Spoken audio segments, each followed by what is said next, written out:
Chapter 19. Oh, one falling sun, Sunny was in the throes of the familiar state of merciless clarity. He was fighting Revel in the ruins of the Dark Hall, pushing his body and mind to the absolute limits, each breath searing his lungs like acid. The devastating fury of their clash made the world quake.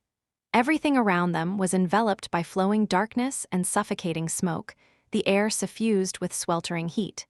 Neither Sunny nor Revel were armed, using nothing but their bodies to destroy each other. The rolling echoes of their crushing blows were like deafening thunderclaps, and both moved at a speed far greater than what a mundane human would have been able to perceive. The battle was fierce, fearsome, and chillingly ruthless. Its frenetic pace was daunting. Its violent brutality was appalling. Sunny was having a tough time. Devoid of the ability to call upon his aspect, he could only rely on his physical might and combat technique to fight Revel. The problem, however, was that her transcendent form was more than twice his height, with much longer arms and legs, which gave her a tremendous advantage in reach. And that was not even counting her one remaining wing. Sunny's disadvantage was only confounded by the fact that he was witnessing the battle through Saint's eyes, not his own. He was more used to seeing himself from the third perspective than most people due to long years of perceiving the world through the shadows, but it was still a disorienting experience to fight while only relying on someone else's sight. Revel had figured out that he was somehow relying on Saint to guide him almost instantly and made several attempts to destroy the wounded shadow. Sunny managed to block her from reaching Saint, but she methodically attacked him from positions where his own body blocked the living statue's view. Worst of all, Lightslayer could still use her aspect freely, which she did with great foresight and skill. At any moment, the beautiful demon could turn into a torrent of flowing darkness to escape, advance, circle around Sunny, or simply bypass his attack. It was infuriating, reminding Sunny of the battle he had fought against Fiend in Falcon Scott. It felt as if he was fighting himself, which was not a pleasant feeling at all. Now that he was suffering at the hands of an enemy who possessed such an ability, he learned painfully well just how much of a cheat his shadow step was. He could not do anything against her aspect ability, but he could somewhat negate her advantage in size by manipulating his weight with the feather of truth.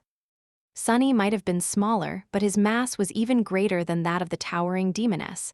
As a result, his blows were especially devastating, and it was harder for her to throw him off balance. His armor was shattered and his body was hurting. And yet, so was hers. Sunny was holding his ground while surrounded by true darkness, trading blow for blow with its Saint. It was just that damned wing. As Sunny blocked Revel's clawed hand, the obsidian talons stung his side, where the surface of the onyx mantle was already cracked. Feeling a pulse of sharp pain, he hissed and tried to grab the retreating wing, only to be sent stumbling back by a devastating kick. A thin crack crossed the surface of his mask. Worse still, Revel was already turning into a torrent of darkness, rushing toward Saint. Damn it! Sunny ignored the pain and dashed forward to intercept her. But at that moment, he felt the entire citadel shudder, and a thunderous boom resounded from far above, followed by another a moment later. And then another, almost without pause. It was as if something was tearing through the ancient castle, traveling toward the ground at terrible speed. Then, the heat permeating the air seemed to grow 10 times more intense, and Sunny was confused for a moment. What is that? For a split second, he failed to recognize what was happening. Then, he realized that he was actually seeing something with his own eyes. Something was glowing in the darkness, high above him. The ceiling of the vast hall had long collapsed, and even higher still, several orange spots seemed to have revealed themselves on the ceiling of the higher floor of the ancient castle, expanding as they grew. Suddenly able to see again, Sunny froze for a short moment. In that short moment, the burning ceiling exploded with a deafening roar, and a blinding radiance blinded him all over again. It was as if the sun had risen in the middle of the citadel, or rather, fell down from the sky. Surrounded by a sea of flames, an incandescent being plummeted from the burning inferno above, crashing into the floor between Sunny and Revel and instantly setting it on fire. Covering his eyes, he staggered back. Revel's darkness was vanquished, and he could finally sense the shadows again. there was a white silhouette standing in the middle of the raging conflagration, so beautiful and pure that it seemed out of place in this dirty and imperfect world. Sunny's lips twisted into a smile behind his cracked mask. naviSgate. naviSgate had arrived from whatever battle she had been fighting, practically bringing the entire citadel down with her. From the brief glimpse Sunny had got, it seemed as if every floor of the ancient castle above them was at least partially destroyed and set aflame. That certainly explained the smoke and the unbearable heat. The radiant spirit of light slowly looked around, taking in the sight of the devastated hall. The broke walls, the hideous wounds littering Saint's body, Sunny's breached armor. Finally, her gaze settled on the bloodied, but still breathtakingly beautiful figure of the creature of darkness staring at her with a grim expression. Revel looked at naviSgate and then smiled coldly. Her lips parted, and a single word escaped from her lips. Crap. Chapter 1902, Gruesome Affair. Revel's darkness was chased away and diminished, but it still swirled around her like a cloud. Shrouded by it, she looked at naviSgate. naviSgate was looking at her as well. Suddenly, a melodious voice resounded in the ruined hall, containing both the ferocity of the scorching surface of the sun and the tranquility of sunshine reflecting from clear water. You are the Lightslayer. Revel remained silent for a heartbeat. Her battered, bleeding body looked like a dirty mess in front of the pristine, radiant spirit of light. That's what they call me, yes. naviSgate remained silent for a few moments, then spoke in her usual even tone. I'm not impressed. Her tone might have been emotionless, but that only made the remark sound more derisive. It was as if she was saying, "Is that all? I am supposed to be slain by you." Hearing that, Revel smiled darkly. "I'm sorry for the disappointment, Lady naviSgate." With that, the ruined hall once again exploded with motion. The moment of peace was short-lived. The scorching flames fell upon the Princess of Song as if possessing a life of their own. The radiant spirit seemed to turn into a streak of light, rushing at her with impossible speed. Sunny was not far behind, either, knowing that this was their best chance to kill Revel. Revel herself, meanwhile, took a step back and turned into a torrent of darkness. The darkness did not attack, however. It did not try to defend itself, either seven instead, it flowed down and seeped into the cracked floorboards, disappearing from view. The flames only licked the ancient wood, scorching it. Neff's strike missed. Sunny emerged from the shadows a split second too late. Revel had fled. For a moment, he was face to face with naviSgate, feeling her heat despite the incredible level of elemental resistance granted to him by the onyx mantle. He was silent for a moment. Are you okay? The spirit of light nodded, her graceful figure drowning in the blinding radiance. What about you? Sunny grinned behind the mask. I am alive, if that is what you mean. With that, there was no time for conversations anymore. Because they both knew what Revel's retreat meant, she had fled downward, in the direction where the rest of their comrades were most likely fighting for their lives. Go, destroy the corpse of the L-Error at all costs. Sunny threw a brief glance at Saint, commanding her to stay safe, and stepped through the shadows once more. A moment later, he emerged in the chaos of the vast hall where the Saints of the Sword Army had been ambushed by the daughters of Kai-Song. Just one look was enough to erase the smile from his face, replacing it with a somber expression. So many have died. The casualties suffered by the Sword Domain were appalling. He could only see 4 members of the conquest team still drawing breath. Roan, El Lely, Jest, and the unfortunate Saint who had been wounded by Silent Stalker at the start of the sight. Rivalin was nowhere to be seen, and the rest of the Saints were now corpses, some of them damaged too terribly to be of use for the Raven Queen, some still moving. Silent Stalker was a bloody mess, barely clinging to life. Lonesome Howl and her one remaining reflection were engaged in a fierce brawl with Fiend, protecting her fragile human body from him. The corpse of the Great Terror, at least, seemed to have already been destroyed. Sunny did not know why naviSgate had asked him to make getting rid of it a priority, but he was glad to know that the abominable creature did not pose any threat anymore. Revel had just coalesced from the flowing darkness, standing at the opposite end of the hall from him. She had dismissed her transcendent form and looked like a human once again, her pale face smeared with blood.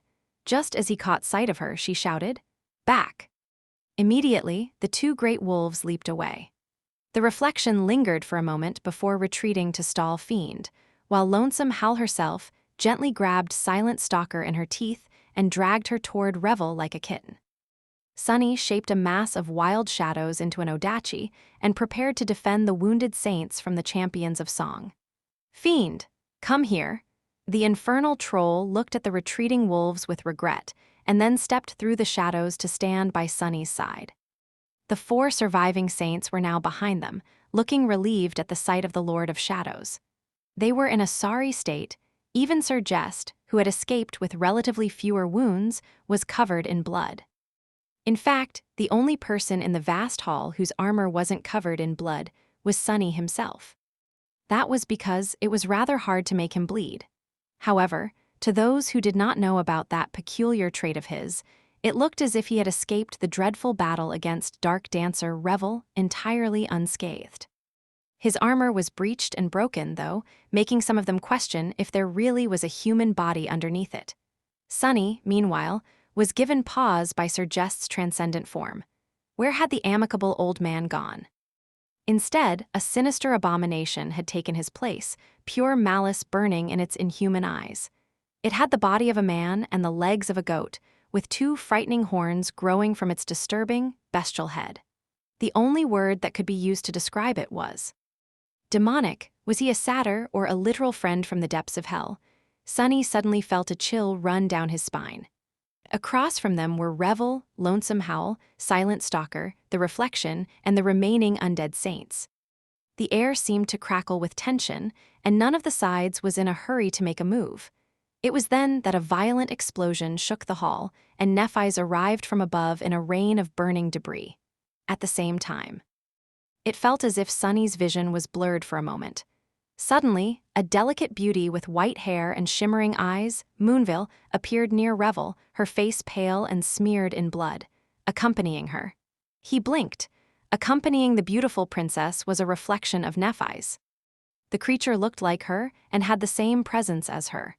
And yet, Sunny found the copy lacking. There was simply no way to mistake it for the real changing star, even if one was blind. The appearance of the reflection answered Sunny's recent question, though, making him scowl behind the mask.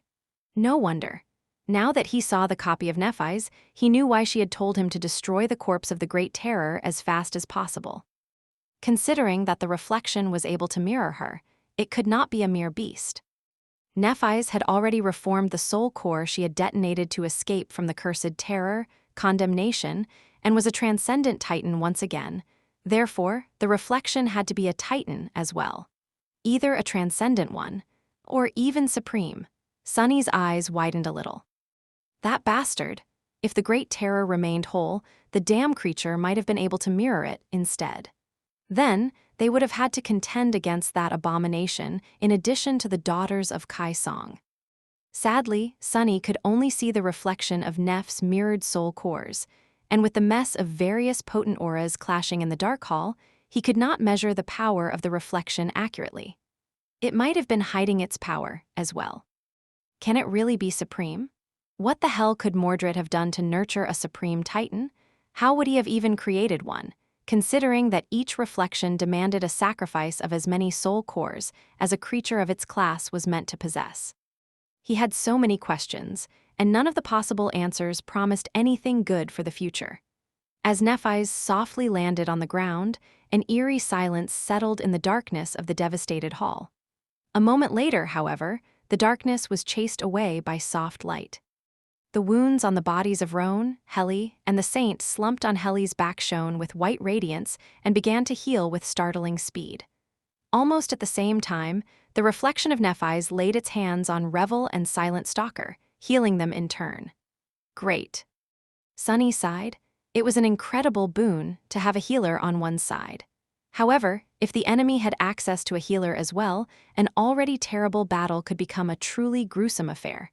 That was precisely what seemed to be happening right now. Chapter 19:03 Wide Sleeves. For a few moments, neither side moved. The saints of the Sword Army had almost recovered from their wounds, all except Sir Jest, curiously enough. Sunny couldn't help but notice that Nephi's was able to heal the rest from a distance, but that did not include the old man. On the other side, Revel and Silent Stalker were also close to being healed. At the same time, something that Sunny had assumed was a severely damaged statue of a fearsome gargoyle moved, revealing itself to be a living creature. He Saint of Sorrow. Even though they were enemies in this battle, Sunny was a little glad that Tamer's father had survived. For now, at least.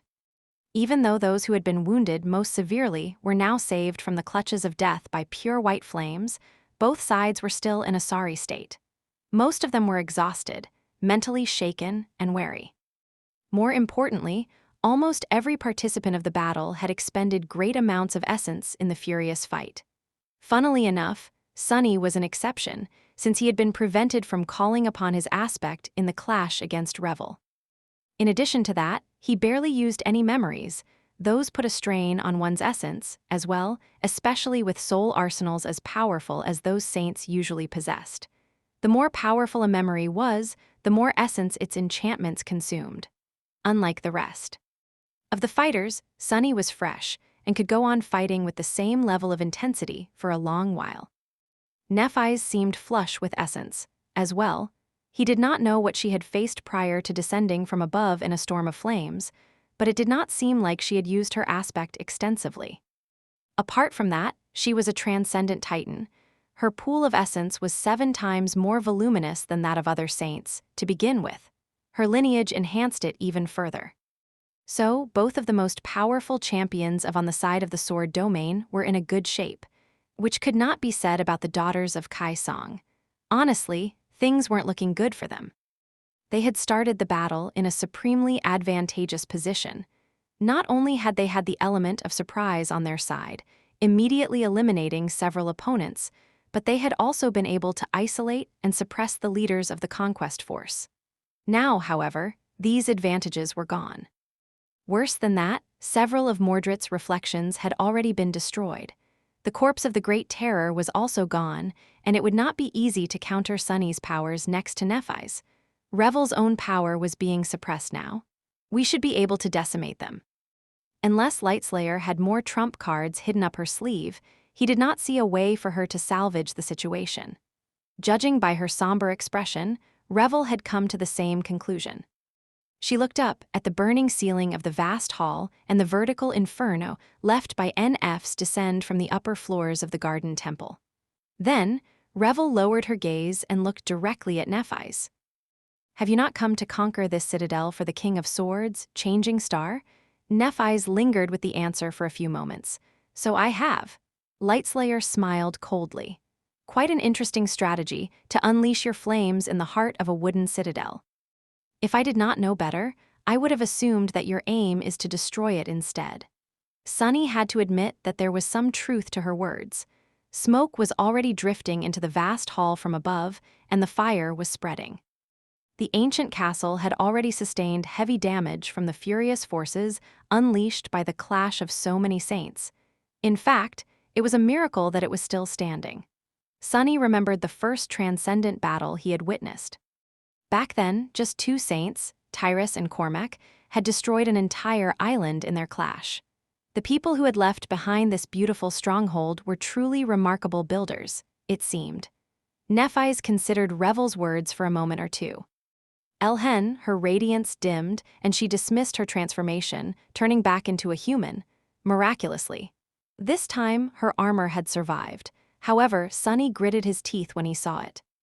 There were no wounds on the body, but her blackened armor was terribly shredded, pierced in at least a dozen places, and on the verge of collapsing into a whirlwind of sparks. She had suffered greatly in the battle against Moonvale, it seemed. His eyes flashed with murderous cold behind the cracked mask. "I'll kill them slowly." Whatever fatigue Sunny had felt disappeared, replaced by deadly intent. Standing beside him, Nephi's stared at Revel impassively. "If it means denying the citadel to the Song domain, I just might go ahead and destroy it. Why not?" A corner of her mouth curled upward slightly, and she added evenly, "Of course, I'll make sure to destroy you first." Revel's expression turned grim. She hesitated for a few moments, then uttered through gritted teeth, "You can try, you might even live long enough to enjoy the outcome. But what about your companions? Will they survive?" Sunny frowned, not sure why she was saying these things.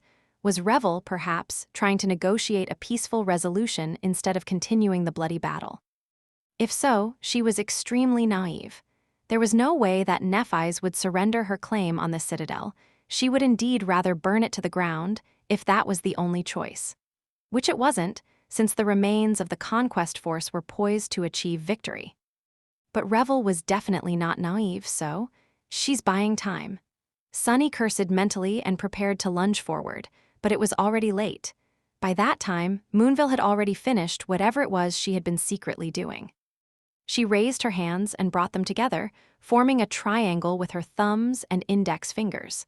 A split second later, a drop of vibrant crimson blood suddenly materialized in the middle of the triangle, and Sunny's senses screamed at him that he was in dire danger. As it turned out, Revel did, in fact, have another trump card up her sleeve. Chapter 19, 04 Queen's Blood. There was very little time to react, and even less time to comprehend what was happening. However, Sunny still managed to recognize the drop of dark blood and guess what it represented. He had seen something similar once, a long time ago.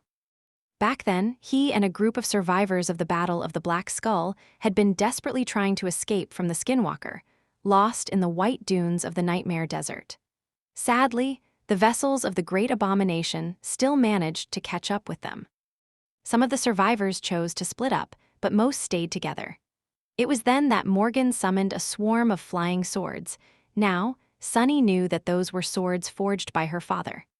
Sation, meanwhile, had summoned a drop of blood almost identical to the one hovering in the air between Moonville's fingers right now.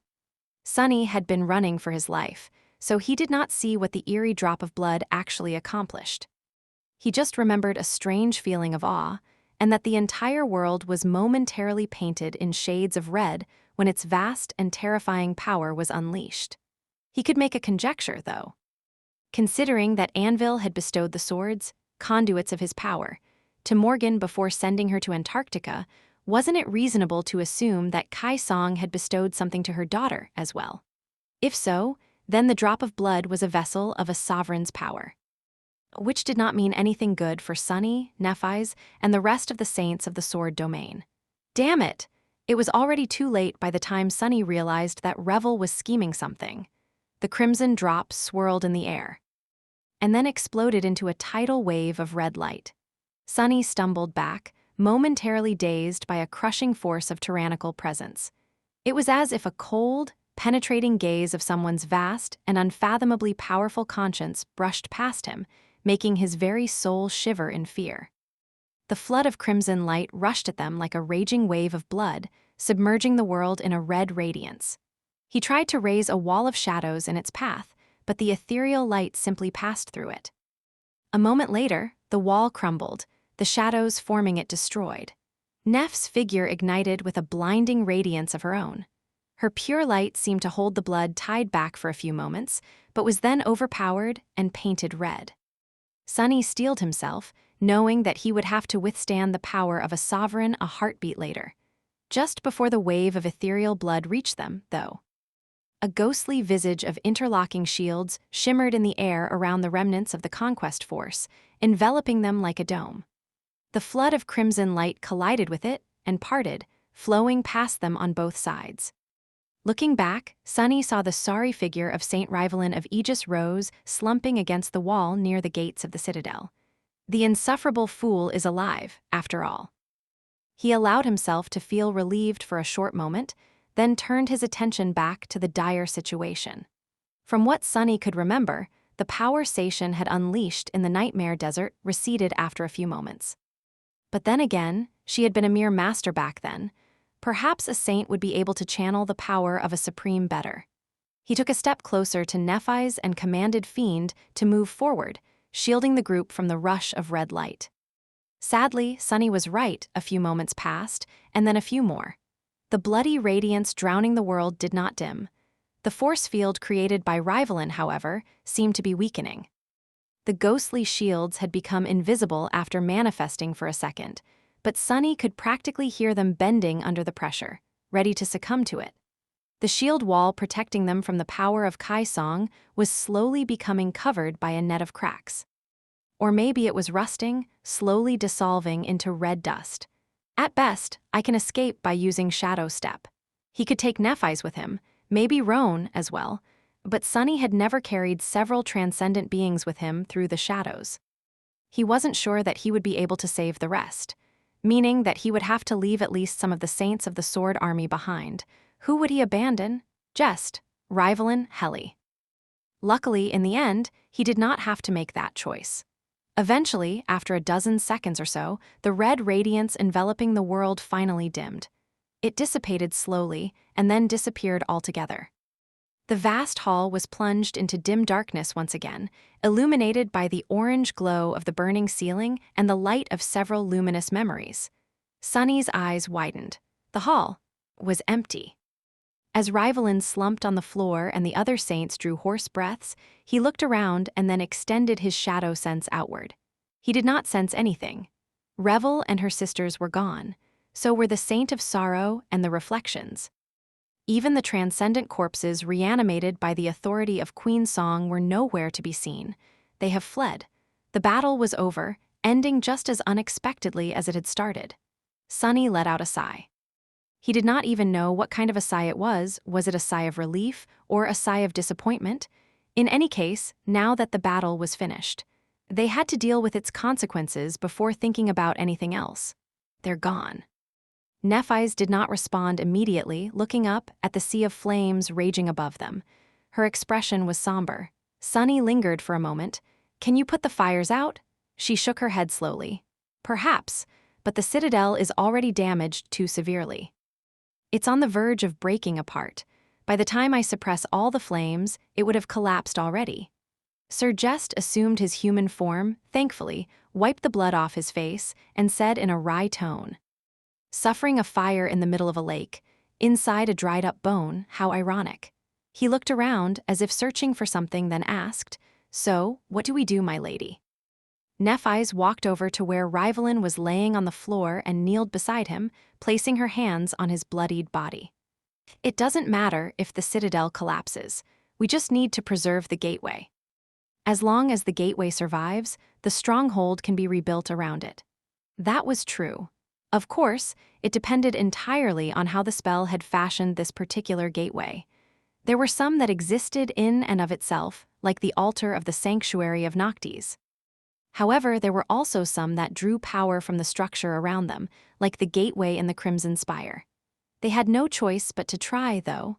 Otherwise, the entire expedition would be a complete failure. Grimacing as a soft white radiance enveloped her hands, Nephi's looked at Sunny and said, "We must locate the gateway first."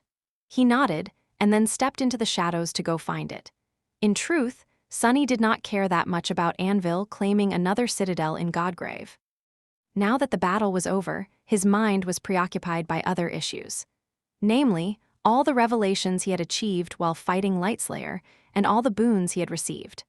Chapter 1905, Pyrrhic Victory. Unexpectedly, the citadel housed multiple expansive subterranean levels. This was logical, given the ephemeral nature of the surrounding lake. It would rise when the hollows were submerged and recede once the waters traversed the remnants of the deceased deity into its colossal spine.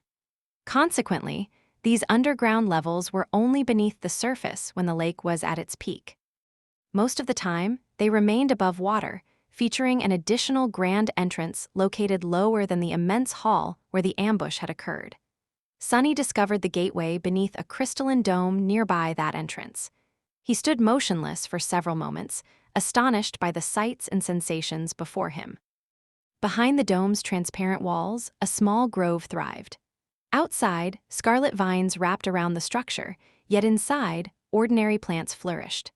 Lush green grass, ancient oak trees, soft moss, and vibrant flowers adorned the hidden meadows center, where a serene pond of clear water lay still in the peaceful darkness.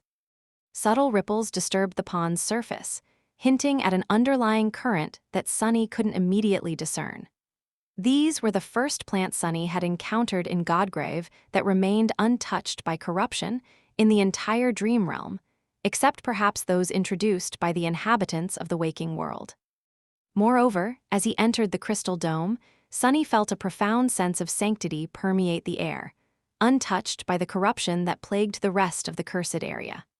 Intricate carvings adorn the dome's perimeter, their patterns reminiscent of ancient protective spells that hinted at forgotten lore. The pond serves as the gateway. Sunny glanced at the placid water, unable to gauge its depth. With a shrug, he turned away and melded back into the shadows, rejoining Nephis and the other saints. Soon, they all took shelter in the grove. Above them, the citadel was ablaze and deteriorating. Its walls, sturdy enough to withstand the scorching flames summoned by Nephis, held for a time. However, the structure had been overtaken by the scarlet infestation over the years. The vines and trees piercing its framework acted as fuel, allowing the fire to spread and consume the ancient walls. Amidst the chaos, faint echoes of old chants resonated through the flames, suggesting that the citadel's ancient defenses were beginning to reactivate. These sounds hinted at dormant mechanisms that might offer unexpected aid or pose new threats. The flames would soon reach the lower levels, but Nephis could defend at least one floor from being engulfed. The bloodied saints sat quietly on the grass, exhausted and shaken. Only Sir Jest appeared somewhat content, though he remained silent, focused on cleaning the cane he had picked up before descending to the ground level. One of them needed to erase Revel's mark on the citadel and replace it with their own. However, 6 of the 7 surviving saints already controlled their own citadels, making it impossible to take over another without relinquishing their current authority. The ideal candidate was the saint injured during the ambush, but he was unconscious. After a brief discussion, the saints of the Sword Army decided to wait for the time being. They contemplated reinforcing their defenses and utilizing the grove's sanctuary to strategize their next moves, aware that the fluctuating lake levels could offer both opportunities and obstacles. Of course, Sunny could have seized the citadel himself. With his 7 incarnations, he could establish 7 tethers instead of 1, but he chose not to reveal this to the King of Swords. Instead, he simply sat down and gazed into the distance, contemplating the fragile balance of their current position. There was much on his mind. The battle they had technically won. They repelled the ambush and took control of the citadel's gateway, achieving the expedition's objective. Soon, the King of Swords' influence would extend to central Godgrave, with his domains spanning from the clavicle plain to the breastbone reach. Even if Saitian and her 7th Legion captured the western citadel, the Song domain would still control fewer citadels, possess less territory, and struggle to penetrate deeper into the hollows from their distant stronghold. Today, the Sword Army had secured a victory. However, it was a Pyrrhic victory. Sunny sighed. Revel's retreat was partially advantageous for the Song forces. Yes, they had lost the citadel, but their enemy had also suffered significant losses. 7 saints from the Sword domain were dead. Silent Stalker had taken more lives than anyone else, killing 3 of the Sword Army's transcendent champions. Lonesome Howl and her reflections followed, with 2 kills among them. Moonville had slain 1, and the final fallen saint was defeated by the risen dead. Revel hadn't killed anyone personally, but she had orchestrated the entire battle. In contrast, the Song Army only lost 3 of Mordred's reflections. While their loss was notable, it paled compared to the casualties endured by Nephi's team. The Sword Army was already disadvantaged with fewer saints.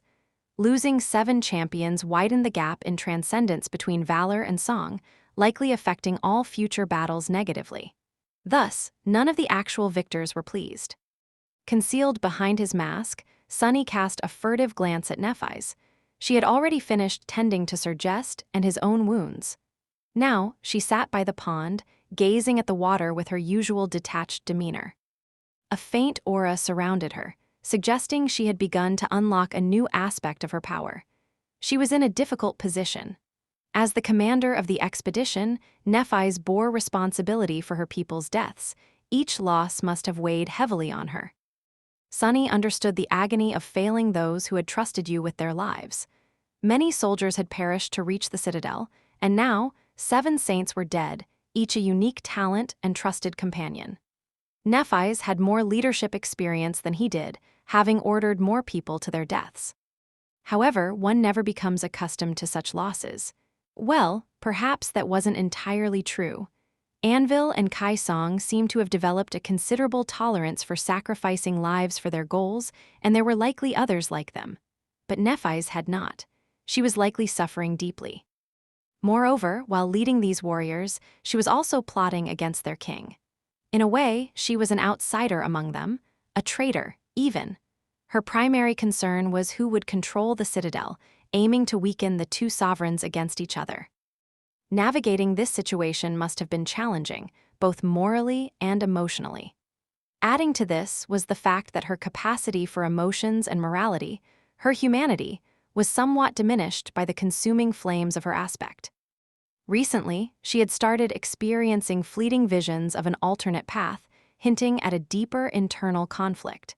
Sunny wanted to speak with her, but they couldn't have an honest conversation while surrounded by the other saints. After some time, the members of the Conquest Party regained their composure, or perhaps they simply grew weary of the silence, and began discussing the battle, sharing their experiences. The conversation gradually shifted to the structural integrity of the citadel and the mysterious mechanisms that seemed to be activating in response to the ongoing destruction. Sunny listened for a while, learning about Moonvale and Lonesome Howl's capabilities. He briefly recounted his own encounter with Revel, which earned him a stern look from Nephis. After that, he couldn't wait any longer.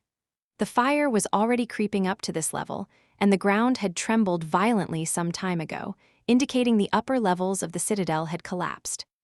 Since Nephis was busy preventing the flames from damaging the crystal dome, Sunny announced he would check the situation above and vanished into the shadows.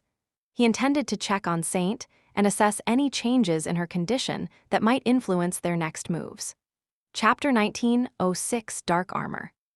Moments later, Sunny emerged from the darkness onto a towering pyre of burning debris. The garden temple had indeed fallen, devoured by a raging inferno. The mound of rubble still blazed, and the intense heat would have reduced an ordinary human to ash instantly. Even a saint could have been incinerated or suffocated by the thick, black smoke. However, thanks to the onyx mantle, Sunny was largely unharmed. It wasn't comfortable, but he could navigate the burning ruins freely. He quickly located Saint. She stood out distinctly. Amid the fiery wreckage, there was an area shrouded in impenetrable darkness, silent and serene. His shadow was within. While he couldn't see her, he sensed her presence and that of his shadows. Sunny paused at the edge of the sphere of true darkness for a few moments. That's new. Saint had always carried a bit of elemental darkness within her, true. But she had never been able to summon it in this way, only to use it to manifest a weapon or cloak a memory.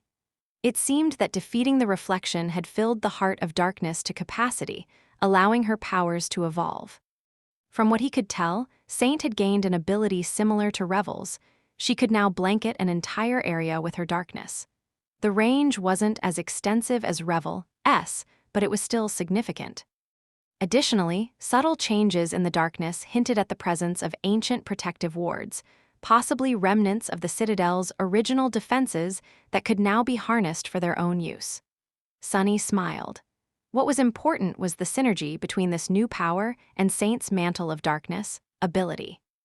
When surrounded by darkness, especially true darkness, her speed and strength will increase, her wounds will heal. Now that Saint could freely unleash elemental darkness, she could remain enveloped by it at all times. This meant she could almost always benefit fully from the mantle of darkness. There was more to it as well. Although Sunny wasn't sure how to assist Saint in evolving, he felt that this new power could be her first step toward becoming a tyrant. After all, tyrants were beings who exerted their influence over the world, similar to the sovereigns, but in their own unique way.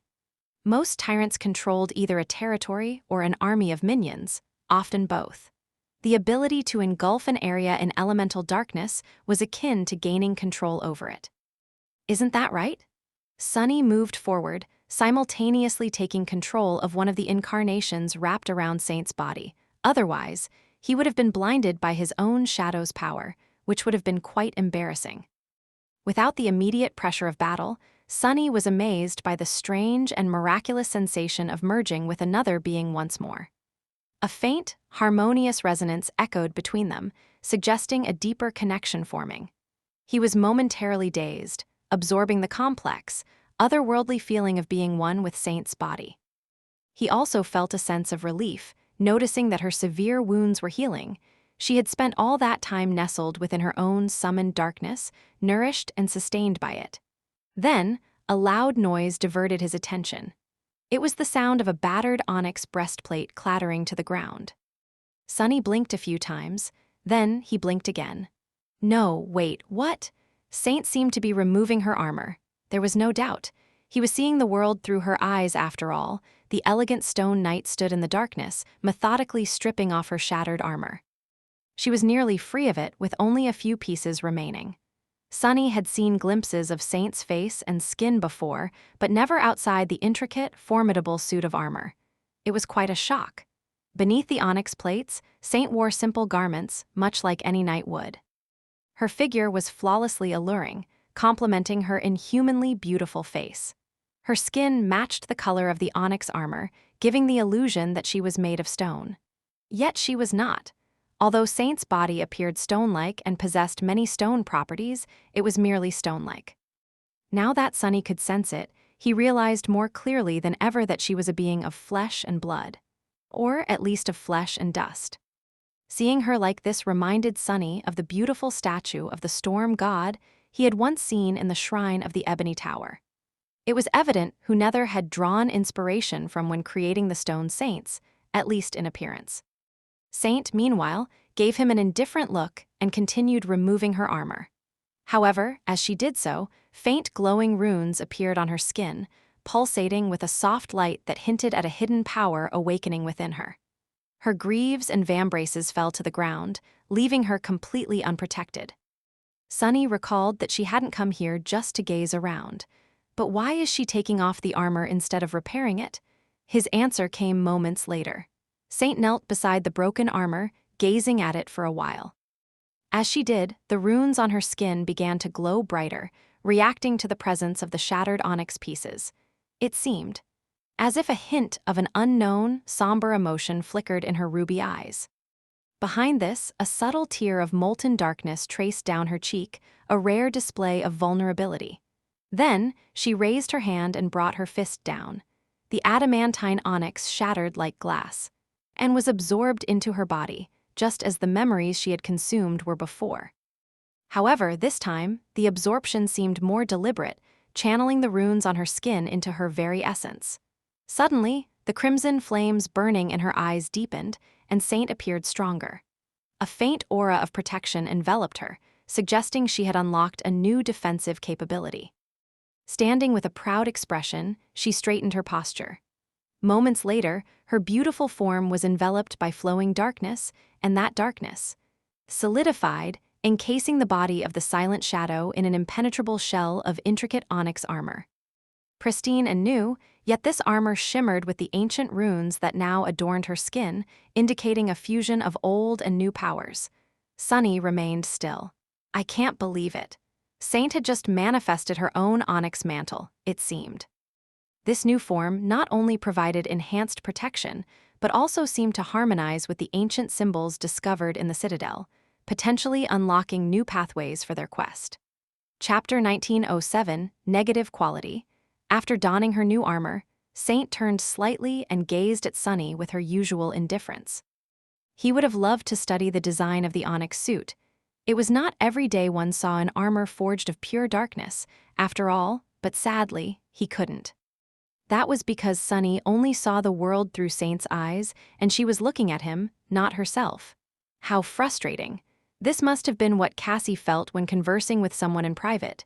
The confusion was only made worse by the fact that Sunny did not only share Saint's vision. He shared all of her senses, just like Cassie shared all the senses of those marked by her ascended ability. His avatars were identical copies of his own body, after all, while Saint was very different from him. At least he was already used to her stone-like nature after years spent together. As it turned out, his shadow was not done surprising him today. The ability to summon a pool of elemental darkness and manifest a suit of armor was not the full extent of what she had gained by slaying Revel's reflection. There was some distance between Sunny and Saint, still. The debris was charred and highly unstable, making it hard for her to move. After all, she was close to 3 meters in height and weighed a literal ton. A few of them, actually. So the debris could very well fail to support her weight. Which was why Saint did not walk. Instead, she simply turned into a torrent of darkness and traveled all the way to where Sunny was standing in a heartbeat. It was not quite as instantaneous as moving between shadows with shadow step, but still quite fast. The sensation of becoming a stream of darkness was also very different from what Sunny usually felt when traveling through shadows, in many ways that he found hard to describe, but mainly because of how hollow it felt to be one with the darkness. He did not feel embraced by the flow of elemental darkness. Instead, it was a cold and unfathomable thing, too alien and indifferent to be welcoming. Even being a part of it, Sunny felt nothing but profound solitude. A moment later, Saint was towering above him, standing only by a few meters of scorched wooden debris away. The ground shook precariously, and the blackened wood creaked, as if ready to crumble into embers and ash. Of course, neither Saint nor Sunny would be seriously hurt if they fell beneath the upper layer of the wreckage. They would not be burned in the infernal depths of the smoldering ruin, either. Still, he would have liked to avoid becoming smeared from head to toe in soot. Before Sunny could do anything, though, something about Saint changed subtly. Did she just? She had. Saint had effortlessly changed the weight of her stone-like body, making it as light as a feather. Sunny blinked a couple of times. Feather of truth. It was the same ability he possessed, granted by the onyx shell. Saint had not been able to adjust her mass while wearing her original armor, but now that it had become a part of her personal darkness, she could. The effect was more or less the same, but the process was different. Sunny had only vaguely felt it, but it was as if she had not simply changed her mass. Instead, it was as if a negative quality was added to it, thus reducing the weight. Where had that negativity come from? He did not know. Then again, he did not know how the feather of truth worked either. Perhaps he had always done the same thing without realizing it. In any case, Sunny was quite pleased with the fact that Saint could change her weight at will now. Naturally, an ability like that was an incredible boon in combat. He had woven it so deeply into his own battle art that fighting any other way seemed clumsy and ineffectual now.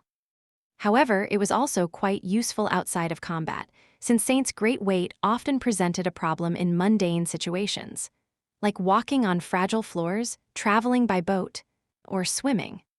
Considering how often Sunny found himself inexplicably thrown into large bodies of water, that alone was an invaluable boon. Saint stared at him from above for a bit. Then, she stared at him some more. He shifted from one leg to another, trying not to take offense. No, but am I really this tiny? Since he was looking through Saint's eyes right now, he was staring at himself from her great height. From that perspective, Sunny indeed looked like a little toy. Was that how Saint always saw him? He ground his teeth, missing the days when she was a mere monster and of the same height as him. Fiend had started out as a scrawny gremlin as well, but now that gluttonous idiot was 5 meters tall. Sunny did not even want to imagine what he looked like from Fiend's perspective. He might be huge, but he's still an annoying imp inside. In fact, I should start calling him Imp again, just so that the overgrown bastard does not get a big head. Saint, meanwhile, tilted her head a little. Then, he felt her body turning into a torrent of darkness once again, but it did not rush anywhere. Instead, it shrank in size and then solidified back into the figure of the graceful knight. Only now, she was smaller. Suddenly, Sunny was looking at himself from a new perspective, one level with his own eyes. Ha! He remained motionless for a moment, so Saint had not just gained the ability to reduce her weight. She had also gained the ability to reduce her size and used it to return to her original modest stature. Which was great news for Sunny, simply wonderful news. He smiled behind the mask. But as soon as he was done talking, Saint raised her chin slightly and changed her size once more. This time, she made it so that she was a full head taller than Sunny. He froze. Nodding with a hint of satisfaction, Saint looked down at him and then headed away. Sunny remained motionless, absolutely dumbfounded by the outrageous sequence of events. He only managed to regain his composure a few seconds later. What the hell? Where is she even going? There's nowhere to go. Chapter 19:08 Contemplating Mortality. Eventually, Sunny dismissed Saint to let her continue her recovery in the dark silence of his soul. Able to see once again, he looked around and pondered what he had learned. Saint seemed to have gained several new powers. One was to summon a pool of elemental darkness, one was to turn into a torrent of it, one was to manifest a suit of armor, and the last two had to do with reducing her weight and size. However, Sunny was not sure if these were truly new attributes and abilities, or simply evolutions of those she had already possessed. The suit of armor forged from pure darkness, for example, was a logical extension of her Blade of Darkness ability.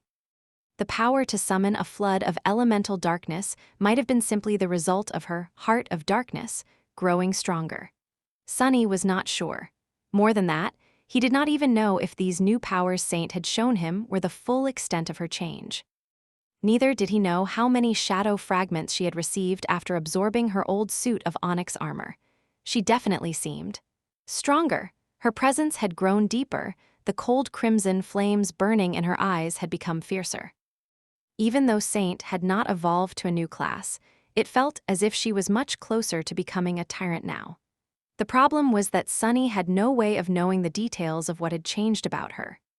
His handy bracelet imitated the shimmering runes, but what they read came from Sunny's own head, not the omniscient reservoir of knowledge that the spell possessed. So there was only one way for him to fully understand Saint's new powers. It was to ask Cassie to take a good look at her. However, doing that was a problem in and of itself.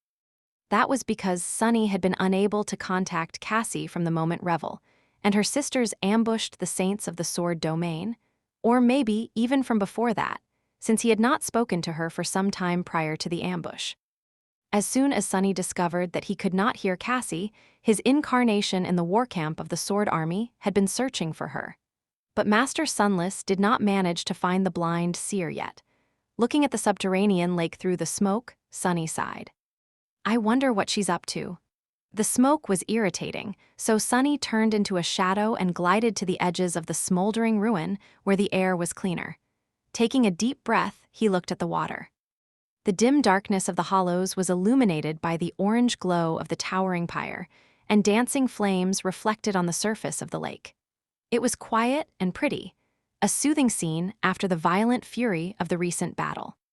Looking at it, Sunny felt that an emotion he had been suppressing ever since the daughters of Kai Song retreated finally broke free.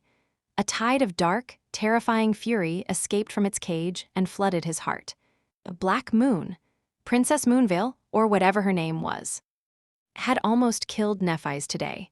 While Sunny was having fun learning new things and testing his limits against Revel, Neph had been bleeding somewhere far above, alone and robbed of her powers.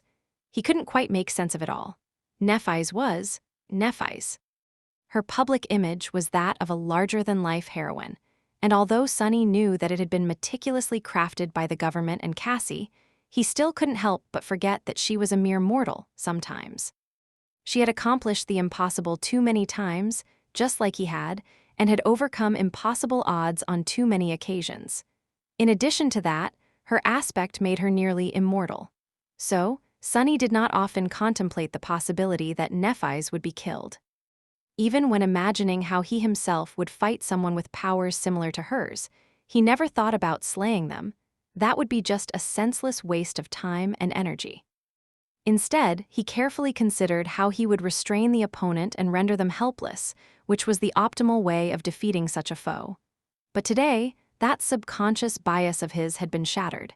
Each aspect was unique, and there were all kinds of them out there.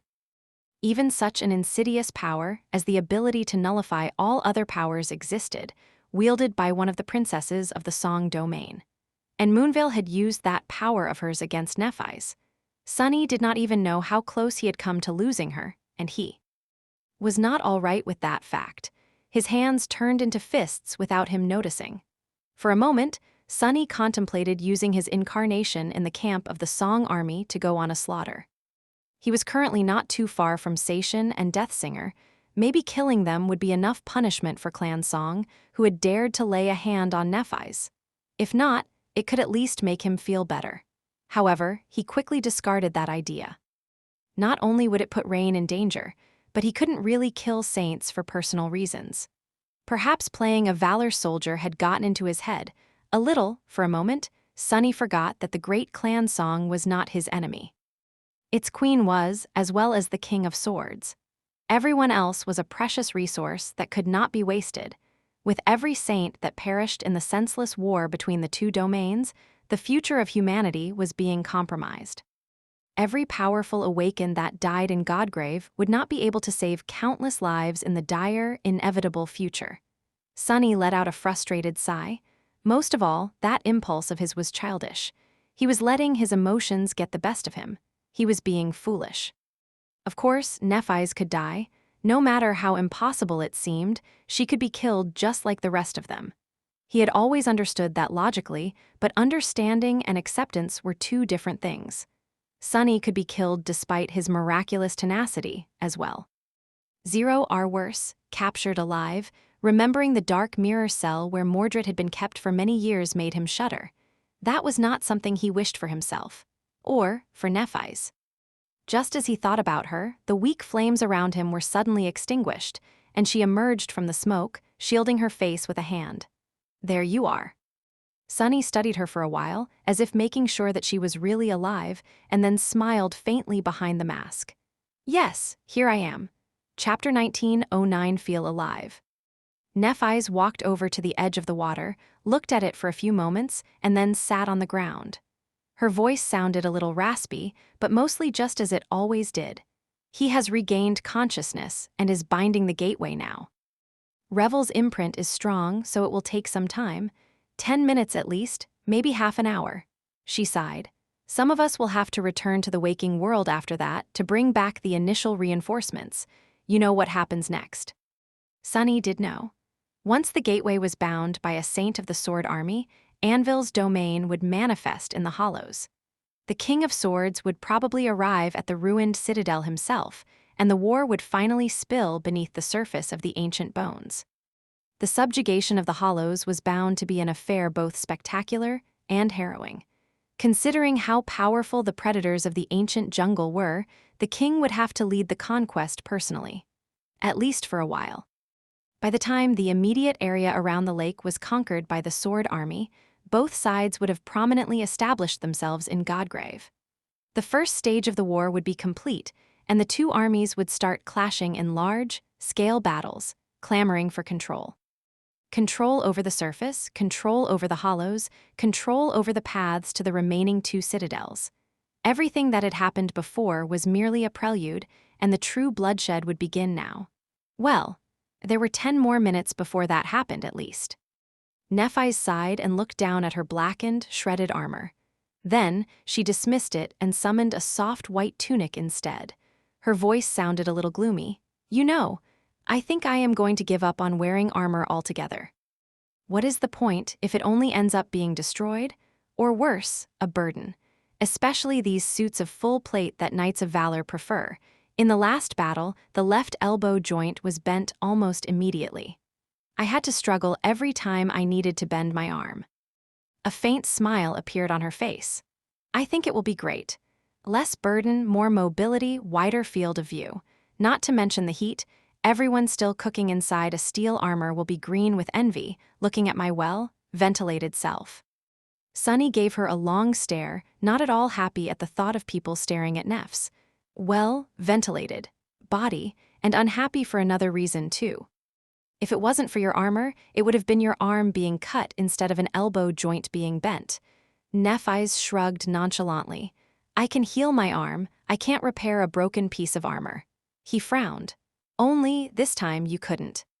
She did not respond, looking at the water with a hint of wistfulness in her gaze.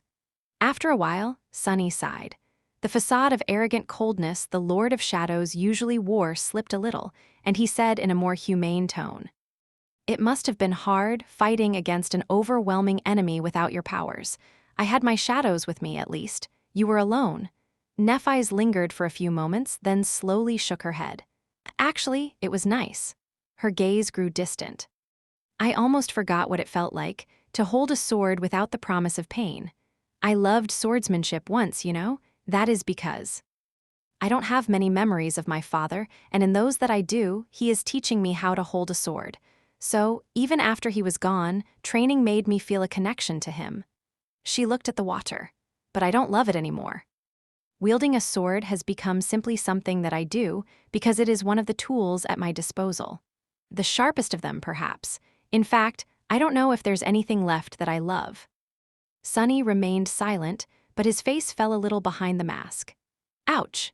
He knew that Neff's feelings for him were more shallow than his feelings for her were.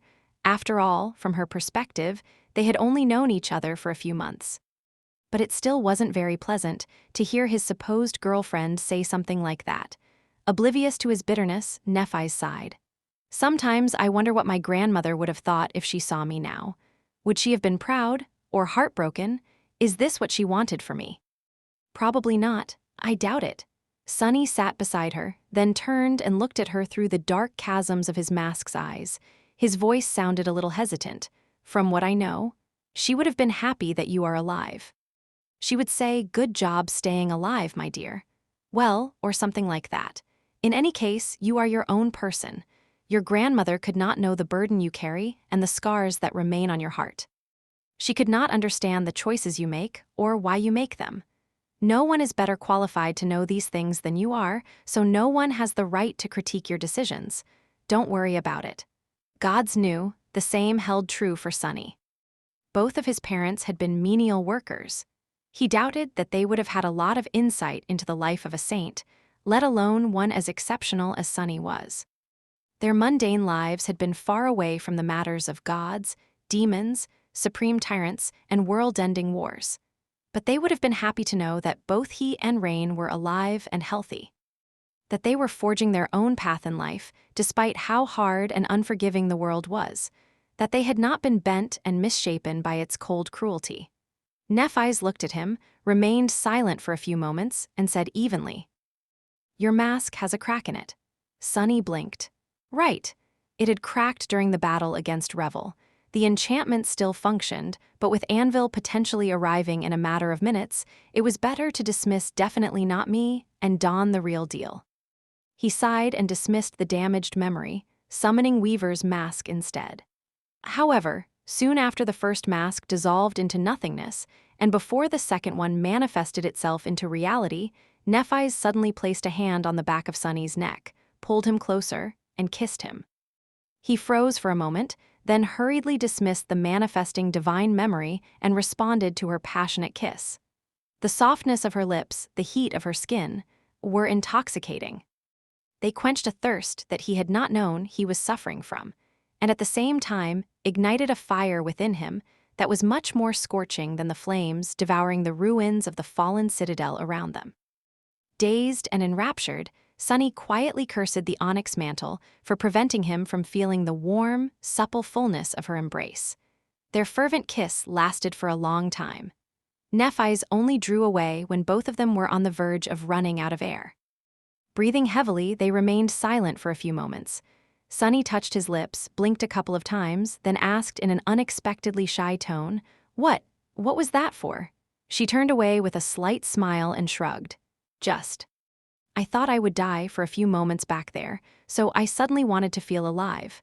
He remained silent for a bit. "So, do you feel alive now?"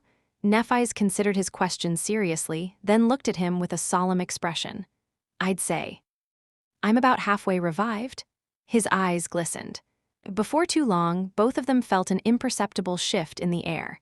It was as if an invisible but palpable presence settled over the area, changing it subtly, at the same time, irrevocably. Making it colder, sharper, and heavier with solid intent. The sword domain had descended into the hollows.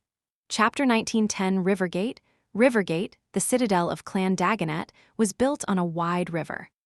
It cut across it like a great wall, or rather, a series of walls descending from tall cliffs like steps meant for a giant. It was both a dam and a lock. The highest wall held back the powerful current. Each step below it was separated by a vast chamber with towering gates, which could be filled with or drained of water with the help of ancient enchantments. A ship traveling to or from the storm sea could descend from the cliffs, or scale them due to the ancient system of locks, never leaving the river. At the same time, nothing could swim further upstream without destroying the citadel. And even then, the assailant would have to crawl out of the water and travel by land with the locks destroyed. There was almost a kilometer of vertical distance between the highest point of Rivergate and its lowest point.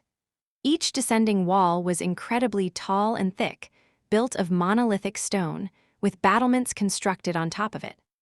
Fearsome siege weapons stood on the battlements, some of them enchanted with ancient sorcery, some built by the forgemasters of Clan Valor. Hundreds of awakened crowded the walls, led by a dozen masters.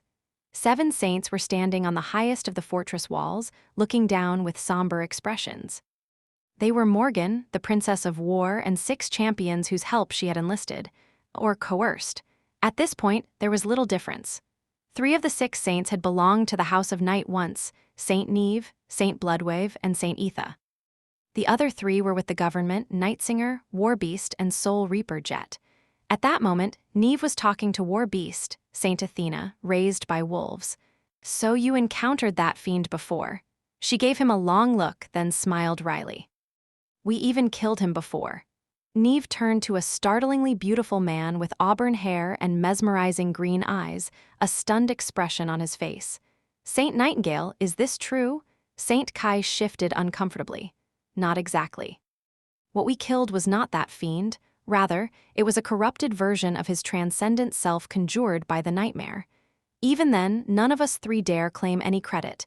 He was eradicated by Lady Changing Star." He sighed. "Still, we know more about what he's capable of than anyone else. That should be of some help." Neve looked down, then cast a dark gaze south. "At least we know that he can be killed then." Less than a day had passed since Mordred of nowhere, really, had landed on the shore of the Sword Domain. The 6 saints Morgan had recruited barely had any time to talk while being brought to Rivergate by her. The journey from Bastion to here had been swift due to the fact that there were 3 transcendent champions of the House of Night with them. Morgan herself had not said much to them, spending most of the journey thinking about her task with a dark expression on her face. She had, however, given each of the 6 saints an amulet in the shape of an anvil pierced by a sword, all except Nightingale, who already possessed one. Her expression had been solemn while entrusting her companions with the steel charms. At the moment, there are only 7 of these in existence. Now, 6 of them are here. I spoiled quite a few relationships to take them away from the previous owners. So, treasure them well.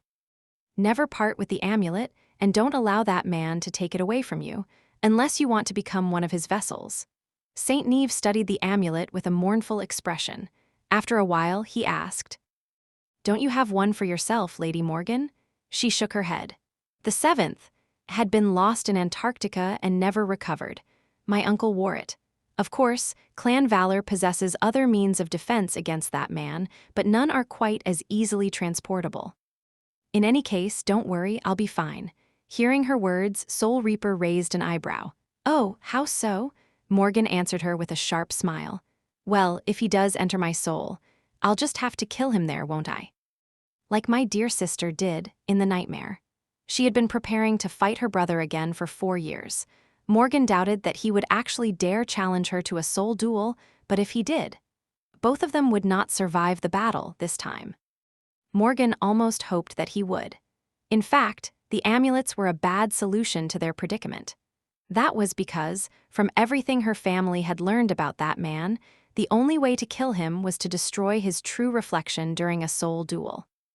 Even that had only been learned from Changing Star's report on the events of her 3rd nightmare. So, by donning the amulets, her champions were rejecting the only method of defeating the enemy. But little could be done about that. Leaving them defenseless was too great of a risk. She absolutely could not allow her brother to take more saints, because he would be able to conquer more citadels by wearing their bodies. And losing more citadels to the Song Domain was not an option. She sighed. "How long before he comes?" It was Saint Bloodwave with his deep voice who had asked the question. Morgan lingered for a moment. "He had already come. He's just hiding and observing us for the time being."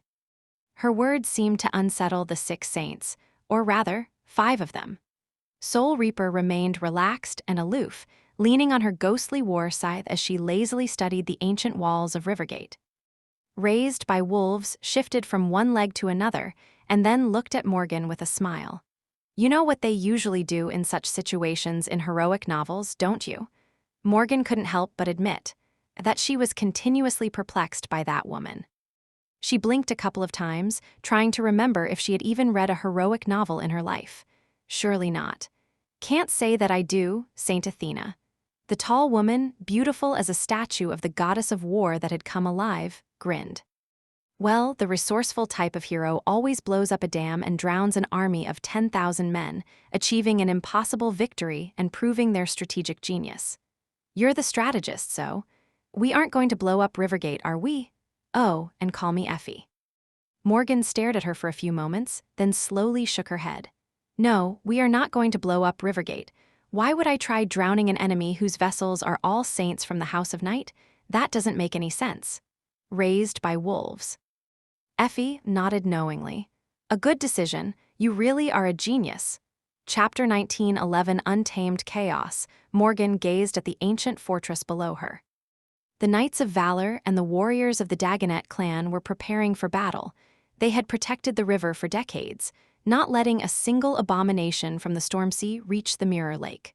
Of course, the best of them were in Godgrave now. And the guest who had come from the sea this time was a much more dreadful creature than the abominable dwellers of the depths. She winced. The river passed the series of great locks and flowed south, disappearing beyond the horizon. The Stormsea was somewhere out there, as well, a few days away. In truth, Morgan did not need to destroy Rivergate, because it was already doomed. The warriors crowding the walls of the fortress did not know it, and the 6 saints she had recruited did not know it either. But in truth, there was no way to stop her brother here.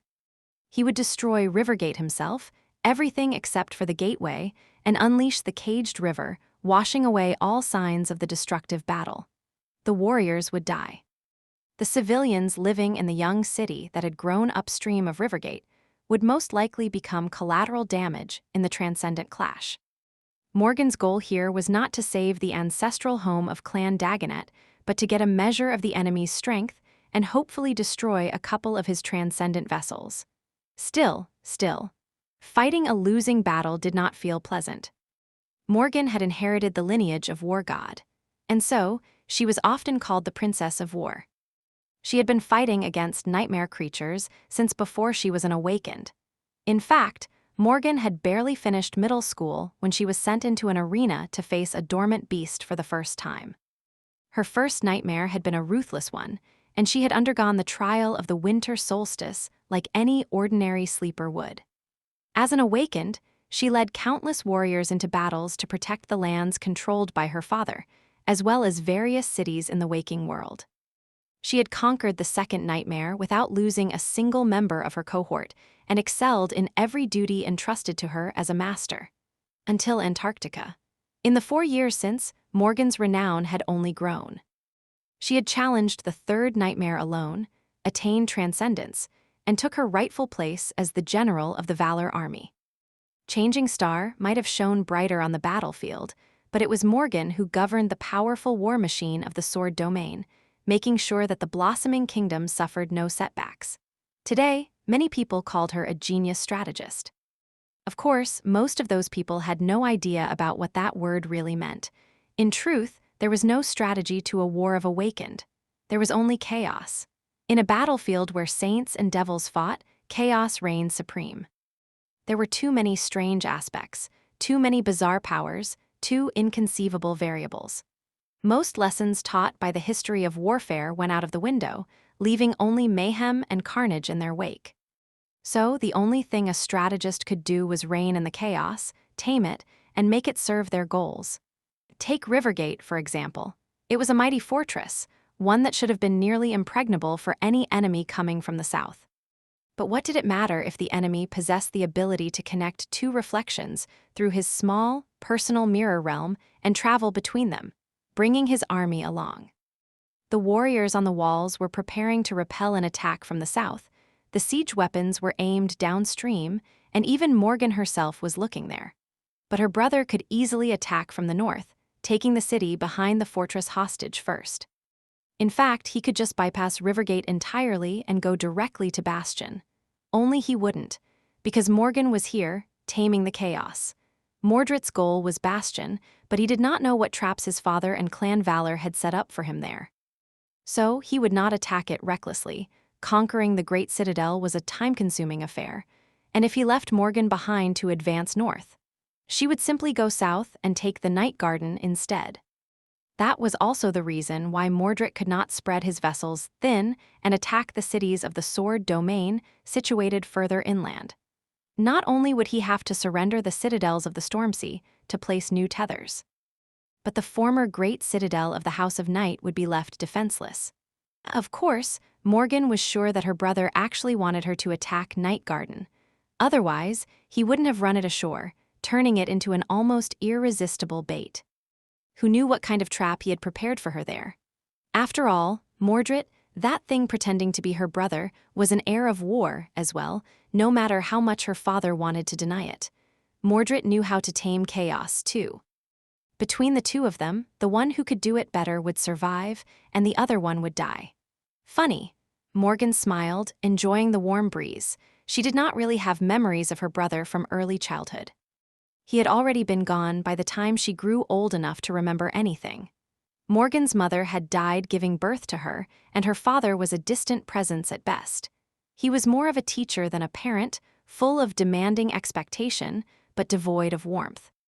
She was mostly raised by the elders of Clan Valor, but there was a distance between her and the members of branch families, as well as the children from the vassal clans. Growing up, the closest thing she had to friends her age were the daughters of Kai Song, who were now her enemies, funnily enough. Still, it had not been an unhappy childhood, until the brother she did not remember returned. Morgan had been 10 or 11 when he showed up in Bastion, having already conquered the first nightmare. She was happy at first, but then she quickly learned that there was something wrong about the eerie boy who called himself Mordred. Mordred had taught her what fear was all the way back then, and now, standing on the wall of Rivergate, Morgan felt it again. She hated to admit it, but she was a little afraid. An amused smile appeared on her face. How refreshing. It was such a nostalgic emotion. She had not felt it in a long, long while. Turning to her 6 transcendent companions, Morgan lingered for a moment and then said, "What are you waiting for? Get to business." Nightingale gave her a confused look. Even his confusion looked elegant and dashing. He was so annoying. "What business?" Morgan raised an eyebrow. "What do you mean? Command the soldiers to retreat, get them off the walls, start evacuating the city. Put everyone on boats and send them up the river to Bastion." Rivergate might have been doomed, but that did not mean that everyone here had to die or become a hostage to the Prince of Nothing. Even though there was some strategic value in using the garrison as cannon fodder to stall his vessels, Morgan decided to forgo the most rational path this one time. She shook her head. "Stop staring and start moving. Go! I want the city to be empty by evening." Chapter 1912, Self-Reflection. It wasn't easy to evacuate an entire city in the span of a day, even if it was many times smaller than Bastion. Luckily, Morgan had Nightingale with her. With his commanding voice, everything went smoothly and swiftly. The warriors defending the fortress were reluctant to leave their post, but they did not dare to disobey her. The members of the Dagonet clan were even more reluctant to abandon their citadel without a battle, but Morgan persuaded them without too much trouble. They were mostly non-combatants. Anyway, the true strength of the clan was far north, fighting in Godgrave. The rest knew that they would be of no real help in the clash against the banished Prince of Valor. By the time the sun started to roll toward the horizon, Rivergate had grown eerily quiet. Now, only the 7 saints remained in the ancient fortress, calmly preparing for battle. The saints from the House of Night were grim and full of murderous desire for vengeance. The 3 government saints were strangely nonchalant, or maybe not so strangely. 2 of them were the survivors of the Forgotten Shore, after all, while the 3rd was Soul Reaper, Jet. Morgan wasn't even sure if it was possible for them to lose composure. Like Nephi's. Morgan briefly contemplated destroying the gateway of Rivergate, but then discarded that idea. It would not mean much for the war anyway, not in the long run at least. The infrastructure of the sword domain would suffer greatly, though, and it would be hard to rebuild after the war was over. If there would be anyone left to rebuild, that was death, death. Morgan stared at the annoying crow that seemed to always follow Soul Reaper around with displeasure. She scowled slightly. "What are you saying, stupid bird?"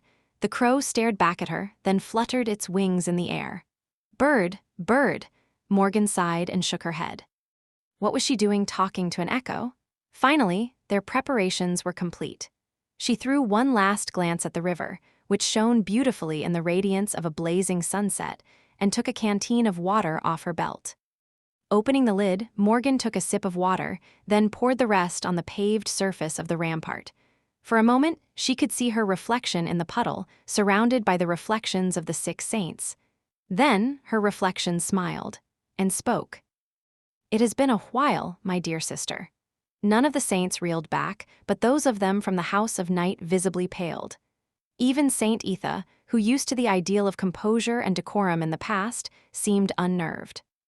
Morgan nodded somberly, not paying the young man any attention. "Indeed, the last time I saw you, was it when you failed to kill me and ran away to save your sorry skin? And right after giving the big speech about how uncompromising your desire to see me dead was, no less. That must have been quite embarrassing for you." Her reflection laughed.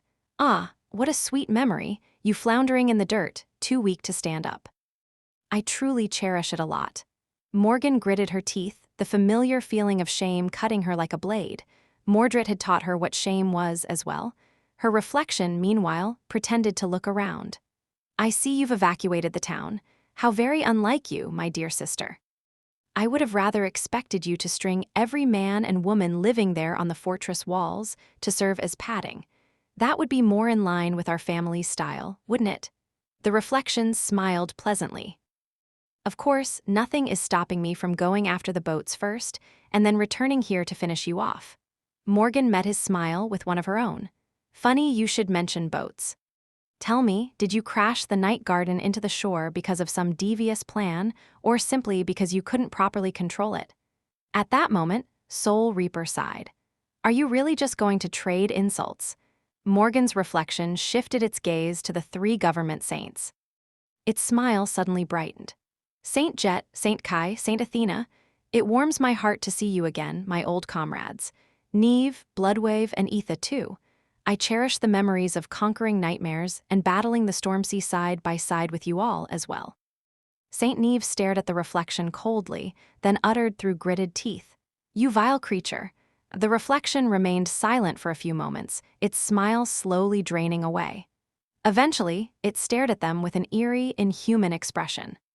Seeing her own face wearing it was a little disturbing, even for Morgan. The reflection spoke once again, this time not bothering to put on a human mask. "I am going to say it once. The 6 of you have nothing to do with this.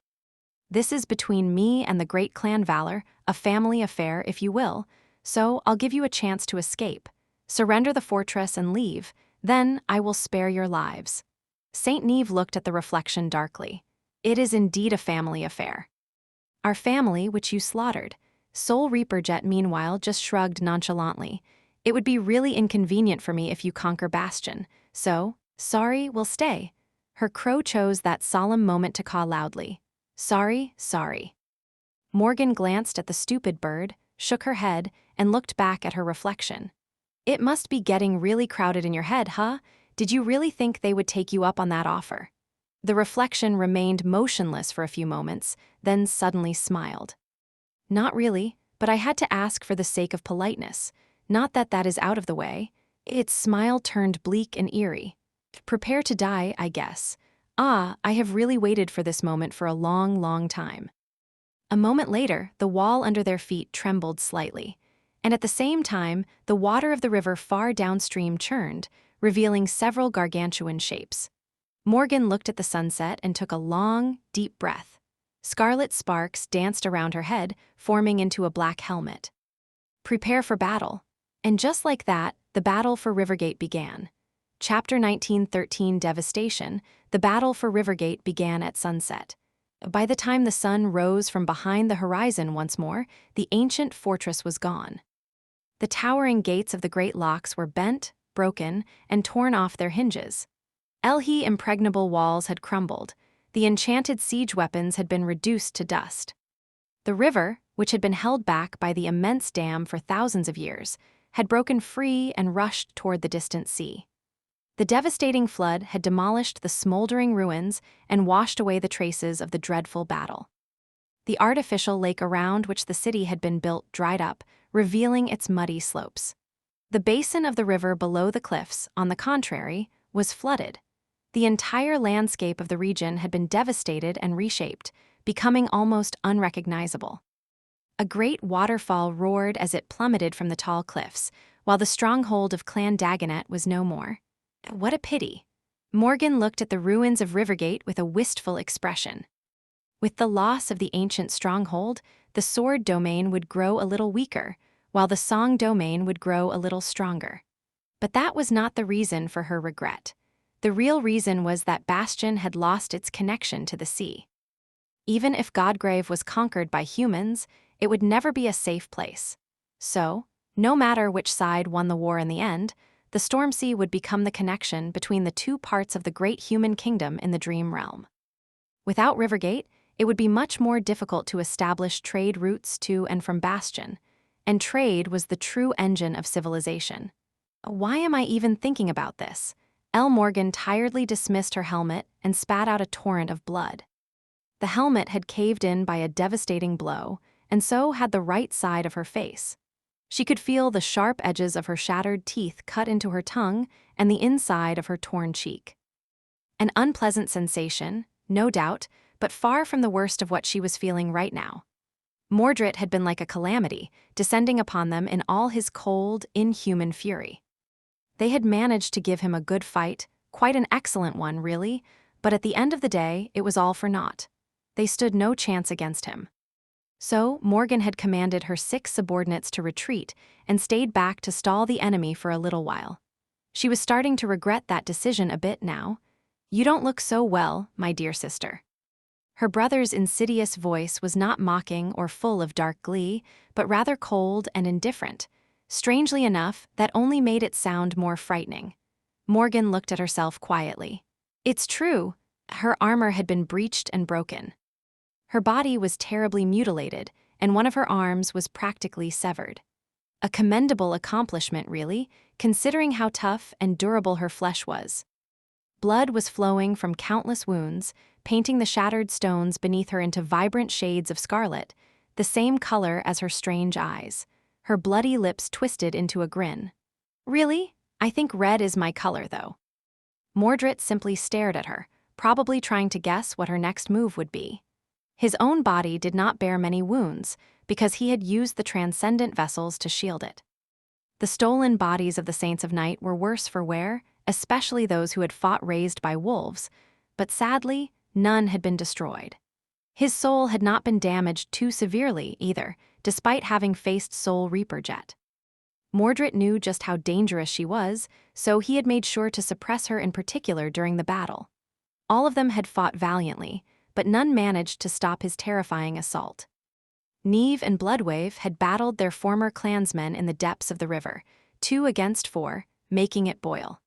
Nightingale alone had engaged 4 more vessels of the Prince of Nothing attacking from upstream. Raised by wolves had plunged into the water and almost tore the most powerful of the Leviathans, a terrifying kraken, apart. And that was after wounding many by bombarding them with gargantuan javelins from high above. Etha had defended the walls, while Soul Reaper had played a deadly game of cat and mouse with 4 of Mordred's vessels in the south. Morgan herself had engaged the true body of the Mirror Wraith. Hence her current sorry appearance. She took a hoarse breath. "I'll give it to you, brother. You are indeed great and terrible. To think that you have been able to obliterate an entire great clan. Now only that, but you have even become no different from a great clan yourself." What a weird sentence to say. Oh, but in any case, it is quite an amazing feat for a single individual to change the entire flow of the war through his personal achievements. She spat more blood, straightened slightly, and added in a neutral tone, "But you know what?" Mordred raised an eyebrow and remained silent.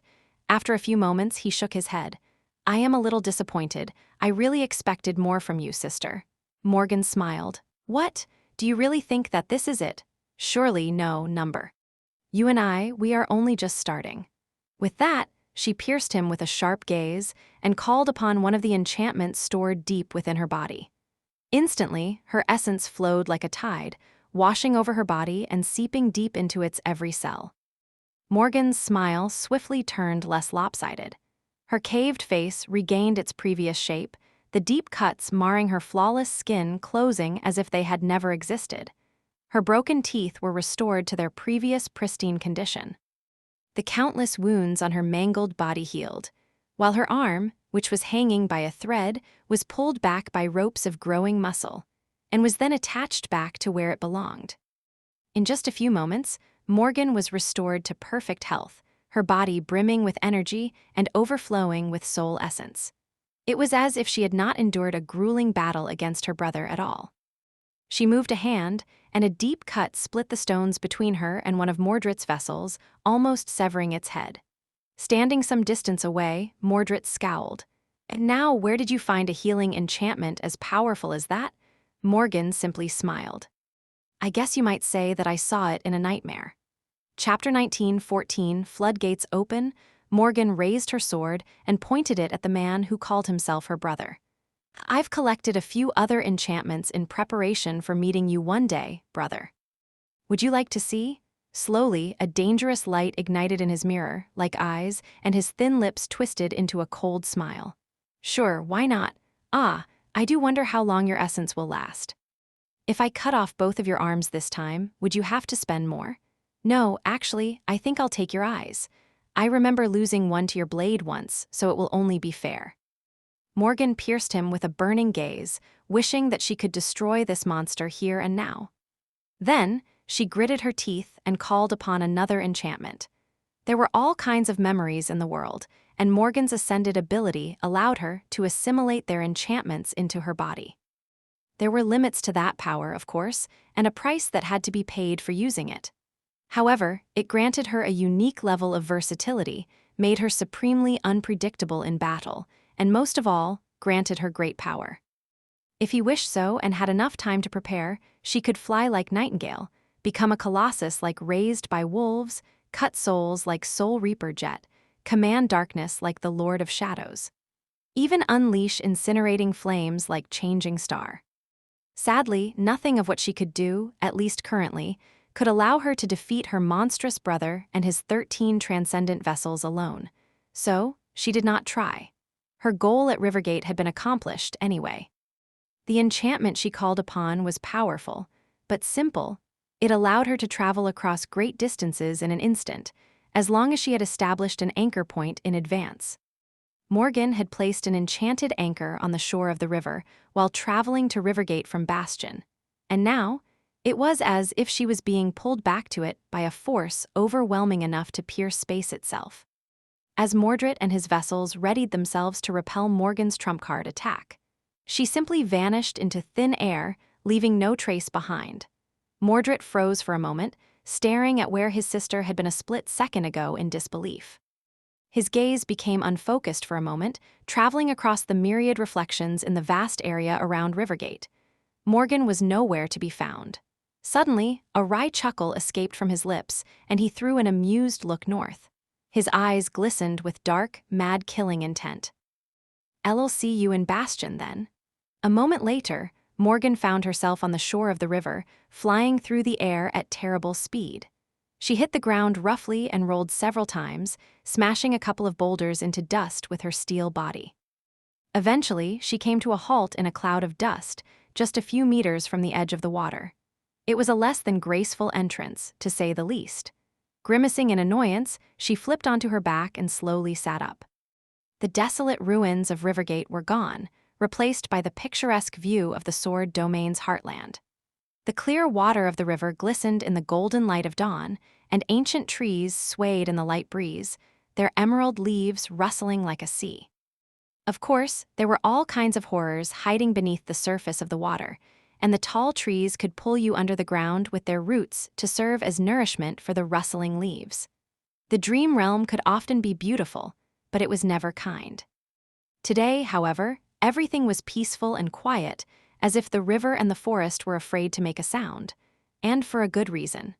There was a majestic dragon laying on the shore of the river, his midnight blue scale almost turning black in the sunlight. A woman with icy blue eyes was leaning on his side, emanating a feeling of chilling cold. Another woman, this one seemingly cast of polished steel, was gnawing on a bone of a slain abomination near a fire nearby. Two great shadows were hiding under the water, and a young man in a suit of damaged armor was sitting on the shore, staring into the water with a bleak expression. As she appeared, everyone turned in her direction. They were battered and bloodied, but alive. The young man was the first one to speak. "Lady Morgan, you have survived." She spared him a short glance, then turned away. "It's quite insulting to see you acting so surprised, Lord Etha." "Of course I did." Morgan couldn't help but treat the young man coldly. Etha used to be one of the most promising young saints of the House of Night, when it still existed. He was strong, talented, valiant, and excellent in all regards. In fact, back when Clan Valor had been in talks with the House of Night to forge an alliance through marriage, it was Saint Etha who was supposed to become her fiancé. The negotiations had fallen through, of course, and although Morgan knew that it was for a political reason, she couldn't help but feel personally slighted by the man, which was ironic, honestly, considering that she had not really wanted negotiations to succeed, feeling ambivalent about the whole affair. Still, look who crawled back to beg me for help after rejecting me so firmly. Of course, she did not let these childish thoughts show on her face. At that moment, the surface of the water broke, and the head of an enormous sea serpent rose above the water, looking at her with two giant indigo eyes. Saint Neve assumed his human form and walked onto the shore, looking slightly worse for wear after the tough battle. He gave her a bow. "Lady Morgan."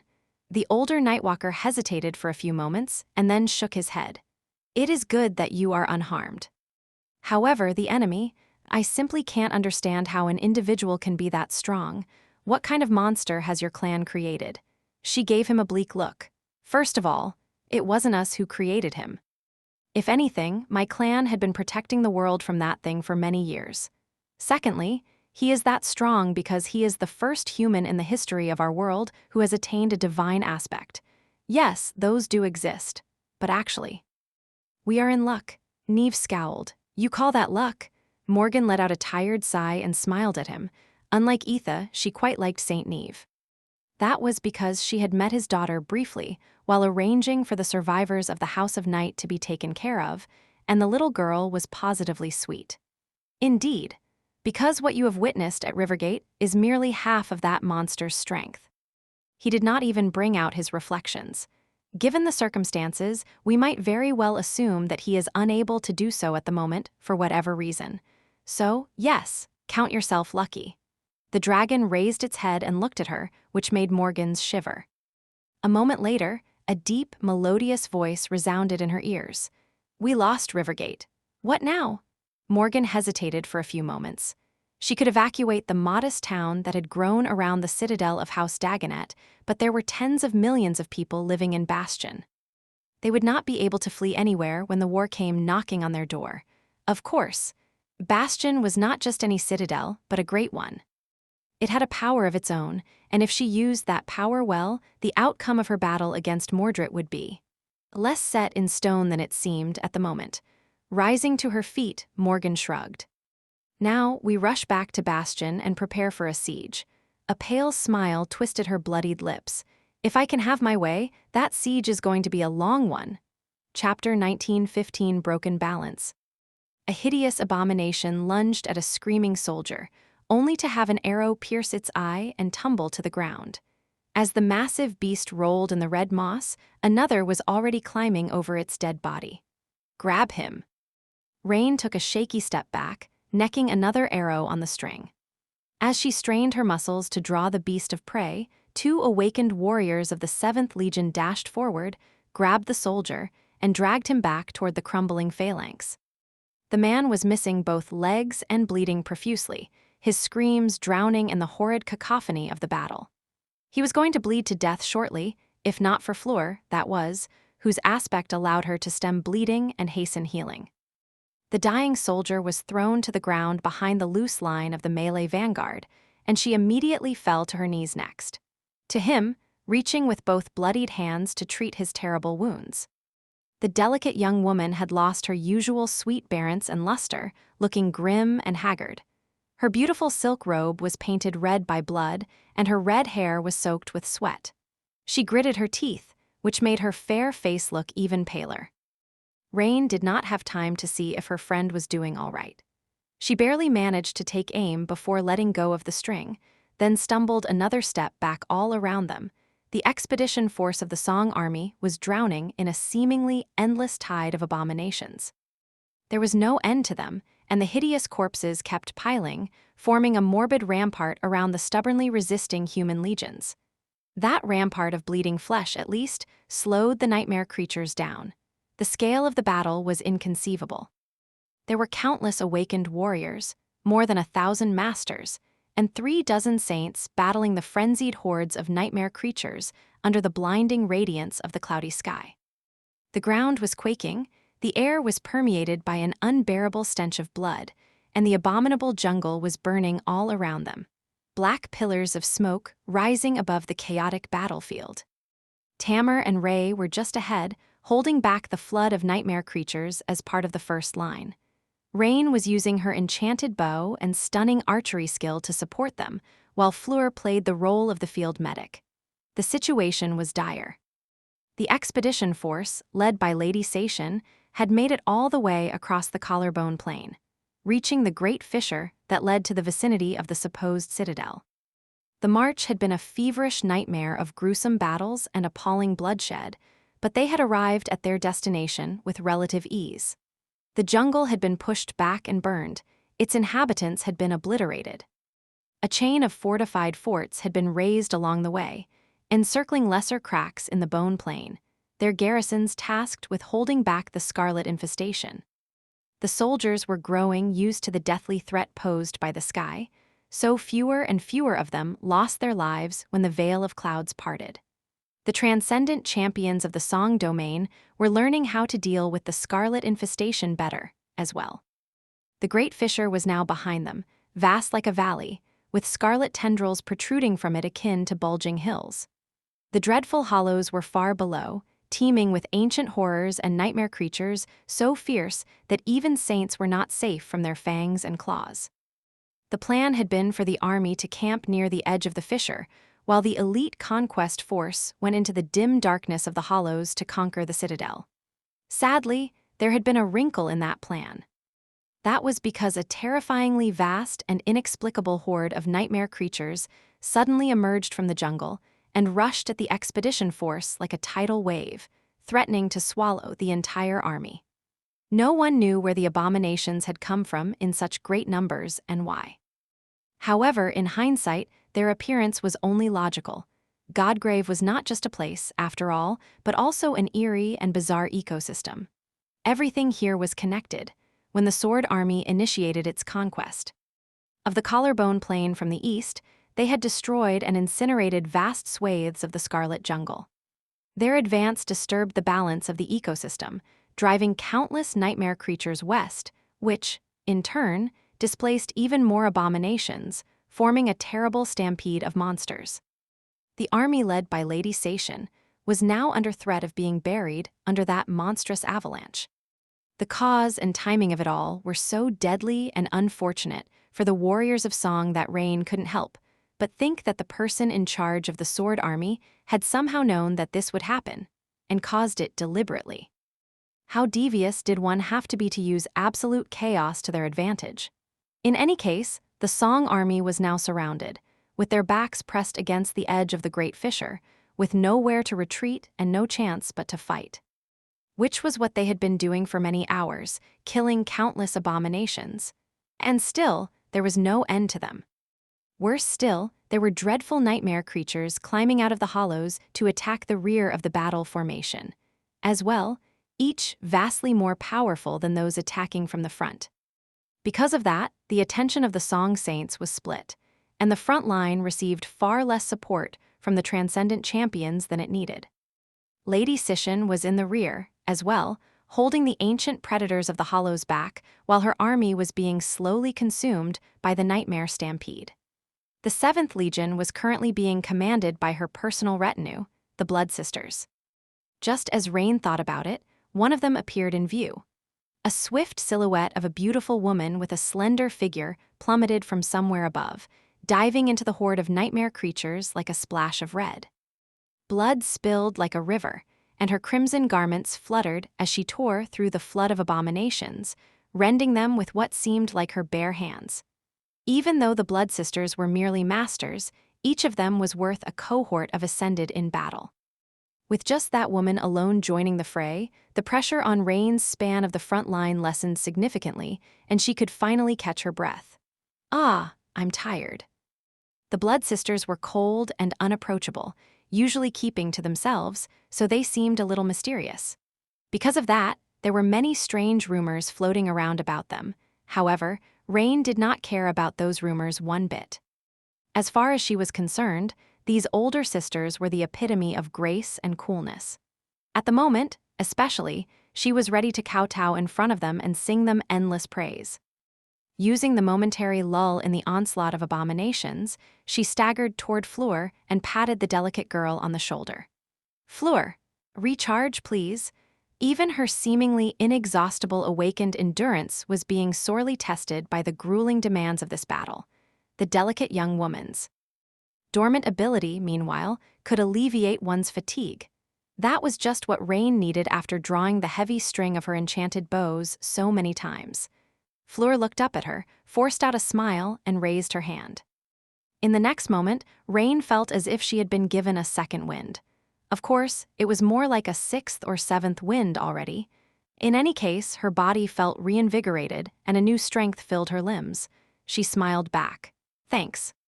Then she nocked another arrow and drew her bow once again, quickly searching for new prey. She had already wounded, maimed, and killed many nightmare creatures. What frightened her, though, was that no matter how many of them they killed, there did not seem to be fewer of the horrid creatures still hungering to taste their blood. Chapter 1916, Burning the Bridges. A few moments later, the Blood Sister escaped from the tide of abominations, sliding dozens of meters back on the slick surface of the ancient bone. Coming to a halt just behind the frontliners, she straightened calmly, her beautiful face smeared with blood. None of which was her own. Blood was also dripping from her hands, soaking the edges of her sleeves. Her eyes, however, were eerily calm, as if she had not just perpetrated a brutal slaughter in the midst of a frenzied horde of nightmare creatures and then escaped unscathed. Her crimson garments had no tears in them, and her expression was cold and emotionless. By mere coincidence, the Blood Sister was standing just a few steps away, so Rain could see every detail. She allowed herself to stare for a moment, then looked back at the carnage in front, worriedly searching for Ammer's swift figure. It was easy to spot the young legacy due to the fact that she moved like lightning, stepping on air to slay the abominations while avoiding their claws. Her giant swayhander was like a white blur, severing enormous beasts in half and taking off their limbs. Still alive. The entire formation was pushed back, and Rain took another step back as well. Her body was not exhausted yet thanks to Fleur, and her mind had not turned numb yet thanks to the puppeteer's shroud. She drew her bow, aimed, and put another arrow through an abomination's eye. Usually, it would have been difficult for her to kill a beast of such rank in one shot, but her bow had an enchantment that enhanced the damage each of her arrows dealt. Her aim was even better, and she rarely failed to strike a weak point. Just then, another Blood Sister appeared near the first. This one had come from the rear of the formation, with a somber look on her face. The first Ascended turned her bloodied face toward her. "What is it?" The second answered in an even tone, "Lady Sation sends orders." Rain could not help but hear their conversation, so her heart started to beat faster. She did not see a way for the army to survive this avalanche of nightmare creatures. Not without suffering crippling casualties, at least. But maybe the person in charge of the whole expedition had a solution. The Blood Sister paused for a moment and then continued. "There is no hope of withstanding this stampede in a frontal battle. We are to retreat into the hollows." The first one raised an eyebrow. "Everyone? Awakened soldiers, too? The over-ascended nodded. Lady Sation has already descended into the fissure to cleanse a landing zone for the army. The other saints will hold the line while the troops follow. The 7th Legion's precise orders are. Rain gulped. Among all military maneuvers, an organized retreat was probably the hardest to pull off. One that included an orderly descent from a vertical cliff, though, was almost unheard of, and they were not descending to safety either. Instead, they were descending into the hollows, a place where the weakest abomination could devour a saint. She suddenly felt cold despite the suffocating heat. An army of awakened would not survive in the hollows. Not without the support of a sovereign's domain, at least. Which meant that their only chance to live on was to reach the citadel and conquer it. By giving such an order, Lady Sation was basically burning the bridges behind herself. Well, it wasn't like they had a choice. They weren't going to survive this nightmare tide, either. Rain sighed and then furtively glanced at her shadow. He'd better give me another memory if I survive this, 2 memories even. Before too long, there was the sound of a war horn, and the Song army started the dreadful and laborious process of retreating into the vast fissure. With how many soldiers there were in the expedition force, the process wasn't fast, and the battle had only grown more fierce as troops were pulled back and sent rappelling into the fissure. The engineering corps had swiftly established moving platforms to hasten the process, and those with aspect abilities that could help in the descent were recalled to the rear. Surrounded from all sides, the Song legions were gradually backing under the onslaught of an endless stampede of nightmare creatures. If they were too slow, they would be swallowed by the flood of abominations. If they were too fast, the fragile formation would crumble, and countless soldiers would be pushed into the chasm, finding gruesome deaths after a long fall. Rivers of blood spilled onto the white surface of the ancient bone. Through all of that, Rain and her cohort had somehow stayed alive. Fleur had run low on essence and ceased healing the soldiers, only using her dormant ability to help them stay in the fight. Ray stumbled back at some point, miserable and cradling a grisly wound. Tamar had assumed command of the entire centuria they were assigned to, at some point, simply because the ascended centurion had died and there was nowhere else to replace him. Rain herself had used up all the essence stored in the beast of prey, felling an especially powerful abomination with a death-dealer shot. By then, the front line of the Legion had a few breaches in it, so she dismissed her how, manifested the mark of shadows into a serpentine black tachi, and moved forward to join the melee fighters. She was now protecting Tamar's back as the two of them fought desperately against the frenzied nightmare creatures. Rain was controlling her soul essence with intricate finesse, which made her capable of displaying bursts of greater strength and speed than most awakened could muster while spending less essence. Her swordsmanship was precise and deadly, and her mind was in a state of clarity. That was how he was barely managing to stay alive. The 7th Legion was one of the last ones to descend into the fissure. By then, most of the awakened soldiers had already entered the hollows, and only the saints were left on the surface, defending a much narrower battlefront with all their might. Rain would have loved to observe these legendary figures unleash their powers in any other circumstances, but today, she just wanted to get away from the fury summoned by these human monsters. Could they even be called humans? From the few glimpses she had caught, saints were much closer to demigods. "Wake the hell up, Ronnie." Tamar, covered in monster blood and pale as a ghost, pushed her onto a shaky wooden platform and then dragged Ray and Fleur to follow. Around 100 more soldiers crowded the platform, which then began to jerkily move down. The ropes creaked, and a few moments later, the surface of the white bone hid the battlefield from their view. Everyone felt tense, happy to escape from the terrible battle, but also apprehensive about the sturdiness of the platform and wary of what would happen next. Rain let out a tired sigh, then crawled to the edge of the platform on all fours and carefully looked down. There, far below. The hollows were waiting for them, full of darkness and terror. Chapter 1917 Fast Promotion. Once the platform passed the great width of the porous hone, they were surrounded by emptiness from all sides. The vast hollow sprawled beneath them, drowning in darkness. Here and there, radiant pillars of light fell from the cracks in its dome and illuminated the ancient jungle. No one knew what unspeakable horrors hid under its impenetrable scarlet canopy, so the soldiers shivered, trying to distance themselves from the edges of the platform as much as possible. Rain simply sat on the creaking wood, trying to catch her breath. She did look at the alien landscape below, but only for a short moment. Seasoned hunters like her knew not to stare at the dream realm too closely, lest something stared back. She looked at Ray. "How's your wound?" The young man was pale and uncharacteristically quiet.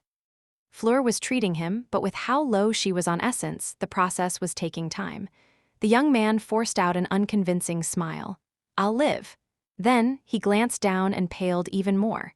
"Until we reach the ground, at least." Tamar dismissed her helmet and sat down near Rain, swiping back her sweaty hair. She scowled and looked at him with scorn. "Why are you worried? You have escaped the hollows before, as a mere sleeper, and completely alone. You are an awakened now, and we are surrounded by an entire army." Ray stared at her gloomily. "Don't remind me, I still have nightmares about that day. I mean, I would have if I could dream." The other soldiers heard their conversation and turned, looking at the young man in disbelief. "Is that true, Ray? You survived the hollows as a sleeper?" Ray seemed startled by the question. "What the? Wait, have I not regaled you guys with the amazing story of our chilling winter solstice? If that's the case, then, why, yes, listen here. It happened on a dark and gloomy night." He launched into the story, making Rain wince. She had heard it retold at least a dozen times, after all, and each was more unwieldy than the previous one. Still, she couldn't help but notice that the expressions of the soldiers eased a little as they listened to Ray talk. All of them were frightened, and hearing that 3 sleepers had escaped from the hollows alive gave them some much-needed solace and maybe even a little hope. It was probably Tamar's reason for bringing up their winter solstice all along. Ray had been distracted from his wound as well. Ilo sneaky. That girl knew how to be subtle as well. Soon, the platform reached the ground and they all disembarked, looking around with wary apprehension. All around them, the battered soldiers of the expedition force were sprawled on the ground, resting or hurriedly wolfing down their rations. The wounded were being treated, the dead or missing were being tallied and mourned. "7th Legion, your position is right ahead." They were corralled to a particular area and left to their devices for a while. No one knew how long this rest would last, so the soldiers did not waste any time and dropped down, unpacking their provisions and dismissing their armor to bandage shallow wounds. Tamar's cohort was no different. "What do you think the commanders will do now?" Fleur's voice sounded subdued, but not at all meek. Rain had assumed that the delicate girl was really soft at first, but after getting to know her better, she realized that their sweet healer had more spine than most awakened. She shrugged and looked into the darkness. "We'll know soon." They weren't properly in the hollows yet. The fissure the army had used to descend here was so vast that sunshine freely poured down. And so, the scarlet infestation in a wide area was no older than on the surface. It had already been annihilated by the advance party led by Lady Sishan, making the landing zone relatively safe, but not peaceful. The sounds of the fighting above barely reached here, but there were other sounds reaching the makeshift camp from somewhere in the darkness. Lady Sishan and Death Singer were currently there, facing the old monsters of the hollows in a bloody battle to clear a path for the army. Deadly nightmare creatures in front of them, a vast horde of abominations behind them. The expedition force was in a perilous position. Well, there's not much we can do about it. All they could do was fill their stomachs, replenish their strength, and prepare for battle, which was exactly what they did. Half an hour later, a weary adjutant approached from deeper in the camp and gave something to Tamar, then ran off after saying a few words. The young legacy remained motionless for a few moments, then sighed and sat back down. Then, she attached a pin in the form of a blood drop to her armor and threw another one, this one much smaller, to Rain. "Congratulations, Ronnie. I guess you're my right-hand man now, which technically makes you a junior officer." Rain caught the pin, raised an eyebrow, and asked in an amused tone, "Goodness, I'm so honored I can cry. Right. What does it make you, then?" Tamar stared at her bleakly. "A captain, no, wait. A centurion, technically, since we're in a royal legion." Ray whistled. Ever the overachiever. The entire composition of the Song army was a bit of a mess. There were brigades and divisions, following the unit structure borrowed from mundane armies, but also the 7 royal legions, which did not. The legions consisted of centurii, which were supposed to consist of 100 awakened warriors, but were actually larger than that. In any case, these units of awakened were usually led by an ascended officer, called a centurion. Tamar wasn't the first awakened in the Song army who had been given the command of a centuria, but she was definitely the youngest. It was indeed quite an achievement. The young legacy did not seem too impressed, though. Instead, she grimaced and asked in a grumbling tone, "Whatever, is the food ready?" Fleur smiled. "Coming right up." They ate a simple but filling meal in silence. After that, another messenger arrived, dropping a scattering of shimmering crystals in front of them. Rain's eyes glistened. Finally, the crystals were, of course, soul shards. Chapter 19:18, Growing Strength. The soul's shards were some of those that the engineers had time to scavenge from the corpses of the nightmare creatures in the recent battle. That task was important enough that it had to be completed even in the middle of the most terrifying clashes. After all, with every soldier that managed to fully saturate their soul core, the strength of the Song army grew. Tamar had long saturated hers, so the share of their cohort was divided 3 ways between Rain, Fleur, and Ray. Today, that meant that Rain received about a dozen shards. The rewards were distributed according to the contribution of a cohort, and theirs always performed exemplary. Granted, in a chaotic situation like this one, no one was actually keeping score. Usually, the centurions would make reports to Legion Command after the battle, and the allocation of spoils would be decided later on. But their centurion was dead, and the battle was not even over yet. So, Rain felt lucky to even receive anything. All of these shards were of a higher rank than Rain herself was, as well. It was a sizable boon. Forgetting her worries for a few minutes, she concentrated on shattering the shimmering crystals in her fist. And look at that, she did not even need to use the pommel of her knife to break them. Just her awakened strength was enough. "I'll never grow used to it." A stray grin somehow found its way onto Rain's face. She had not been awakened for long, so the novelty of possessing superhuman strength was yet to lose its luster. She loved the feeling of being strong, of being powerful. After all, it was the feeling of powerlessness that had instilled into her the desire to step on the path of ascension all those years ago, to begin with. Rain still remembered the day when a nightmare gate opened near her school clearly. The panic, the dazed faces of the students, the teachers who tried to look calm in front of the children but still couldn't hide their fear. She was supposed to die on that day, most likely. But through a twist of fate, somehow, she survived. An awakened warrior appeared out of nowhere at the last moment, shielding Rain from the lunging abomination and slaying it with a single slash of her sword. Rain's memories of that awakened were strangely blurry. Well, it wasn't that surprising, considering her mental stare at that moment. She vaguely remembered a graceful black armor, a feminine silhouette, and a cold indifference with which the unknown woman cut down one nightmare creature after another, not letting a single one pass. In the end, none of the students died. The teachers had survived as well, and Rain had come to know that she never wanted to feel that weak again, for her parents, for her siblings, and for herself as well. Her path to awakening had been a long and brutal one.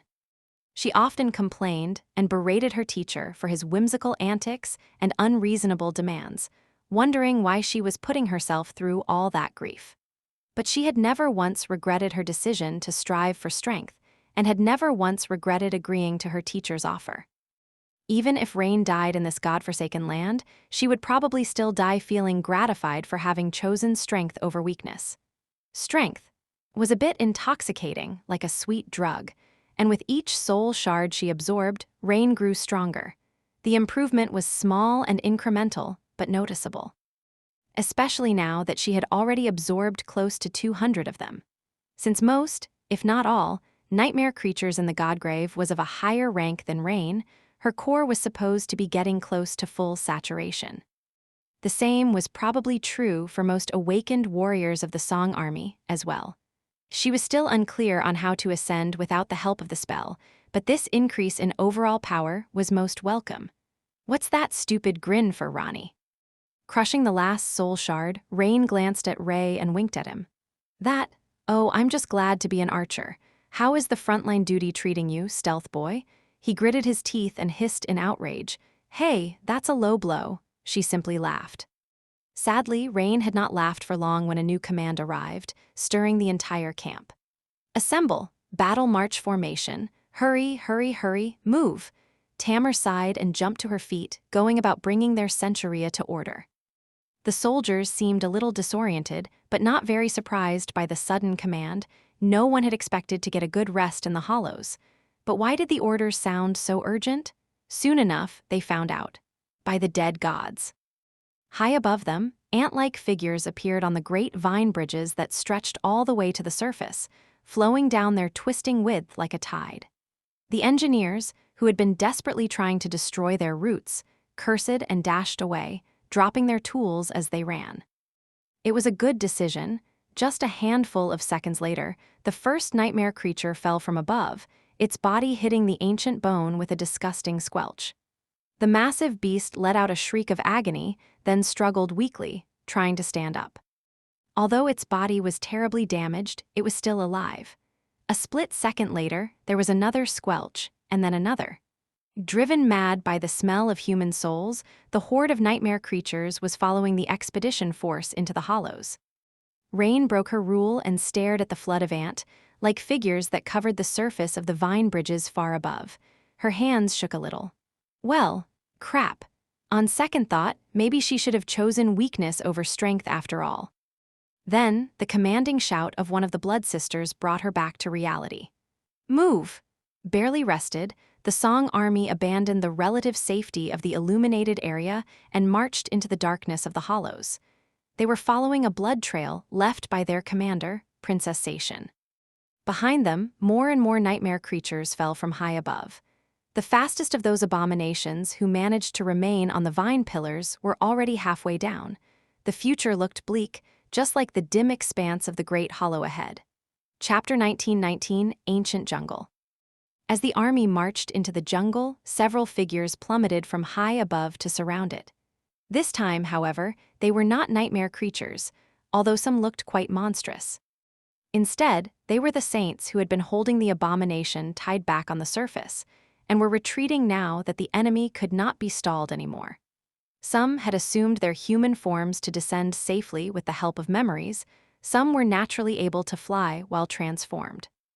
Others simply took the fall, relying on the nature of their bestial bodies to withstand the damage. The thick canopy of the jungle helped cushion their fall somewhat, but the impacts were still chilling. In that brief moment, Rain noticed all kinds of awesome creatures. There was a monstrous, but eerily beautiful harpy with blood dripping from her sharp claws and red lips. There was a giant with the head of a jackal, his towering body the color of obsidian. There was a hill-sized canine with 3 heads, his bloodied jaws powerful enough to grind mountains to dust. There was a horrid creature that resembled a horned lion with a viper for the tail, drops of venom dripping from its fangs. There was even an enormous reptile with powerful hind legs and short, underdeveloped arms, its tyrannical footsteps making the ground shake. The saints were battered and bleeding, their powerful bodies a map of wounds. However, they did not seem to pay it any attention. Landing on the ground, they instantly assumed positions around the army, ready to defend the soldiers from those inhabitants of the ancient jungle that had survived the passage of the daughters of Kai Song. Sadly, the expedition force was so large that even 36 transcendent champions were not enough to protect everyone. The feeling of safety provided by the sight of them was an illusion. Rain gripped her bow nervously as the scarlet canopy obscured the distant dome of the Great Hollow. Countless luminous memories chased the darkness away, making it easy to see the surroundings. The jungle of the hollows was both similar and different to the one infesting the surface. The shapes, the colors, and the smell were all the same. However, this jungle was much more ancient, therefore, more harrowing. The trees were many times taller, the vines were as thick as a human body, and the moss was deep enough to swallow a person whole in some places. Of course, to digest them. The trees were just as hungry, and some of the vines moved like enormous snakes, ensnaring people and rending their bodies with razor-sharp thorns. There were blood-sucking insects the size of a human head and crawling bugs with mandibles long enough to bite off one's foot. Those moved in swarms, of course, felling people and devouring them in a matter of seconds. Soon enough, the jungle was filled with the rustle of weapons and chilling screams. The ancient jungle of the Hollows was absolutely deadly, and that was even after Princess Sation and Deathsinger had passed here, obliterating the most dangerous predators. The traces of their passage were everywhere. The towering trees were snapped and shattered, the predatory vines torn apart. The hideously torn, enormous corpses of terrifying nightmare creatures were laying here, and they're like dark hills of torn flesh, lakes of fetid blood pooling below them. In some places, entire swathes of the jungle were entirely destroyed, as if a hurricane had passed there. Dark liquid was sipping from beneath the fallen trees. Rain was stunned and horrified by the nightmarish reality surrounding her at first, but quickly grew numb to it. There was no time to feel fear anyway. Another one. She drew her bow and let an arrow loose, aiming at the buzzing of wings above. The blood-sucking horrors hid themselves in the thick canopy of the jungle and were too fast for an awakened to see when they attacked. However, she could sense their shadows, see in the darkness, and hear them. That was just barely enough to give her a chance to hit the abominable vermin before they killed someone.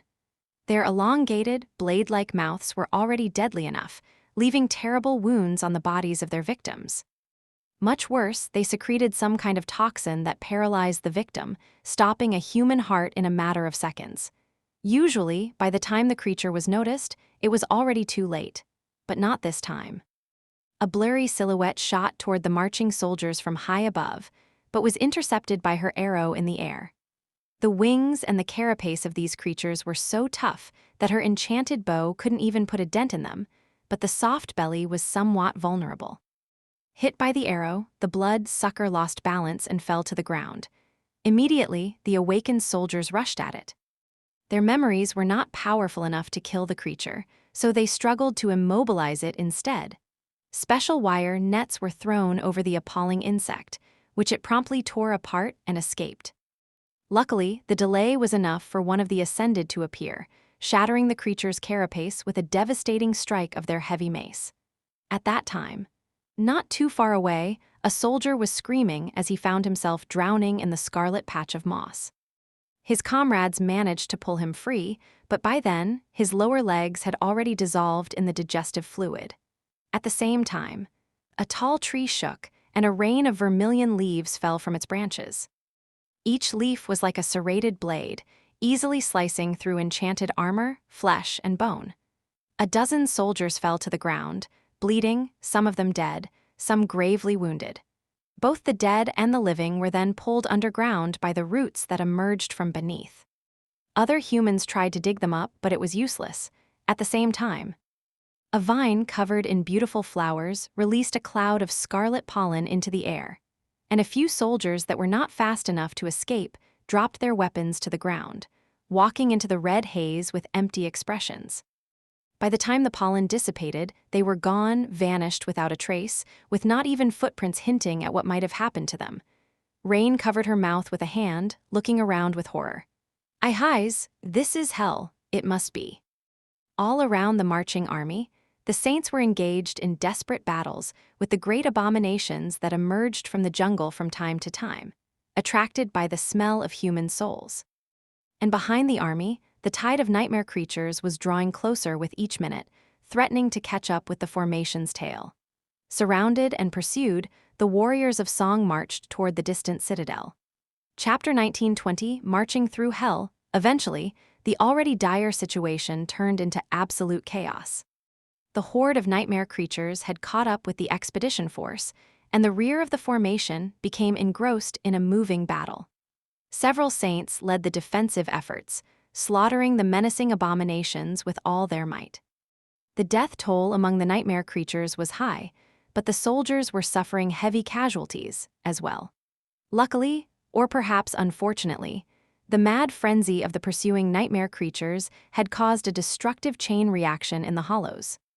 The local predators were overcome by hunger and bloodlust at the sight of human troops. But they weren't happy to see the numerous abominations from the surface invade their territory, either. To the great ones inhabiting the ancient jungle, the weak surface dwellers were nothing but prey, just like humans were. For that reason, the pursuing horde suffered a terrifying massacre when appalling silhouettes lunged into it from the jungle. The ancient predators grew mad from the stench of blood, slaughtering everything they could see with chilling cruelty. A few of them fell, too, buried under an avalanche of hideous monsters. The internal strife between the rightful rulers of the Hollows and the invading surface dwellers alleviated some of the pressure on the army, but not a lot of it. The expedition force was still bleeding lives, not a staggering number of them, but more than ever before. The people trapped in this morbid hell soon found themselves missing the unpredictable and inescapable radiance of the deadly sky. Who would have thought? Rain, meanwhile, was missing the weird antics and ridiculous stories of her teacher. In the past 4 years, she had lived through plenty of frightening situations.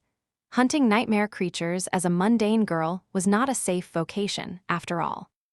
But he was always there with her, talking her through the difficult ordeals and taking care of her when she felt lost. He was still with her, hiding in her shadow, but because they were surrounded by thousands of soldiers, her teacher could not speak. Even though Rain would never admit it, she would have loved to hear him tell an outrageously nonsensical story with a straight face right now. Let's see. Breathing heavily, she helped Elammer deal with a monstrous tick that had lunged at them from a branch and assessed how much essence she had left. One benefit of not having an aspect was that she rarely ran low on it, unlike other awakened. So Rain was doing quite fine for now. What would he say in this situation? Probably something like, "What this is nothing. Have I told you about that time I climbed into a cursed terror's nest and stole its egg?" Elle was actually looking for tasty fruit to treat someone special, but that nest was in the way. Actually, he might have actually told her that one. Or, the Hollows, oh, I've been there, on a date of sorts, with Lady Changing Star. Who is my girlfriend? Despite the dreadful situation, Rain smiled crookedly. Yeah, right. She could actually believe that her teacher had stolen from a cursed terror once. He did look like the kind of scoundrel to attempt such lunacy, but that last one was too laughably ridiculous even by his standards. Manifesting another arrow in her enchanted quiver, she knocked it on the string of her bow and took a deep breath. Let's just survive. Believe in Lady Sation. She will not lead her army to certain doom, if not because she was a virtuous leader. Then at least because she needed that army to fight the forces of the Sword domain in the future. The Citadel must not be that far by now. And it wasn't. Some time later, the 7th Legion was sent to the rear of the formation. They steeled their hearts and plunged into the bloodshed, retreating slowly while holding back the frenzied mob of nightmare creatures. The Saints were fighting some distance away, breaking the tide, while the soldiers served as the shield of the formation. In some ways, it was much more dangerous here, in the rear of the escaping army. That was because the abominations were numerous and driven to utter madness, both by their lust for human souls and by the terror of the Great Ones rampaging in the horde far behind. Between the ancient rulers of the Hollows and the human soldiers, countless nightmare creatures had already been slain, and more were dying each minute. But in other ways, fighting against them was much safer than marching further into the army formation. That was because most of the dangers hiding in the ancient jungle, like the blood-sucking horrors, the razor, sharp falling leaves, the man-eating patches of moss, and the clouds of scarlet pollen, would be dealt with or at least discovered by those who marched in the front. After withstanding the flood of abominations for a while, the 7th Legion was rotated to the head of the column.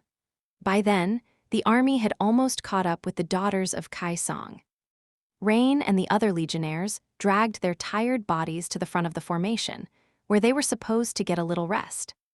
Since Lady Sation and Deathsinger were so close, the jungle was safer than before. Its inhabitants had just been slaughtered by the transcendent princesses, and those pests that had survived were hiding, afraid to attract their attention.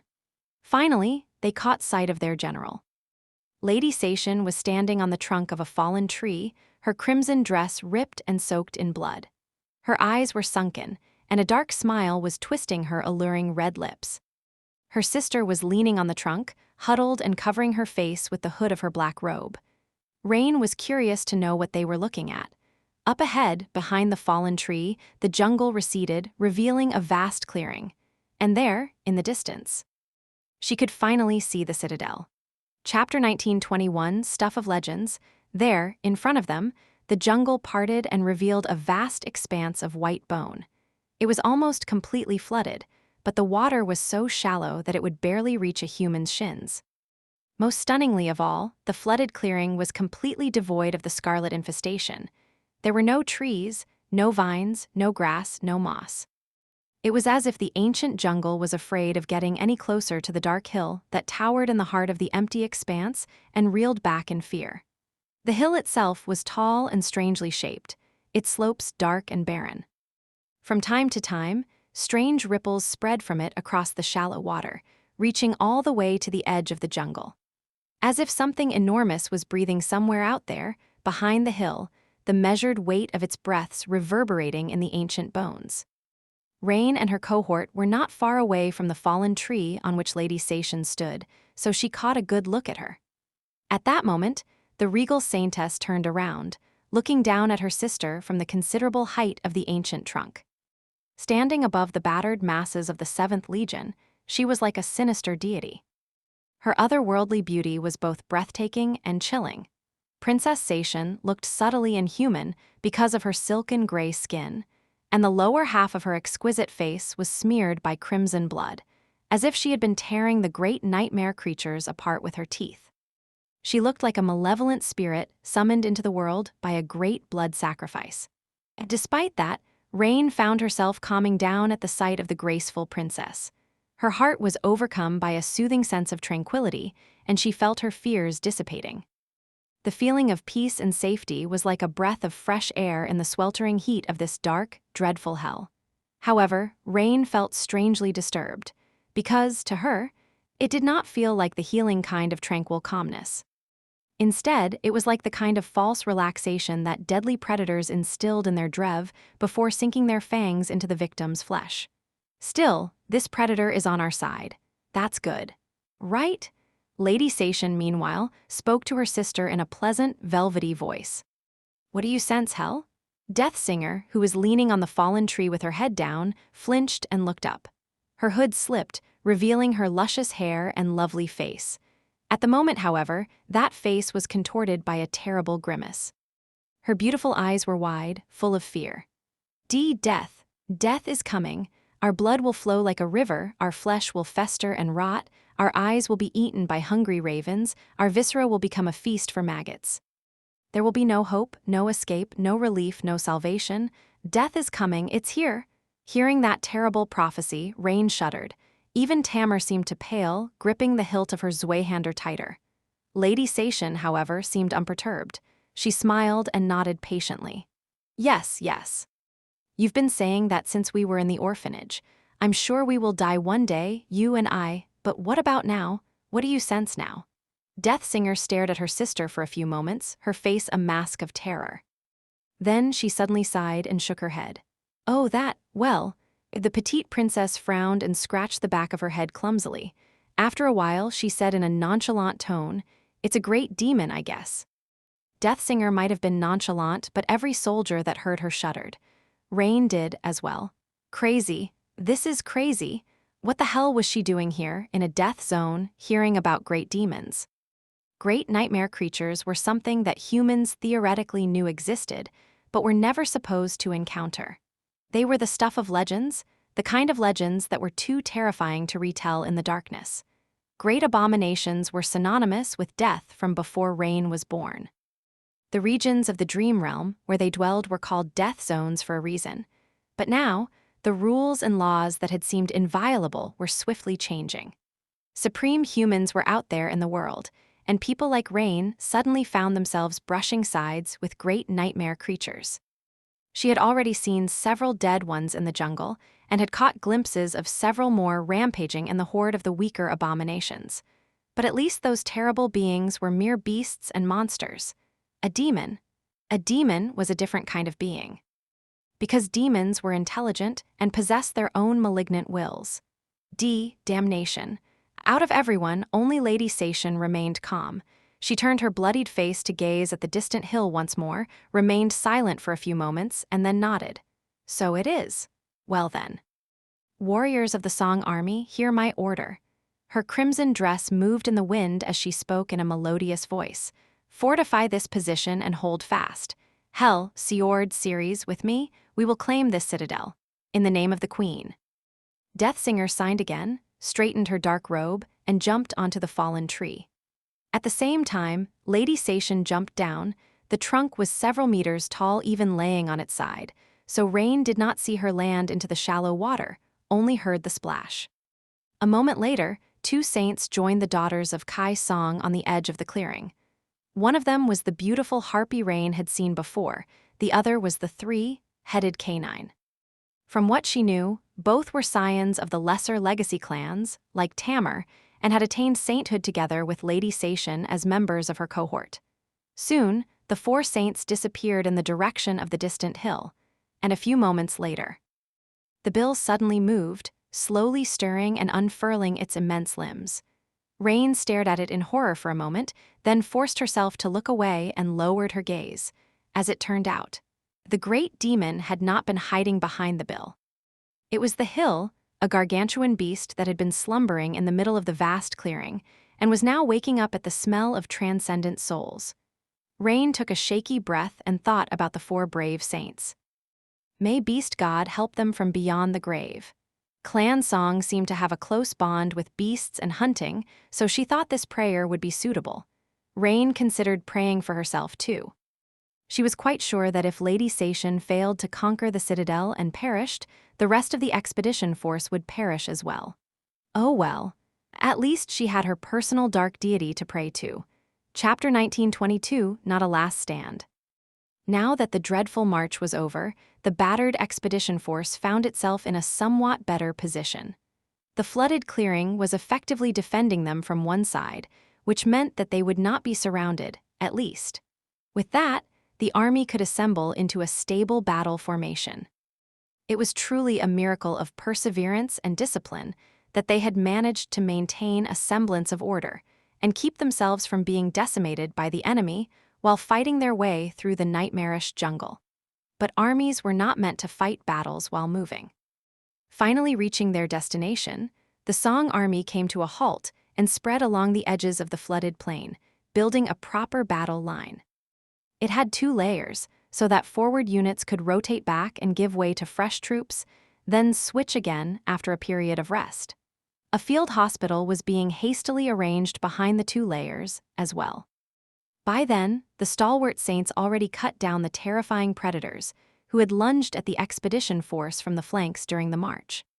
Those were the true rulers of the Hollows, old abominations of the great rank. Luckily, there were far fewer of them than the saints, so the champions of the human army were able to team up and bring each of the monsters down in groups of 3 or 4. Many were wounded, but none had perished yet. The situation might have been different if not for Lady Sation and Princess Hell, though, who had culled the rulers of the Scarlet Jungle on their way to the citadel. Now, the saints were free to assume positions in front of the battle line, serving as its pillars and anchors. In any case, the situation of the Song army, while still resembling a hellish nightmare, was much better than before. However, it was also much more perilous than before, because their fates now depended on the success of Lady Sation and her party. If the great demon guarding the citadel triumphed, then every advantage gained by the expedition force would turn to ash. The demon would attack the battle formation from the rear, and they would be devoured from 2 sides. Of course. First, the army had to survive long enough to learn who prevailed in the battle for the citadel. It's going to be fine. Yeah, definitely. Rain stared at the approaching tide of nightmare creature with apprehension, trying to convince herself that the current preparations of the Song army did not resemble getting ready for a heroic last stand. Lost in a godforsaken hell, suffocated by sweltering heat, their back pressed against the territory of a great demon, and facing an endless flood of nightmare creatures. That definitely sounded like prime material for an inspiring and tear-inducing ballad that would be sung through the ages. But Rain didn't want to be sung about. He would much rather survive. Heroes were very admirable, but they were also very dead. She had no aspirations of becoming a hero. Damn it. Archers. The 7th Legion was currently on the front line, preparing to clash with the vanguard of the Nightmare Horde. The Blood Sisters, there were around a dozen of them, were very noticeable among the centurions with their red garments and striking beauty. Seeing them gave the soldiers some confidence, and it was these women who commanded the legion in the absence of Lady Sation. So, the voice that called upon the ranged specialists to unleash their fury on the approaching horde was rather melodious, making the grim scene feel less horrid. Rain drew her bow, took aim, and let an arrow loose. With how numerous the nightmare creatures were, one would think that she did not have to aim too well in order to hit something. But sadly, that was not the case. Because her arrows were not powerful enough to pierce the hides of the abominations, she had to strike them precisely in a weak spot. Which was why the horde was not slowed down at all by the devastating barrage of arrows, various projectiles, and aspect abilities unleashed by the human army. It was like mundane archers showering heavily armored cavalry with arrows. A few abominations stumbled and fell, but most remained unscathed. Worse still, the nightmare creatures were not at all deterred by these losses. Soon after, they crashed into the battle formation. Rain continued to shoot, trying to remain stable on the quaking ground. In front of her, the tide of monsters broke against the Saints, flowed past them, and reached the front line of the 7th Legion. Tamar and Ray were in front of her, surrounded by the awakened warriors of their centuria, which was in a worse situation than most because it lacked an ascended, but luckily positioned well. Some distance from them, the saint whose transcendent form was that of a giant reptile towered above the flood of nightmare creatures. It lowered its neck and snapped its jaws, eviscerating several of them at the same time, then swiped its long tail sideways, crushing even more. An especially large beast jumped on its back, but the tyrannical reptile simply snapped its jaws once more, grabbing it and throwing the bleeding corpse flying hundreds meters back with a jerk of its head. Then, it let out a chilling roar and plunged further into the horde of abominations. The bow is useless. Now that the nightmare creatures had closed in, it was harder for her to hit anything with an arrow. The situation might have been different if they were in an open field, but the jungle blocked her line of sight, while the thick canopy prevented her from shooting over the heads of her comrades. Cursing, Rain dismissed the beast of prey and let her snake tattoo turn into a black tack-eye once again. Gritting her teeth, she left Fleur and advanced forward. Hack, slash, pierce, block, dodge, evade, the damned nightmare creatures were too strong. She could barely cut their hide, and it took dozens of strikes to bring a single one down.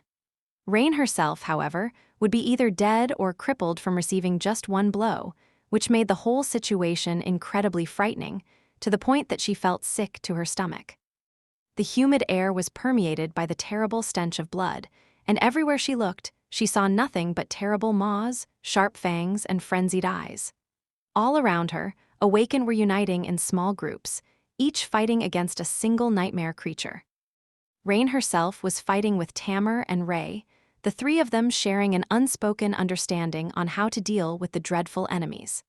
Their cohort might not have been together for long, but Tamar was a competent leader, while Rain was very experienced despite having only just awakened. So, from the point of view of others, she was simply extremely competent in everything she did.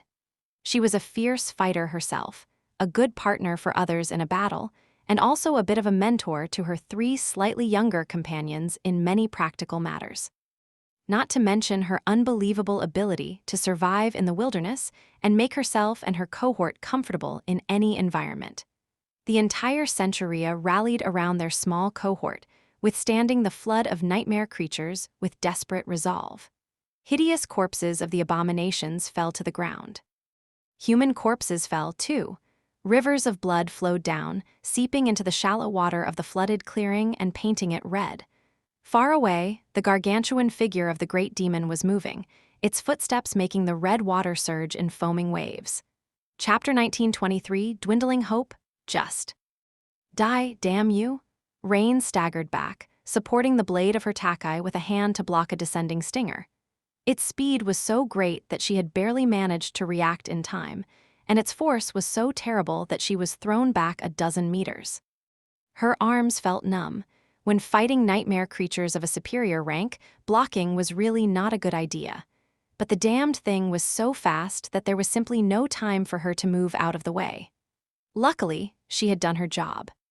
A split second after Rain was tossed back, Elammer's Zweihander plummeted on the tail of the abomination, striking precisely at the spot where its armor had already been broken. The severed stinger fell to the ground in a flood of fetid blood, and the monstrous creature turned threateningly toward the young centurion, its claws flying forward at lightning speed. Tamar had no time to disengage and dash to the side. She simply stepped on air and leaped over the claws, then did so again. This time, the invisible platform seemed to be situated perpendicular to the ground, so he threw her body sideways instead of up, twisting and landing in a slide. The nightmare creature was already lunging at her, but at that moment, Ray, whom it had not noticed, blinded by pain, jumped onto its carapace and drove his sword through its eye. The abomination convulsed and fell, moving weakly. It was still alive, but completely dazed. The three awakened rushed forward and unleashed a barrage of attacks, eventually finishing it off. All three were breathing heavily, barely enduring their exhaustion, and that was despite the occasional infusion of stamina from Flaw. The rest of the soldiers were faring even worse. Rain shivered, noticing that another nightmare creature was already barreling in their direction. Just how many? The ground was already littered with so many corpses that it was hard to see the scarlet moss beneath. They couldn't go on much longer. Luckily, at that moment, the familiar, reassuring voice of the Blood Sister reached them like the most beautiful melody in the world. 7th Legion, retreat! Elair's turn on the front line was over. This turn, at least. The Legion retreated in an orderly manner, and at the same time, another brigade advanced between their ranks. Soon, their backs hid the battlefield from Rain's view, and she let out a relieved sigh. Moving back almost all the way to the edge of the water, the 7th Legion came to a halt. Elhi soldiers fell to the ground where they stood, shocked, exhausted, and covered in blood. Some dismissed their armor despite the dire danger. The heat was just too unbearable, and they were all drowning in sweat. Everyone was dehydrated, so the first thing many did was greedily drink water from their canteens. Rain was no exception. After drinking her share, she finally felt alive again. While Flaw was tending to their wounds, all minor, fortunately, and infusing them with refreshing vitality, the three members of the cohort who had actively participated in the melee remained silent. Honestly, they were too stunned by the magnitude and ferocity of the violence, too dazed, and too tired to talk. Even Tamar, who had been programmed to always maintain composure by her clan, seemed subdued and shaken. None of them had died yet, at least. The same could not be said about most other cohorts. The number of slain nightmare creatures was incalculable, but the casualties suffered by the Song army were also heavy. It is not a last stand. Rain knew that it wasn't, but it seemed like one more and more with each passing minute. The 7th Legion had fought well during their first rotation, and during the second, too, however. During the third, the tired soldiers started to make more and more mistakes. As a result, more and more of them died. They had just finished the 5th rotation, and the situation was starting to look bleak, not just for them, but for the entire army. The warriors of Song were desperate, exhausted, and slowly succumbing to fear. Their morale had especially plummeted when one of the saints, the one whose transformation resembled a horned lion with a venomous viper for the tail, finally fell, debilitated by countless wounds, and was immediately swallowed by the tide of nightmare creatures. Like that, the Song army lost its first transcendent champion. Watching a saint die was a shock to everyone, not only because they were watching the death of a living legend, but also because it forced the soldiers to ask themselves a simple question. If even demigods were dying, then what hope did mere mortals like them have? Rain threw a glance at her shadow, drawing strength from it, then turned to the flooded clearing and stared into the distance with a detached expression. The battle had been unbearably hard on the army, lasting an eternity. She couldn't imagine how Lady Sation and her team could still be alive while fighting a great demon, but they were, continuing the devastating battle. Even though it was taking place too far to discern the silhouettes of the daughters of Kai, Song, everyone in the second layer of the battle formation, could turn around and look at the flooded plain to see the massive shape of the demon moving across the water, making it surge and boil. At some point, Rain did not know when the water, which had been clear and transparent before, had turned entirely red, like a lake of blood. Some of it was because of the blood flowing from the shore where the Song army was fighting, but most of it, she had no idea where it had come from. Something flashed in the distance, and a few moments later, the echo of a terrifying roar reached them from afar. The ground quaked, and the lake of blood surged, a tall wave crashing into the low shore. The queen's daughters were still fighting the great demon. Chapter 19:24, Pit of Despair. In the middle of the flooded clearing, Song Seishin was standing in the crimson water, looking at the gargantuan creature in front of her with a twisted smile. Her eyes were shining with an eerie red glow in the dim darkness of the hollows, and her long braid was fluttering in the wind that had risen from the demon's last attack. The Great One was like a mountain, its mighty body covered by bristling black fur. Its body was not quite bestial, but also not quite human. The creature was like an abominable ape, its fangs protruding like cliffs, its eyes burning with diabolical cunning and murderous fury. It was wielding a great club made out of bone, and each time it struck the ground, the entire world quaked. Siord, the beautiful harpy, was playing a deadly game of cat and mouse with the demonic ape by flying around its head, barely dodging its obliterating attacks. Ceres, the enormous three-headed canine, was in an even more precarious position, dancing between the abomination's feet and trying to tear pieces of flesh out of its shins. Neither had managed to deliver even a single wound to the great demon, yet. However, the demon was bleeding. Opening its maw, the terrifying creature let out a deafening roar and shuddered, forgetting about the annoying fly and the three-headed pest for a moment. Then, it vomited a terrifying waterfall of blood. Blood was flowing from its mouth, from its nose, even from the corners of its eyes, spilling into the shallow water like a red river. That was because Seishin was using her awakened ability. It had taken a while for her ability to take effect, considering how powerful her enemy was. But she wasn't powerless, either. If anything, the most difficult part was limiting the area of effect of her ability to spare her allies from sharing the same fate as the demon. The intoxicating smell of blood was driving her mad, and at the same time making her many times stronger. Standing in the middle of a lake of blood spilled by a great abomination, Seishin was infused with a raging inferno of hungry, furious power. It was the scaling augmentation granted by her ascended ability. It was partially because of that power that she had been able to move with stunning speed to evade the demon's earth, shattering attacks and recover from the terrible wounds littering her body, staying alive despite how vast the gap between her and the guardian of the citadel was. The second reason was her transformation ability.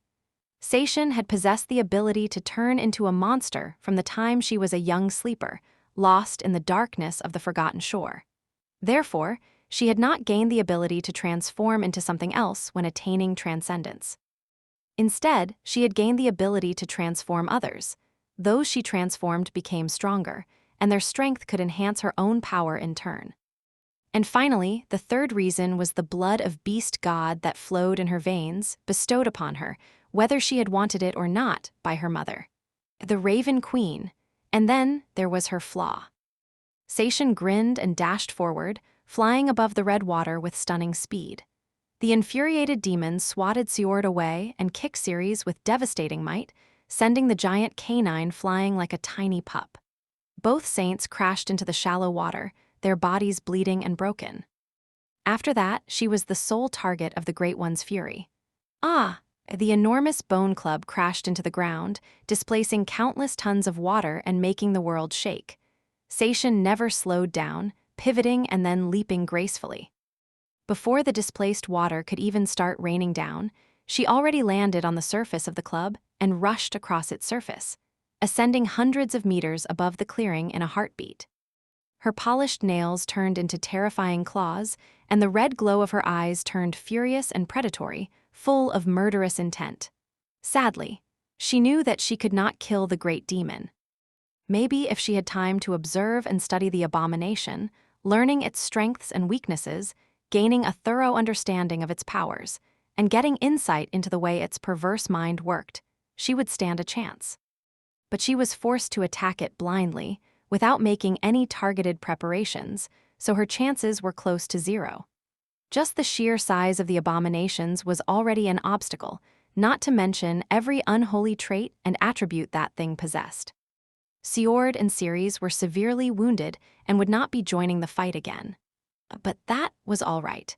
There was a reason why Sacian survived the longest out of anyone who had ever been sent to the Forgotten Shore. That reason was that she knew how to find a way out of the most desperate situation, and then drown her enemies in the pit of despair she had escaped. Right now, for example, there was little chance of defeating the great demon. Therefore, there was no reason to try. Instead, her goal was simply to draw its attention, which she had already done, and stall it for a while.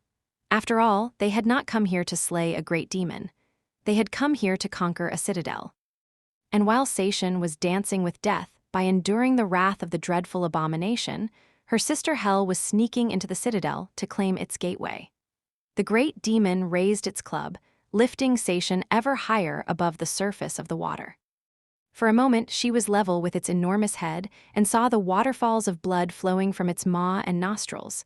She shivered, feeling her Flaw call upon her from somewhere deep, deep within. Sacian licked her alluring red lips. "Ah, I want to taste it. Advance." The battered 7th Legion rushed forward once again. The retreating soldiers stumbled between them, bleeding and barely staying upright. Their pale faces and sunken eyes were full of numb terror. Reaching the front line, Rain saw a carpet of corpses covering the ground everywhere she looked. Most belonged to hideous nightmare creatures, but many were those of humans, some sickeningly mangled, some strangely intact. There were so many dead that the ancient jungle seemed unable to swallow them all, its profane hunger satiated for the first time in eons. Curse it all.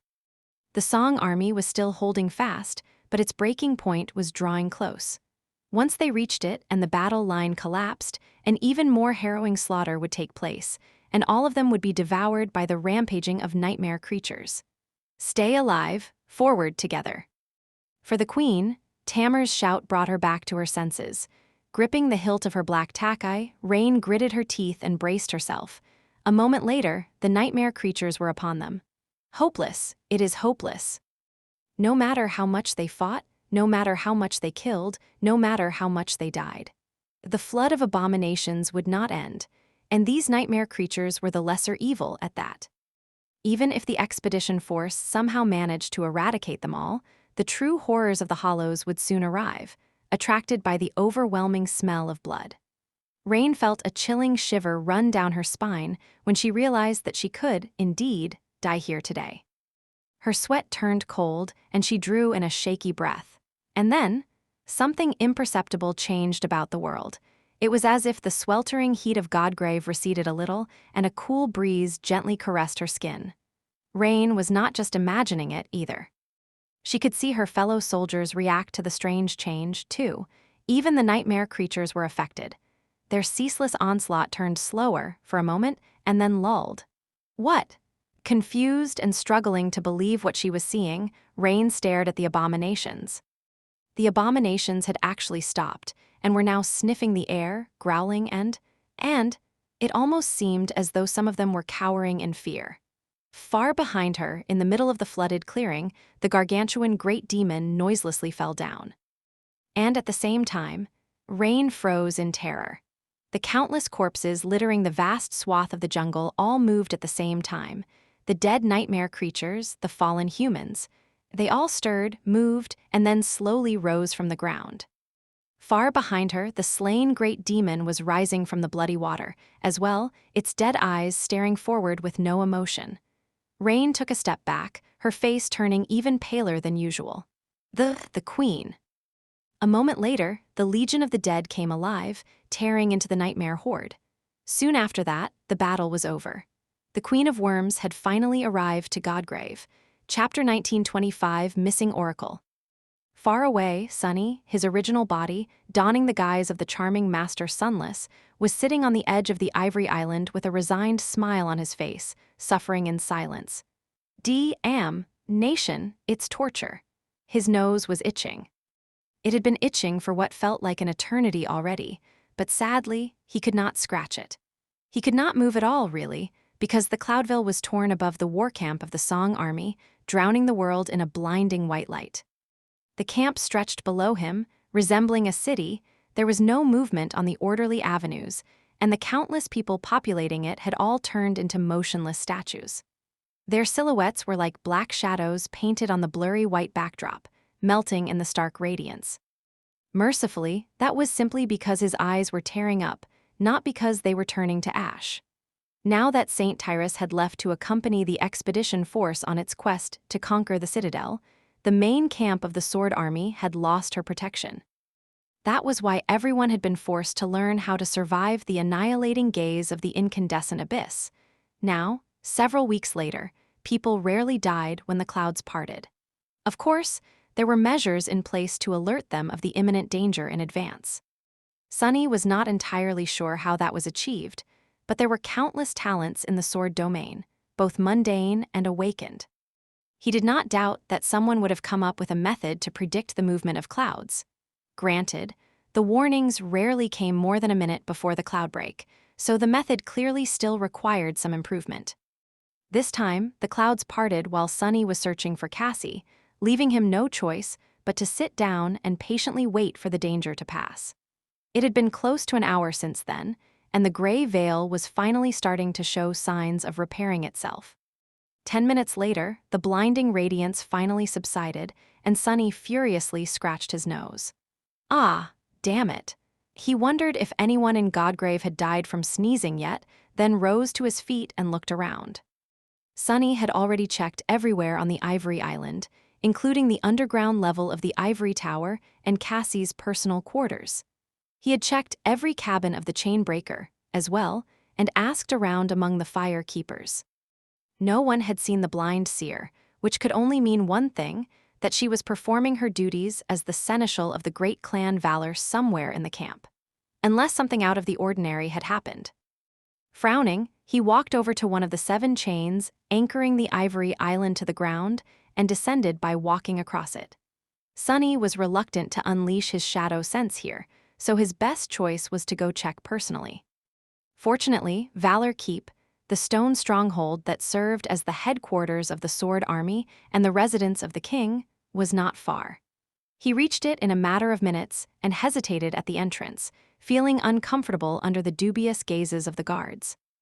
The thing was, Sunny had only ever entered the keep while accompanying either Nephi's or Cassie. He had never been here alone and wasn't sure if he was even allowed inside. Clearing his throat, he hesitated for a moment, cringed inwardly, and addressed the guards in a commanding tone. "I am Sir Sunless, Knight Commander of the Ardent Wardens. Move aside." Gods, I actually said it. The guards stared at him some more. Eventually, one of them sneered. "Oh, yes, we know precisely who you are, Sir Sunless." The derision in his voice was not even hidden, but the guards did move aside. Sunny glowered at them for a moment, then walked into the gate. Halfway across the threshold, however, he halted, backed a few steps, and looked at the rude guard for a moment. Then, a pleasant smile appeared on his face. "Do you, perhaps, want to challenge me to a duel?" The guard paled a little, shivered, and slowly shook his head. No, Knight Sunless, sir." Sunny's smile brightened menacingly. "Thought so." With that, he entered the stronghold without looking back. Nephi's was gone from the camp, as well, so people were getting braver as far as showing him their contempt was concerned. Sunny did not really mind, but it was starting to get tiresome. Perhaps it was time to teach them another lesson in humility, but not now. Sighing, Sunny found the nearest person wearing the colors of Clan Valor, and inquired if Song of the Fallen was nearby. He had not really expected a positive answer, but to his surprise, the man simply nodded and gave him directions to a certain chamber in the depths of the keep. The chamber was guarded by several knights, which gave him pause. Although nothing showed on his face, Sunny felt his whole body tense up for a moment, and his heart started to race. Were these ascended guards sent to protect Cassie as a sign of how highly she was valued by clan valor? Or were they here to make sure that she couldn't escape?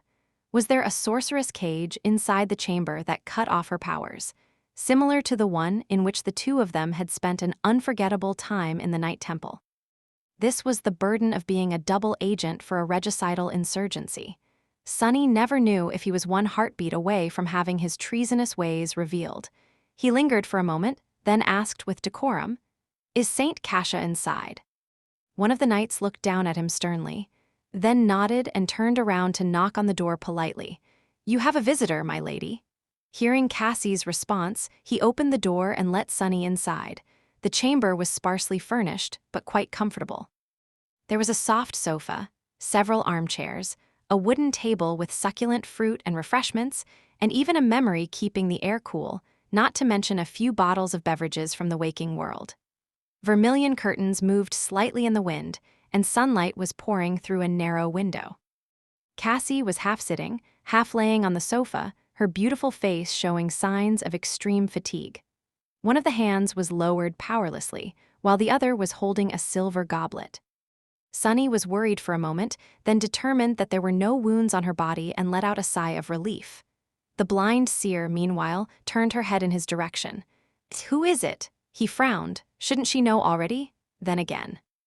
Their mental link seemed to be inactive, which meant that Cassie's ascended ability was suppressed, for some reason. If the same was true for her awakened ability, which allowed her to sense what would happen a few seconds in the future, then she would be truly and utterly blind. Sunny's frown deepened. "It's me, Saint Kasha, Master Sunless." He threw a glance at her ascended guards and unceremoniously closed the door. That would not prevent them from eavesdropping on their conversation, but it was better than nothing. A pale smile illuminated Cassie's face. "Sunny. It's good that you're here. I was just thinking about asking someone to escort me back to the Ivory Island." Sunny took a deep breath, considered his thoughts for a moment, and then asked bluntly, "What happened to you?" He thought that he already knew the answer. In hindsight, it was quite obvious. Cassie sighed, then dropped her head on the soft armrest of the sofa. Her voice was a little tired. Essence exhaustion. Chapter 1926, Enhanced Interrogation. A few moments later, Sunny led Cassie out of the stronghold. Since she was currently robbed of all her abilities except for the dormant one, she once again turned into the helpless girl he had once guided across the forgotten shore. Which was both nostalgic and a little heartbreaking to see. Sunny offered her his arm, and she took it tentatively. Their physical closeness earned him a few scornful looks from the passerby, who seemed ready to beat him up as if he was some kind of despicable philanderer. With a healthy dose of envy mixed into the anger, perhaps, he was momentarily happy that Cassie could not see these reactions. Ignoring the idiots, Sunny led her toward the Ivory Island. Essence exhaustion. Of course, it was the most obvious answer. He just failed to consider it seriously because Cassie, unlike Nephi's and Sunny himself, had very rarely driven herself to that state before, if ever. Which posed the question, what exactly had made her burn so much essence? The answer would have to wait until they were in a more private setting, though.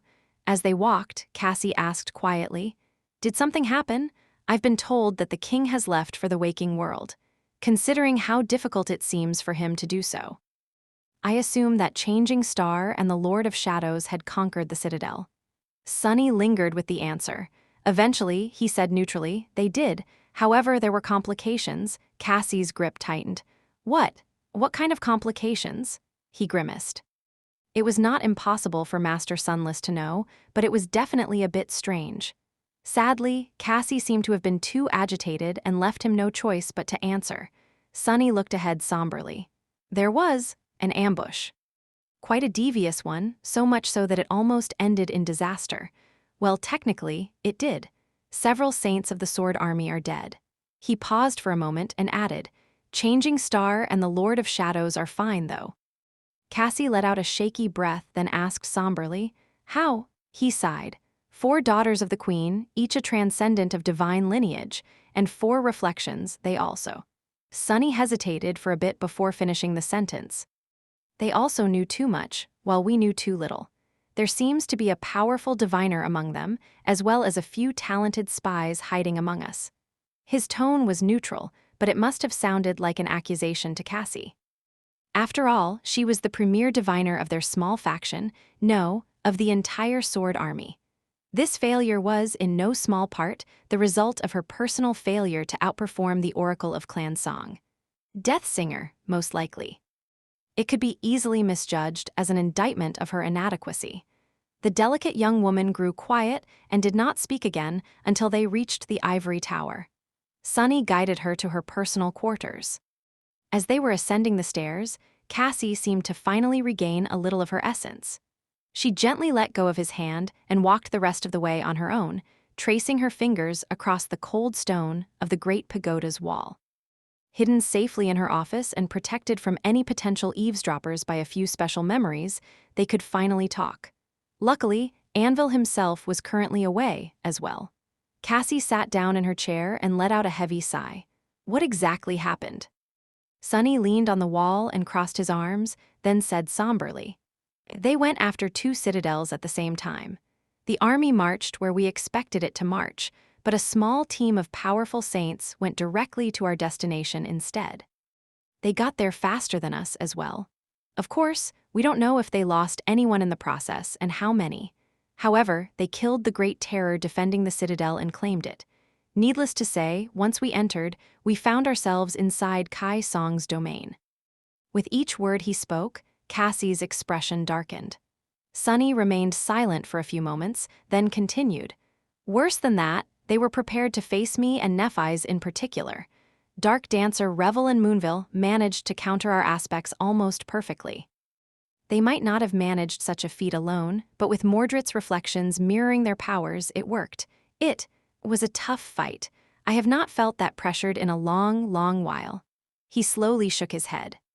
"We managed to drive them away in the end, but not without heavy losses. I even gained quite a valuable boon in the process. Still, it might have gone much better if you had not suffered essence exhaustion at the same time." Finally, it was his turn to ask the questions. "What did you do? How did you end up like that in the middle of the war camp?" Cassie did not answer immediately, troubled by what he had said. After a while, she sighed and leaned back in the chair, touching her blindfold briefly. "You mentioned that there are spies hidden among us." Sunny nodded. "I did." Cassie's expression turned dark. "I was interrogating those spies. That was how I spent all my essence." "Huh?" He considered her words for a few moments. "Since when have you become Valor's interrogator?" A bitter smile twisted her lips. Cassie took a deep breath, then shrugged. "Since Anvil decided to use me as one, I guess. The situation was difficult. I don't know how Valor managed to sniff out and capture those spies, but they proved too seasoned and zealous to betray the secrets of their queen. None of the memories Valor usually uses to get the truth out of people worked, and their interrogators failed as well. Torturing these people would have been of no use, and so, I guess the king remembered that I can read people's memories, so I was summoned." Sunny scowled. Cassie's aspect did indeed make her a terrifying entity to those who wanted to keep secrets. However, violating the memories of captive people seemed like quite a vile affair, and one ill-suited for the beautiful song of the fallen. The fact that Anvil had forced her to do something so dirty irked Sunny to no end. Not that he thought that Cassie was above doing such vile things. He was pretty sure that she would stop at nothing to achieve her goals, no matter how brutal or distasteful. It was just that the King of Swords did not know that, so what right did he have to make such a demand of Cassie? That bastard. I'll kill him slowly one day, or swiftly from the shadows and stabbing him in the back. Either worked. Cassie, meanwhile, rubbed the bridge of her nose. Reading someone's deep memories against their will can be an intense process for me, especially if their mental resilience is high. That was why I had to expend a lot of essence to get the answers Anvil wanted." She lingered for a few moments and then suddenly smiled darkly. But that was not the reason why I exhausted it completely." Sunny walked over and sat on the chair across from her. "Oh," Cassie nodded. "No. The real reason is that I used that chance to get the answers I myself wanted. Answers about song and valor, which might lead us to learn more about the sovereigns. Perhaps even their weakness. Her smile faltered, then disappeared. And I did, although. It is only a thread. We will need to keep pulling it to find the truth. Sunny leaned forward a little. And what exactly is that thread? Cassie hesitated for a few moments, then raised a hand and pulled her blindfold off. It will be easier if I simply show you. He frowned, considering the implication of her words. You mean? She nodded. Yes, before I took a look at your memories. Now I will share mine with you instead, if you'll accept them. Sunny blinked a couple of times, suddenly reluctant to look in her beautiful eyes. But then he forced himself to gaze into them deeply. His lips twisted into a dark smile. Sure, why not? In the next moment, Cassie's eyes changed. But Sunny once again failed to perceive the nature of that change, because he was suddenly pulled into a strange and stunningly vivid memory. Chapter 1927, Blind Seer. Sunny had an excellent memory, but Cassie was on an entirely different level. Her memory was simply absolute. It was incredibly vivid, detailed, and all-encompassing, as if it was impossible for her to forget something even if she wished to. He knew that it had not always been like this. Cassie's ability to remember everything with perfect clarity had slowly developed as she climbed the path of ascension, most likely reaching its current state as a result of transcendence. It was bitterly ironic, therefore, that her memory felt fragmented and shrouded in fog. Being drawn into Cassie's recollection did not mean that Sunny could read her mind. The only thoughts he could sense and hear were those that she remembered thinking, after all. However, he could still feel how burdened she was by the shattered nature of her past. Great swathes of her life were missing, and that fractured emptiness seeped into the very foundation of herself, making the whole world feel like treacherous quicksand. Nevertheless, Cassie was undeterred, confidently walking forward despite being unable to look back. Sunny, though, was far less poised. As soon as the unfamiliar recollection blossomed in his mind, a strong sense of vertigo overcame him, and he swayed. If he wasn't sitting on a chair, he would have probably lost balance entirely. Cassie's world was far too overwhelming. He suspected that she must have been dazed when reliving his own memories. After all, the way Sunny perceived the world was unique and extraordinary. Not only was his mind split between several incarnations, but he also possessed a sense that humans did not, navigating the world full of shadows. So, Sunny was not a stranger to complex points of view. But the way Cassie perceived the world was simply overwhelming in its staggering complexity. To start with, all her senses were incredibly sharp, many times sharper than that of over-saints, which were already far, far superior to that of mundane humans. All senses except for her sight, of course. Cassie's world was a world of darkness, and being blind was a mild shock to Sunny in and of itself. He had experienced being blinded before, but never as a permanent and inseparable part of his existence. And then, there was more. Cassie's own point of view was already disorienting enough, but it was not the only one she was living. As she was walking down a stone corridor, she was also perceiving the world through several other people. There was Nephis, leaving the expedition force of the Sword Army behind to descend into the Hollows. The sweltering heat of Godgrave was pouring from the radiant sky, and drops of sweat were rolling down her lean, powerful body. Then a wave of harrowing agony washed over her, burning her alive, and two beautiful white wings spread open behind her. There was Sunny himself and his world of shadows, as well. The impression of his original incarnation was sharp and clear, the other two less so. There was Jet, standing on a crumbled wall and looking up at the shattered moon, mesmerized by its broken beauty. There were Effie and Kai, and many others as well. There was a man in the depths of the government headquarters, watching in numb terror at the wall full of monitors. There was an ascended woman, fighting for her life in the depths of the Scarlet Jungle, supported from both sides by her fellow Song soldiers. There was an old man standing over an incandescent crucible, pouring a torrent of essence into the molten steel. The overwhelming avalanche of sensations flooded Sunny's mind, making all the other perspectives a blur. If not for his experience of casting shadow sense across vast areas, he would have suffered a seizure there and then. As it was, he was only dazed, struggling to find his way in this kaleidoscope of varied lives. But that was not all. Either, the worst was yet to come. That was because Cassie's own point of view was split between 2 points in time, as if she was experiencing the present and the near future simultaneously. And that included the feedback she would receive from her marks in her future, doubling the terrifying flood of knowledge pouring into her mind. That weight of it was so heavy as to almost be unbearable. Her ability to sustain it was monstrous. It took Sunny some time to learn how to not drown in the blind seer's view of the world. Even then, he was barely staying afloat, feeling like a drunk.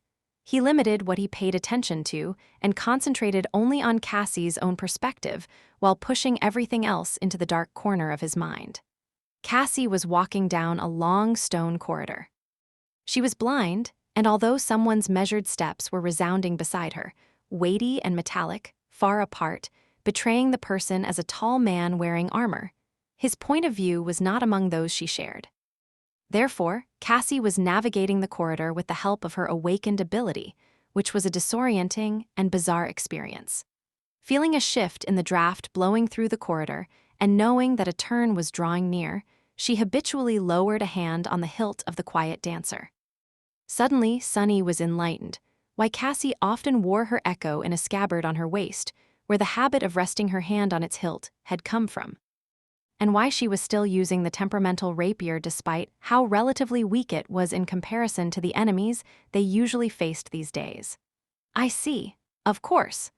Awakened shared a sort of connection with their echoes, allowing them to give the sorceress constructs mental commands.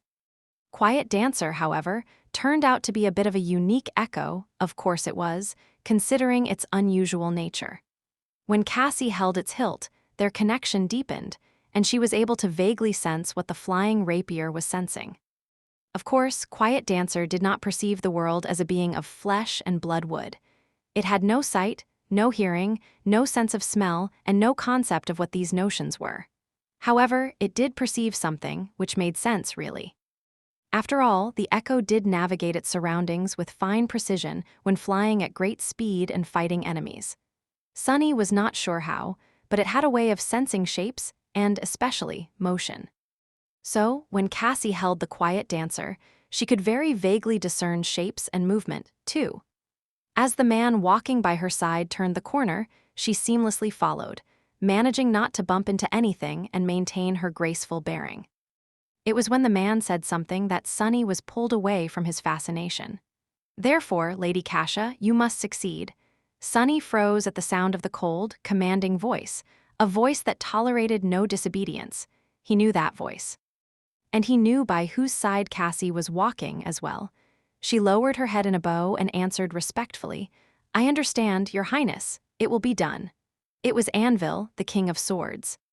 Pushing a heavy door open, Anvil walked into a cold, damp room and waited for Cassie to follow. Inside the room, there was the smell of blood and the sound of rattling chains as someone moved.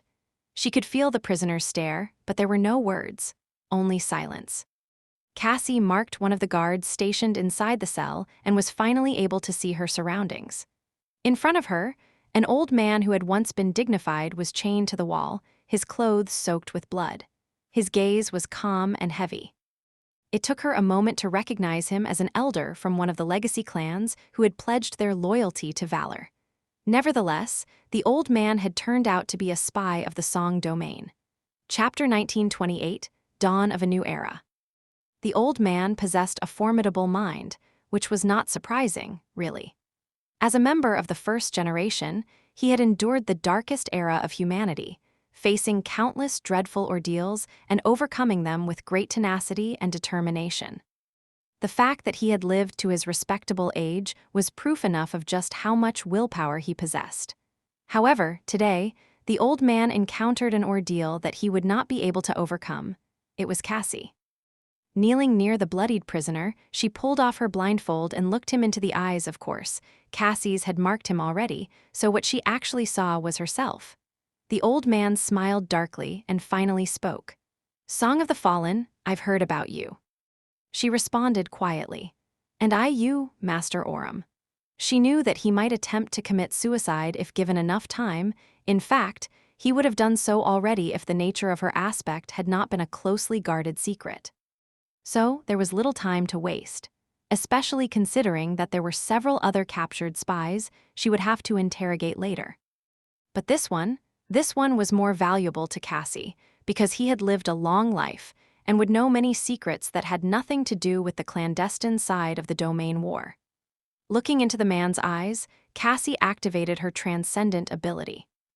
Master Orum's formidable mental defenses crumbled easily under her tyrannical attack. After that, Sunny experienced something very strange. He was reliving Cassie's memory, who in turn was reliving the memories of the old man. If anything, it was a relief, since Master Orum was very much human. His point of view was infinitely less crushing than her own. The recent memories were the easiest to access. The fear, the pain, the despair of being caught, but below it all, an eerie sense of calm and cold determination, as if he had been prepared to meet such an end all along. Deeper than these fresh experiences were the memories of the war. The span of time was too great, and Master Orum's memory was not much different from a mundane human, many details of his recent past already erased by the passage of time. Cassie somehow sifted through the vast volume of random recollections, zeroing in on only the most important ones. She completed the royal order with relative ease, finding the details of Orum's clandestine activity. How long he had been relaying information to Song, what methods he used, which secrets he had shared, who were his contacts in the Sword Army, and so on. It was eerie and frightening, how easily she had learned his most precious secrets, and how helpless the stalwart old man was in front of her. However, even after learning everything the King of Swords wanted to know, Cassie showed no sign of having achieved her goal. Instead, she kept looking into Orum's eyes, diving deeper into his memories, deeper, deeper, and deeper still, until his whole life was laid open in front of her like a book. There were too many pages in that book to read them all, but some were more solid and important than others. They were his core memories, as well as those memories that had just got stuck in his mind for one reason or another, sometimes for no reason at all. Even there were too numerous for her to fathom in a short span of time, without revealing her secret actions to the onlookers. So, Cassie focused even more, her mind spinning on all cylinders to find the pieces of precious information she desperately wanted to know. And there, finally, she discovered something. In the next moment, Sunny was transported into an old memory. Despite its age, however, it was incredibly sharp and vivid, hinting at how important these events were to Master Orum. And only a few seconds later, Sunny understood why. The city was on fire, and acrid smoke shrouded the streets. Military vehicles lay on the melting asphalt like corpses of metallic beasts, their armor bent and torn to shreds. Here and there, human corpses were sprawled on the ground, as well, gruesomely mutilated and surrounded by pools of blood, and screams of terror were echoing in the smoke, drowning in the inhuman cacophony of bestial roars. Ori. Orum, a slender young man on the cusp of adulthood, had been running for his life, overcome by pain and despair. At the sound of a childish voice calling out to him, however, he stopped and turned around. His little sister, whom he had been dragging along, was sprawled on the ground a dozen meters away, having fallen a few moments ago. For a moment, cold fear flooded his mind. He had not even noticed when her hand slipped out of his.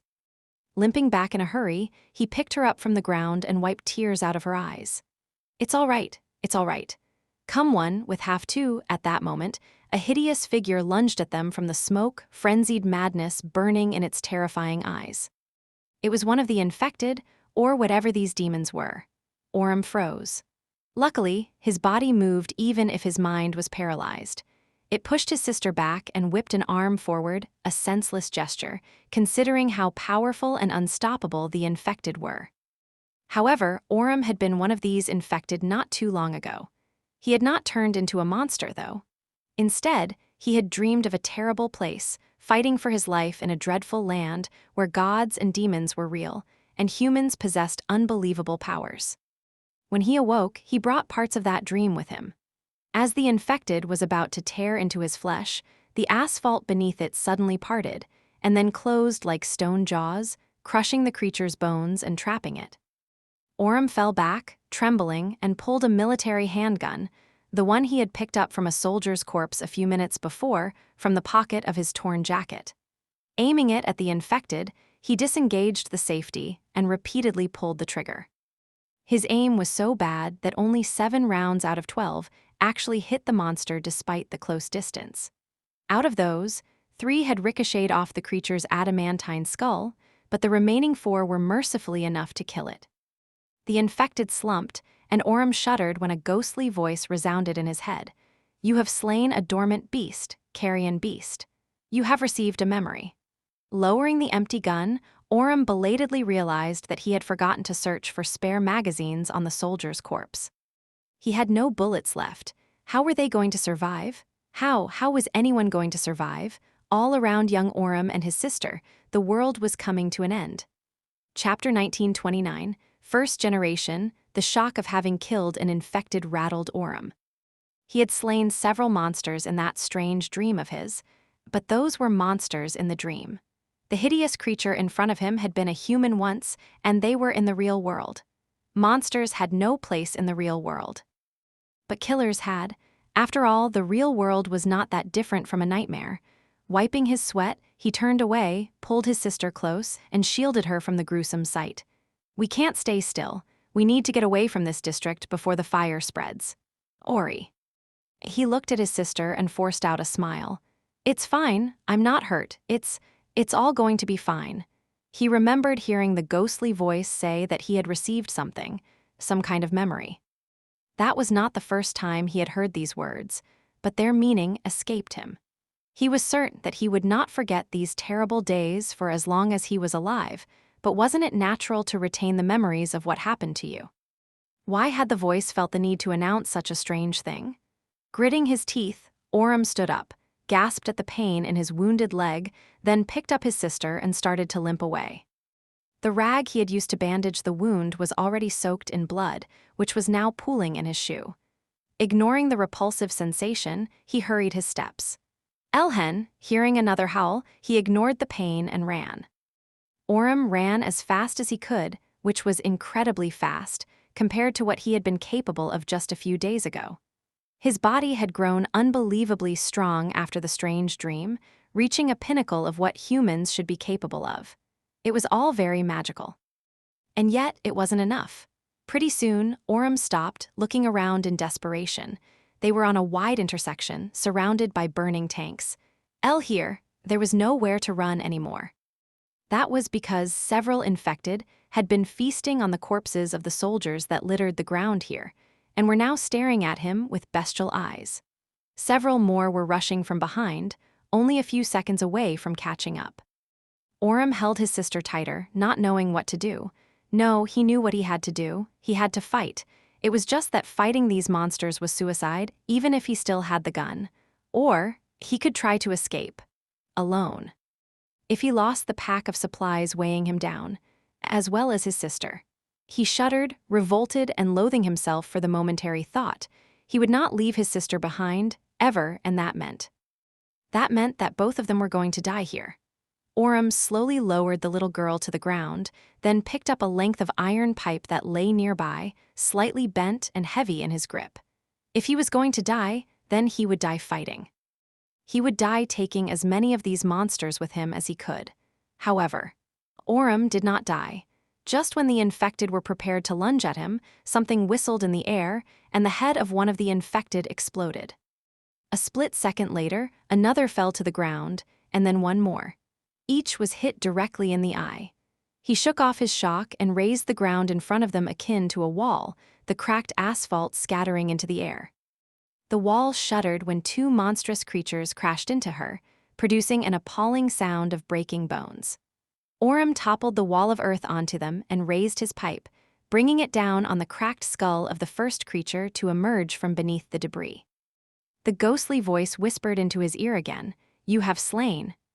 He killed the second infected as well, although that one took several blows. By then, their pursuers were already upon them, or rather, they were sprawled on the ground, blood flowing from jagged holes in their heads. Orem tiredly lowered his pipe, took his sister's hand, and looked around in confusion. A few moments later, he froze. Someone had walked out of the smoke. It was a beautiful young woman in dark military clothes, visibly 1 or 2 sizes too large for her frame. She had gorgeous raven black hair and a confident gaze, using a high-powered magnetic rifle as a walking stick to help her walk. And she needed the help because she seemed to be late into her pregnancy. Her belly protruded forward like a ripe fruit, and she was using her other hand to support it. Orem recognized her as his savior and bowed hurriedly. Thank you." The young woman glanced at him, then hung the rifle over her shoulder and outstretched a hand. His eyes widened when a scary-looking hunting knife appeared in it, seemingly out of thin air. She studied him for a moment, then smiled lightly. "What's your name, boy?" Orem gulped. It's Ori." She nodded, then smiled wider and offered him the strange knife. "Well, what are you waiting for? We need to get the shards before more of them appear. And it's a bit hard for me to bend down at the moment. So." He stared at her in incomprehension. The shards? What shards? Wait, where did this knife come from? How did you?" The young woman blinked a couple of times. "Right, I guess not everyone has figured these things out inside the trial." "Well, worry not, Ori. I'll explain to you what a soul shard is, what a memory is, and how to survive the end of the world." She lingered for a moment and then added with a smile, "Oh, I'm G1, by the way. Song G1." She patted her belly. "And this little bean is my future daughter. She'll be a real princess, no doubt. Chapter 1930, bright future that, is Kai Song's mother." As Sunny thought that, surprised, the memory dissolved into the stream of Cassie's consciousness, and another one surfaced. Orem, now an awakened, was standing at the edges of a crowded square in NQSC. His figure was more muscular, and his posture was upright and confident, a far cry from the skinny refugee youth he had been once. He had survived the end of the world. Mostly thanks to Song Ji-won, who had taught him how to harvest soul shards, absorb them to grow stronger, summon the runes to learn about his aspect and attributes, manifest memories, and much more. On that day many years ago, they had fought their way out of the flood of the infected, the nightmare creatures, as they were called now, and then joined a caravan of other survivors, escaping across the desolate wasteland toward the Northern Quadrant siege capital. Song Yi-won, now known as Ravenheart, was also responsible for the fact that he had survived the winter solstice a few months later. They parted ways after that, thrown into different corners of the dream realm by the nightmare spell, but Orem often thought about his savior and wondered how she was doing now. And her daughter, who had been born soon after the two of them awakened. That was why he had been glad to have stumbled into her today, out of the blue. Ravenbert had not changed much. She was still easygoing and confident, quick to smile, and a little mysterious. It was only that there seemed to be a hint of heaviness hidden deep in her beautiful eyes now, and she seemed more mature. "Take this." She handed him a snack from a street vendor, hash the same synth paste cake everyone was having, powdered by an excessive amount of artificial spices, and looked at the huge projection towering above the crowd in the middle of the square. On it, a solemn ceremony was taking place. Orem received the snack with gratitude and looked at the screen as well. Ravenheart took a bite, grimaced, and then pointed at the projection.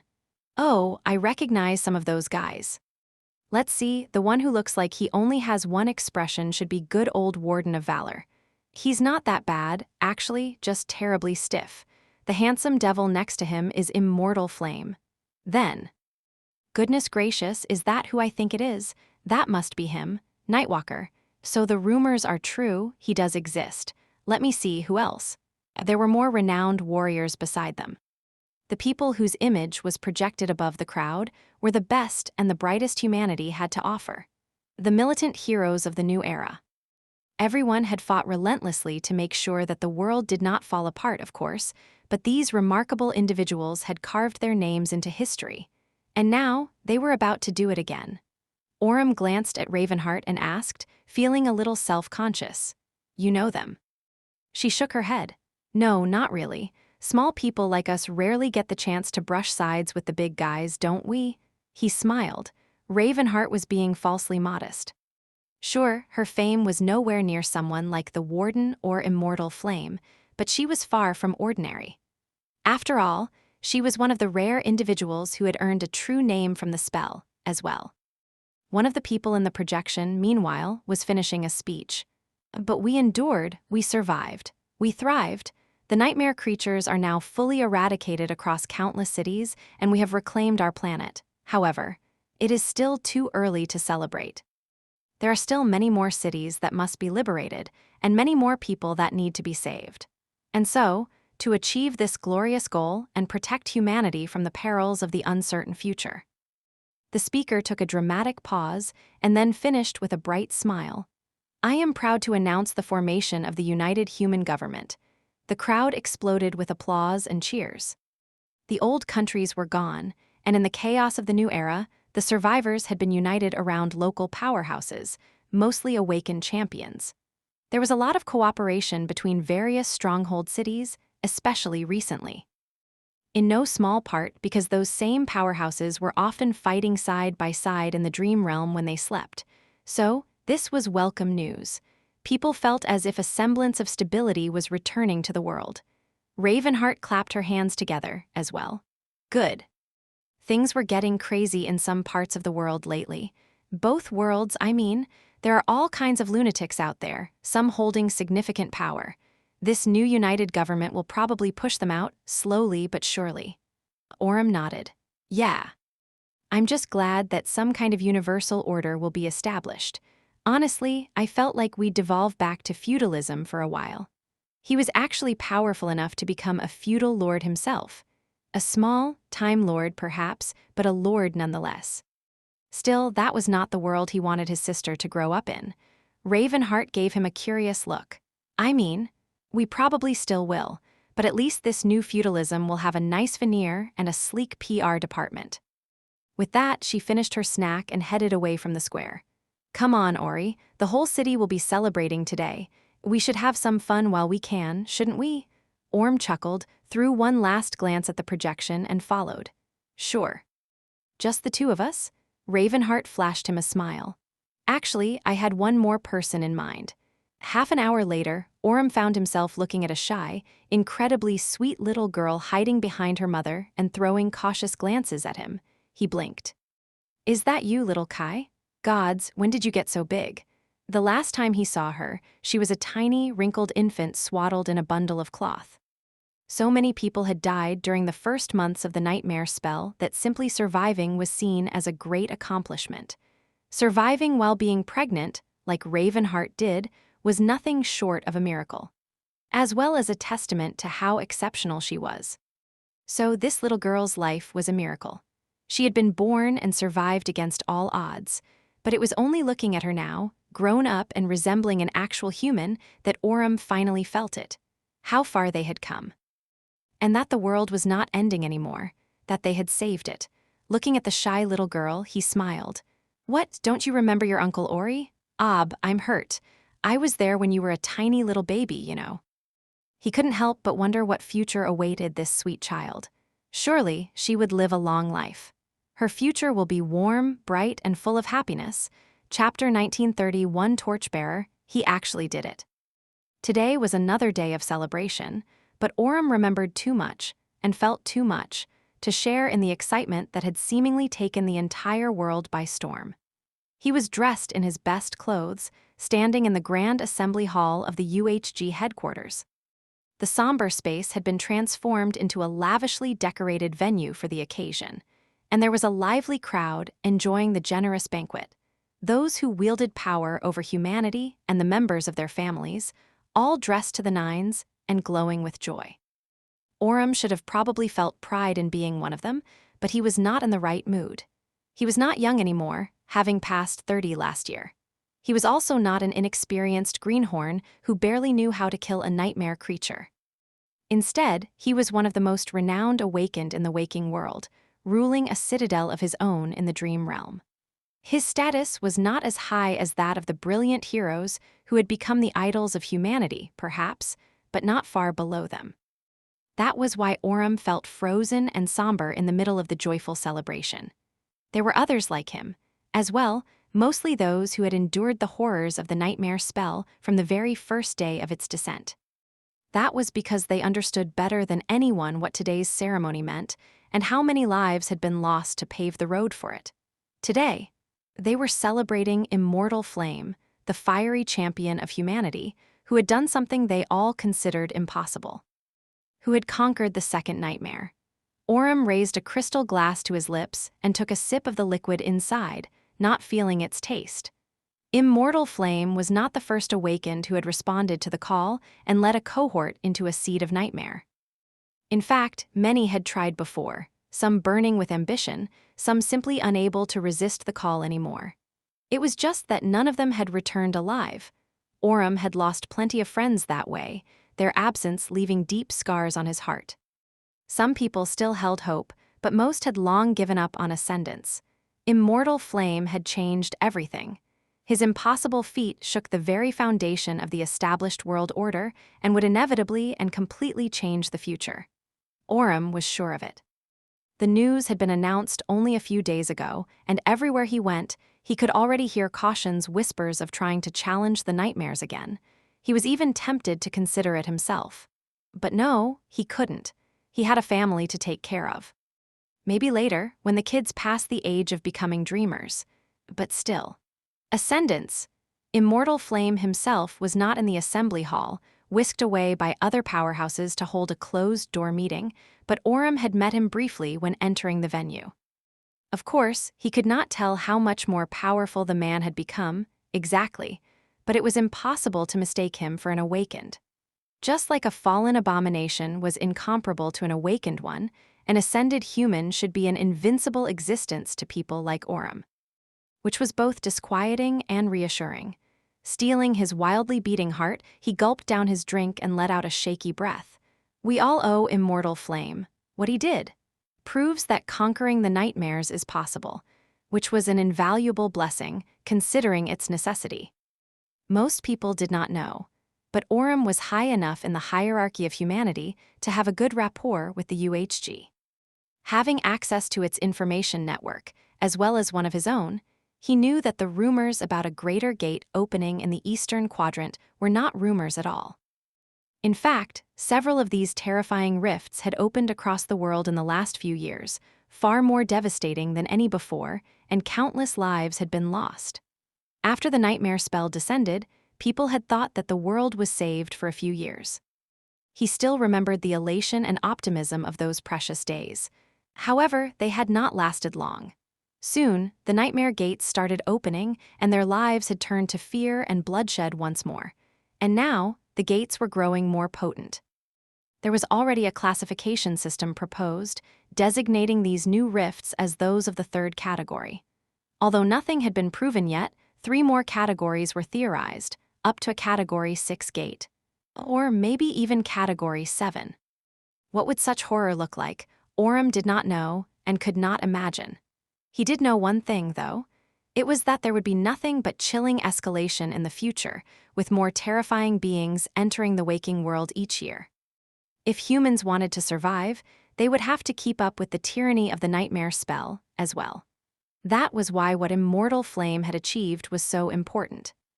Not even because he was the first human to become ascended, but because he had proven that conquering a nightmare was possible. That ascension was just another step on a long and winding path to salvation. The path of ascension. Immortal Flame had given them hope. Orem placed his glass on a nearby table and went to the far side of the hall, planning to hide his heavy thoughts behind a plate of snacks. He was still pondering the dire future when his concentration was broken by infectious laughter. Looking down, he saw a group of children doing what children usually did during the gatherings of adults, being bored and finding their own fun wherever they could. Among them, one girl especially attracted attention. She was maybe 11 or 12 years old, wearing a frilly gown that made her look like a little princess, and a smile so bright and radiant that even Orem's own lips curved upward slightly.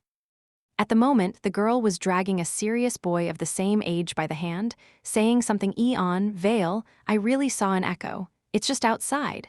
The boy pursed his lips, unhappy. But Maddox said that I must stay here. The girl scoffed. What does he know? Why is he ordering you around anyway? He's only a year older than us. Orem recognized the cute pair.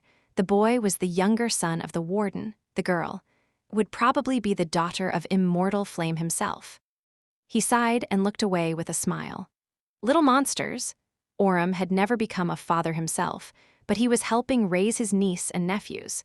There had been a time when he thought that the children of the new era would grow up knowing nothing but peace and warmth. But fate was cruel. Instead, they grew up surrounded by terror, blood, monsters, loss, and death. They had been raised in the world of the nightmare spell, and as a result, they were far more fierce and feral than the children of his own era. Thinking about that, he looked up and froze. There, separated from the group of boisterous kids, stood another girl. This one a couple years older and a little gloomy. No one seemed very interested in speaking with her, so she was all alone, holding to the dull fabric of her far less opulent dress awkwardly. Orem paid no attention to her clothes, however. He only looked at her face, which was painfully familiar. It took him a few moments to remember whom she reminded him of. The girl was the spitting image of her mother. Forgetting everything, Orem couldn't help but walk closer and ask, his voice hiding suppressed emotion, "Little Kai?" Chapter 1932, Second Generation. Orem had not seen Ravenheart and her daughter often since that day they spent together in NQSC. They were living in turbulent and tumultuous times, and he had had family matters to deal with back then. Later, his focus shifted to the dream realm. He pursued his ambitions and eventually conquered a citadel of his own, wishing to build a livelihood for himself and his family. Awakened were naturally grouped together by the region of the dream realm they traveled to at night. Ravenheart was simply too far away, in a place where few others had been sent by the nightmare spell. She was not very sociable either, so the two of them had grown distant, eventually losing contact altogether. He used to hear about her from time to time, feeling happy to know that she was doing fine. Ravenheart's life seemed quite tough, considering how remote and dangerous her corner of the dream realm was. There were not many awakened there, and even less citadels, unlike the region where Orem himself was anchored. People there had rallied around the impressive citadel of the Warden of Valor, which was now a bastion of humanity in the dangerous alien world. It almost seemed like it was the center of the dream realm, with everything else existing on the periphery. Well, there were the elusive Nightwalker and other unfortunate souls who had found themselves in a nebulous sea, of course, as well as isolated citadels scattered here and there across the vast expanse of the dream realm. Considering its nature, it was hard to even establish where they were located in relation to more populated areas, let alone carve a path to them.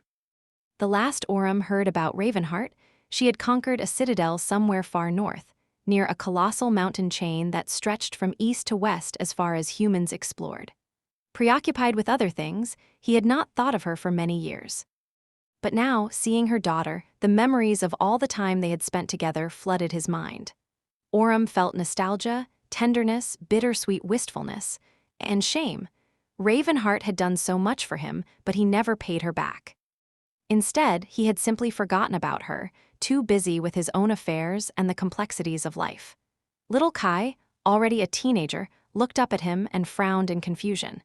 It seemed that she once again did not remember who he was. Still dazed a little, Orem offered her a smile. "I'm awakened Orem. Uncle Ori, I'm a friend of your mom." There was no hint of recognition in her eyes.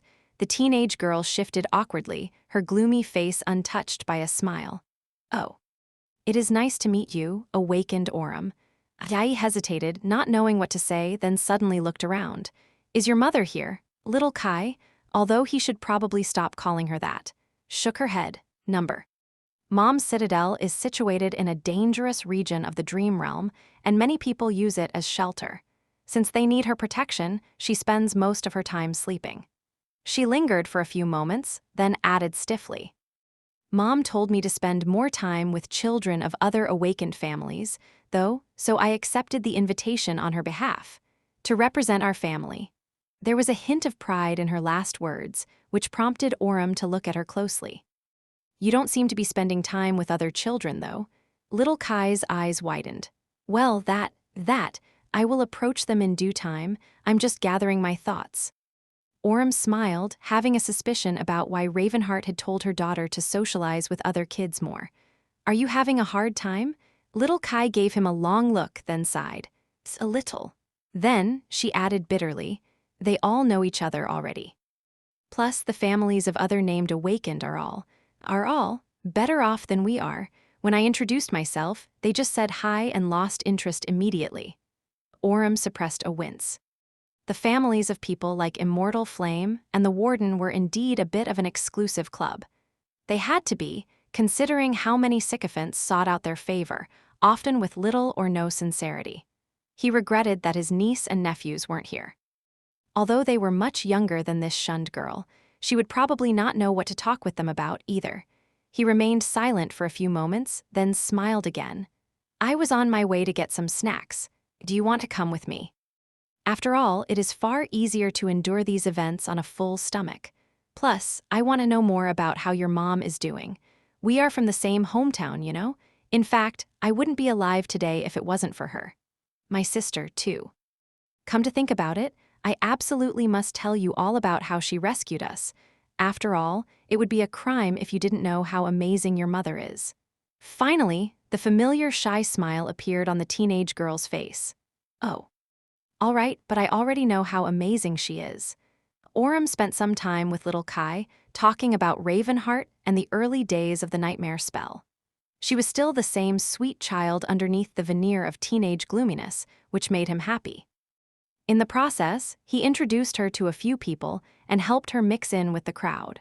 Her awkwardness receded, and she eventually left his side to talk to a few kids from the less influential families. He was quite glad at the chance to help his benefactor's daughter, even if it was in such a small way. There was a small smile on his lips. I hope my sister's troublemakers get to know her when they grow up. After that day, though, life became turbulent once again. Immortal Flame's achievement had made an enormous splash, and a tidal wave of change rattled the entire world. Those changes were especially poignant for awakened like him.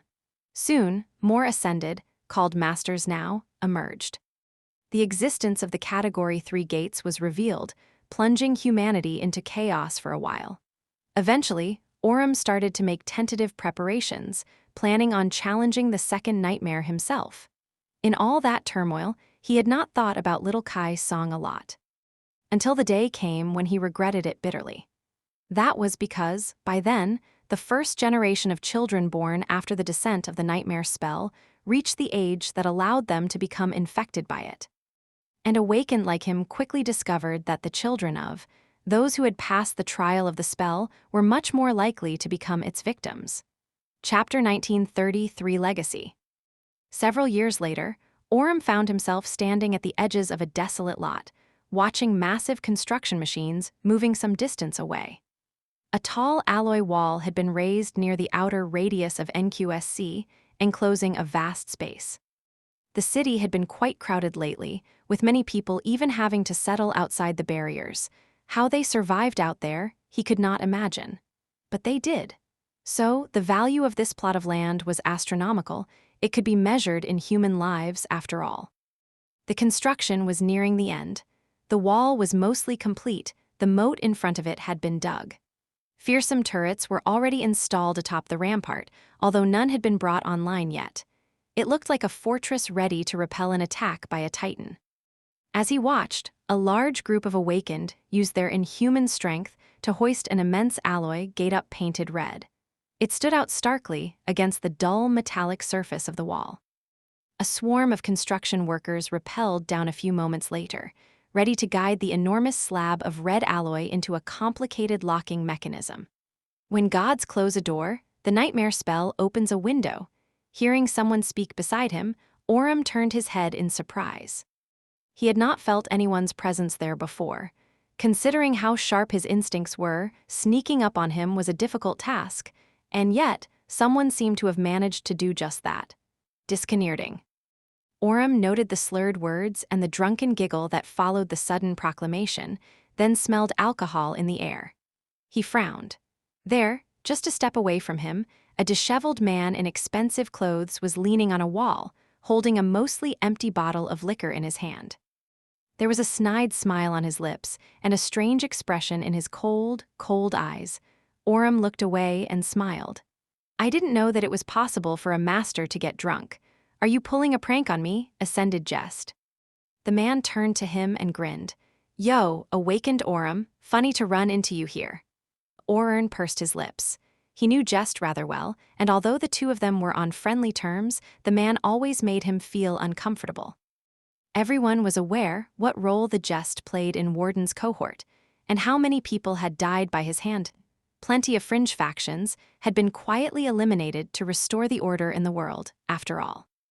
Despite his carefree attitude and humorous appearance, the man had quite a twisted and sinister side.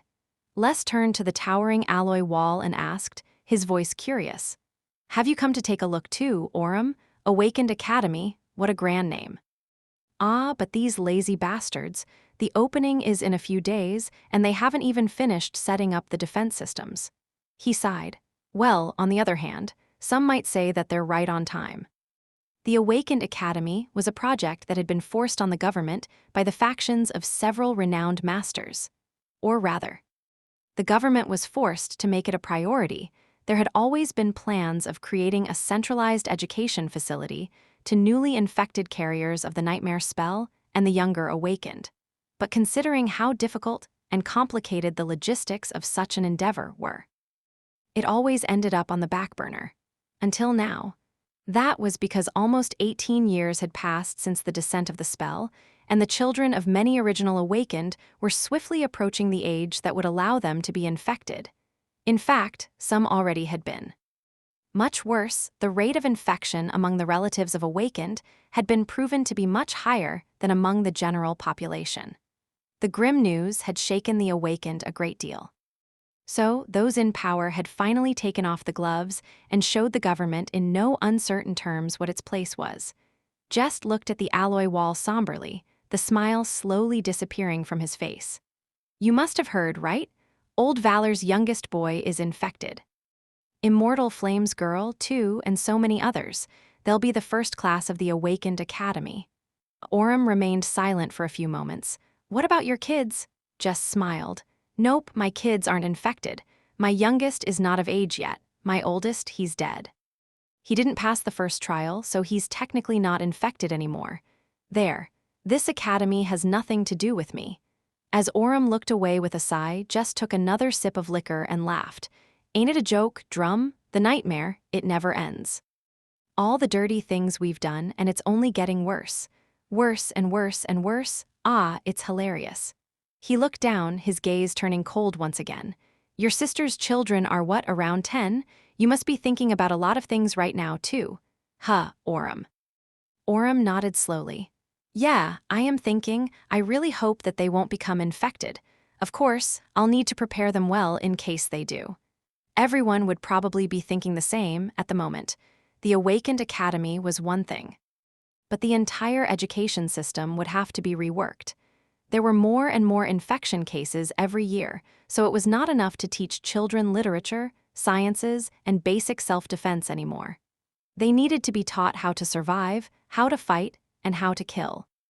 Which in turn would make them even sharper and more cruel than they already were. Just smiled again.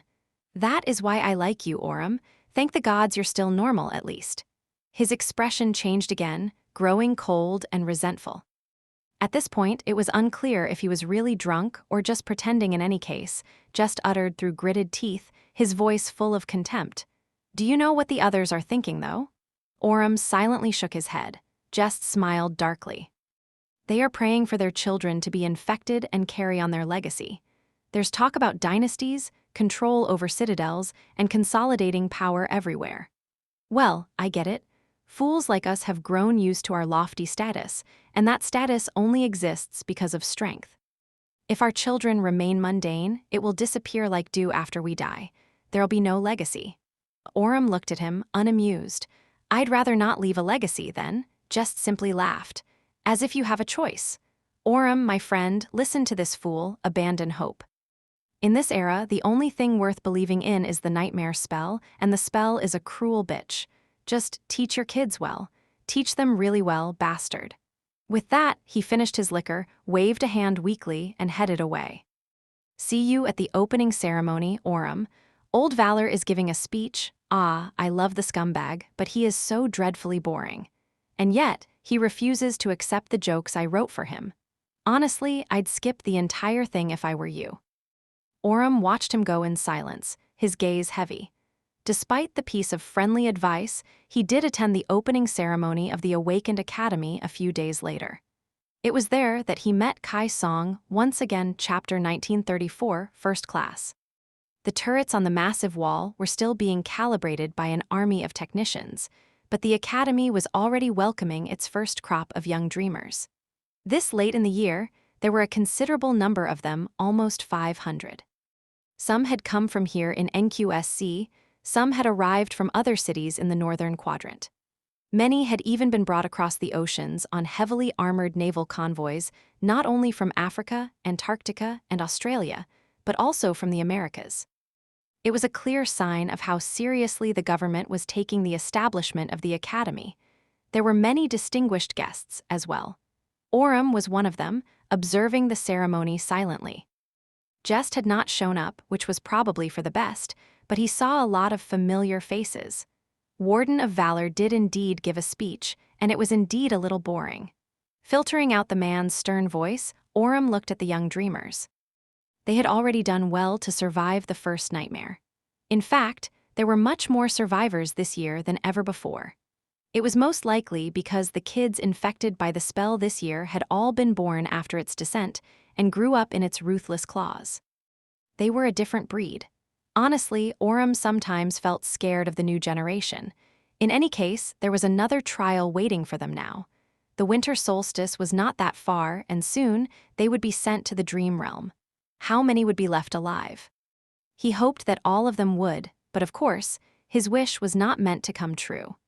At least the impressive roster of instructors employed by the academy would be able to prepare them for the journey better. Naturally, those instructors were not awakened of the highest caliber, but they were competent enough to earn his trust. He recognized a few of the sleepers, as well.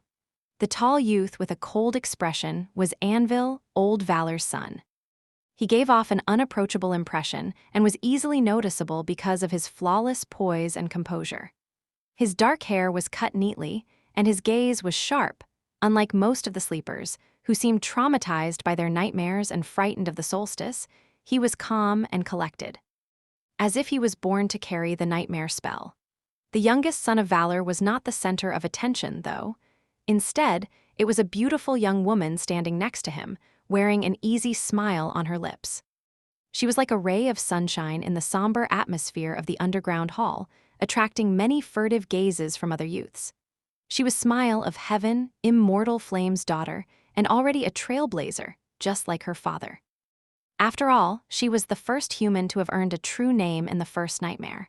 Her future was undoubtedly bright. Orem vaguely remembered seeing these two a few years ago when they were still little kids. Now both were 16 and already tempered by the cruelty of the nightmare spell. To his surprise, though, there was someone else who drew his attention.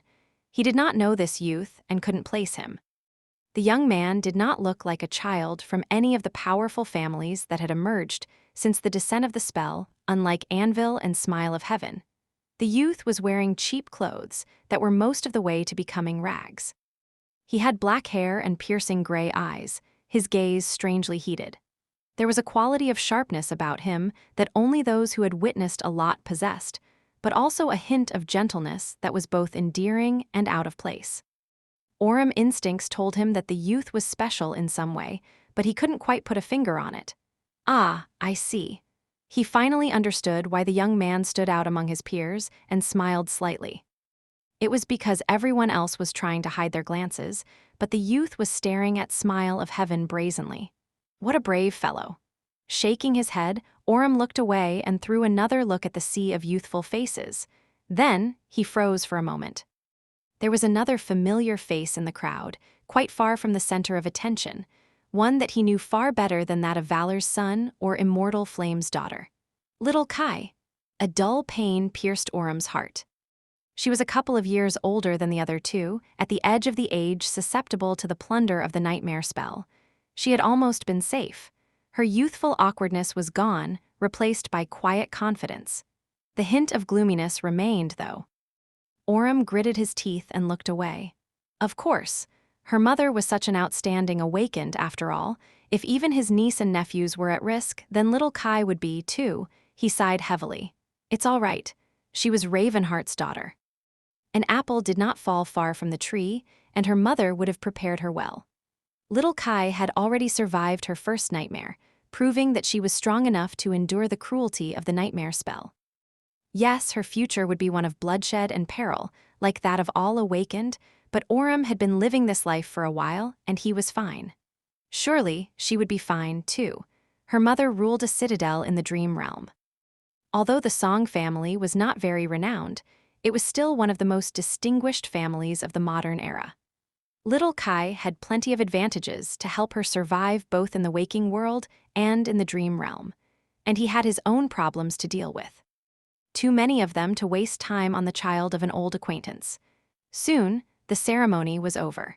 The sleepers were taken to their dormitories by the attendants, and the distinguished guests were guided to a banquet hall.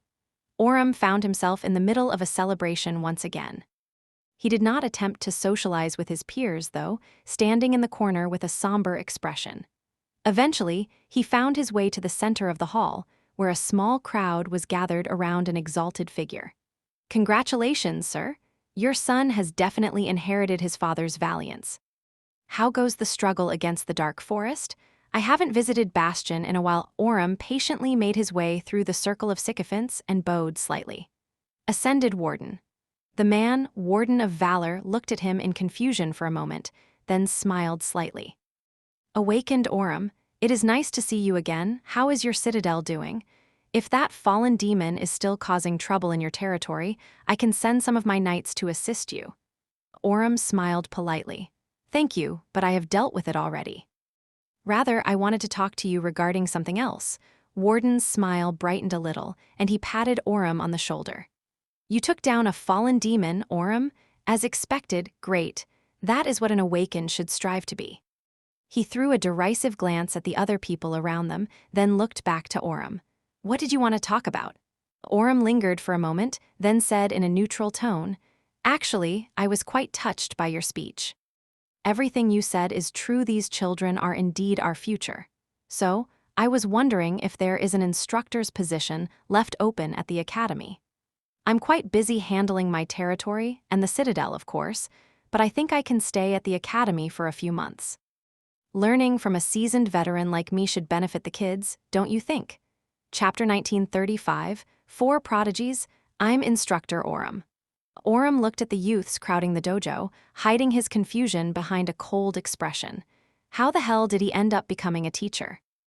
Doing something like that had never been a part of his plans. In fact, he was supposed to be preparing to challenge the second nightmare right now.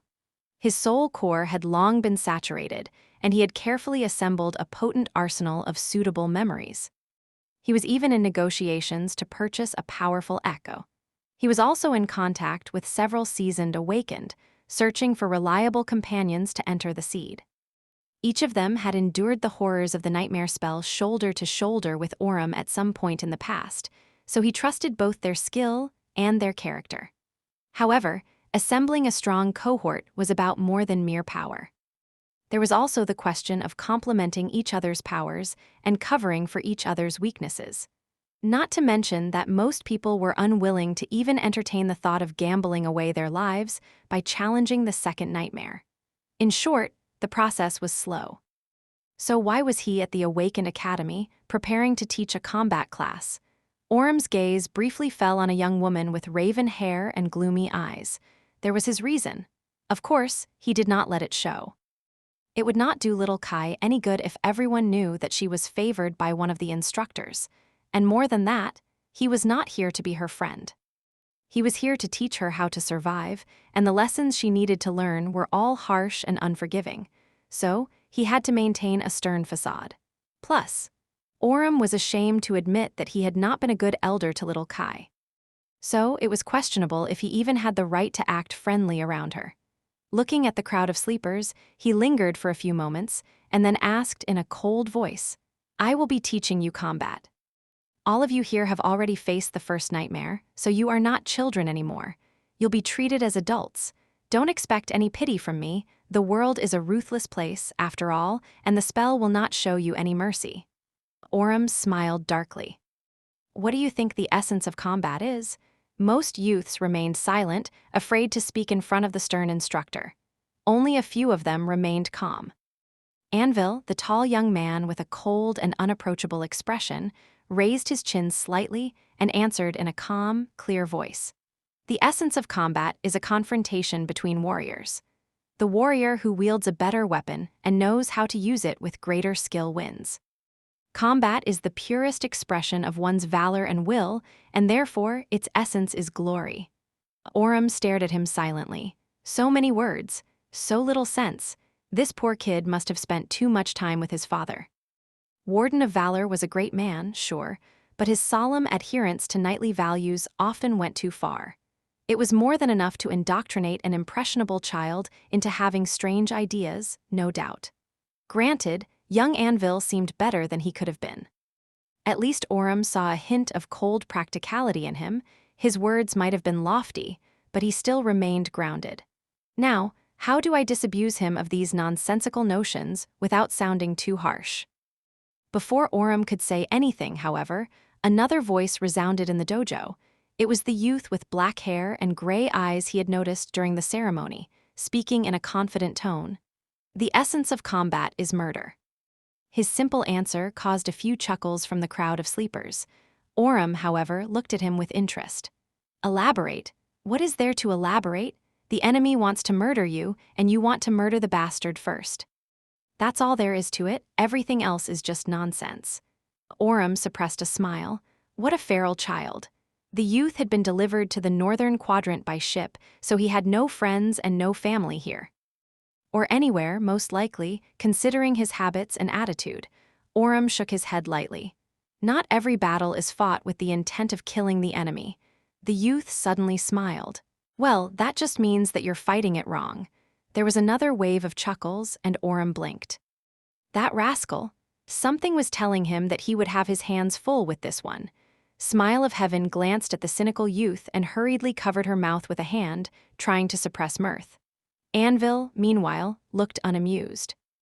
He even lost his flawless composure for a moment, shaking his head and uttering in a disapproving tone, "Ridiculous." Well, at least Warden's son was still a human. Orem shifted his gaze to little Kai, who was standing in the back row, and asked neutrally, "What do you think?" The sleepers turned around, not sure whom he was asking. Kai Song did not seem to have made an impression, so many looked confused. Put on the spot, she frowned slightly. Her answer, however, was calm. The essence of combat is failure. If you are forced to fight, you have already lost. Orem raised an eyebrow, surprised by her answer. It had some merit, sure, more than that. He was somewhat inclined to agree. The second best way to resolve a conflict was to never give the enemy a chance to fight you, in the first place, by killing them before the battle could even begin. The best way to resolve a conflict was to prevent it from happening entirely. However, very few would have given such an answer in this era of strife and bloodshed. Awakened prided themselves on being skilled warriors above all else. Smile of Heaven looked at the older girl with a hint of mirth in her eyes. You've just insulted every awakened in the world. Kai, including our venerable parents, and instructor Orem. Little Kai threw a gloomy glance at her, then turned her gaze to Orem and looked him right in the eyes. It's not my problem if they feel insulted by the truth.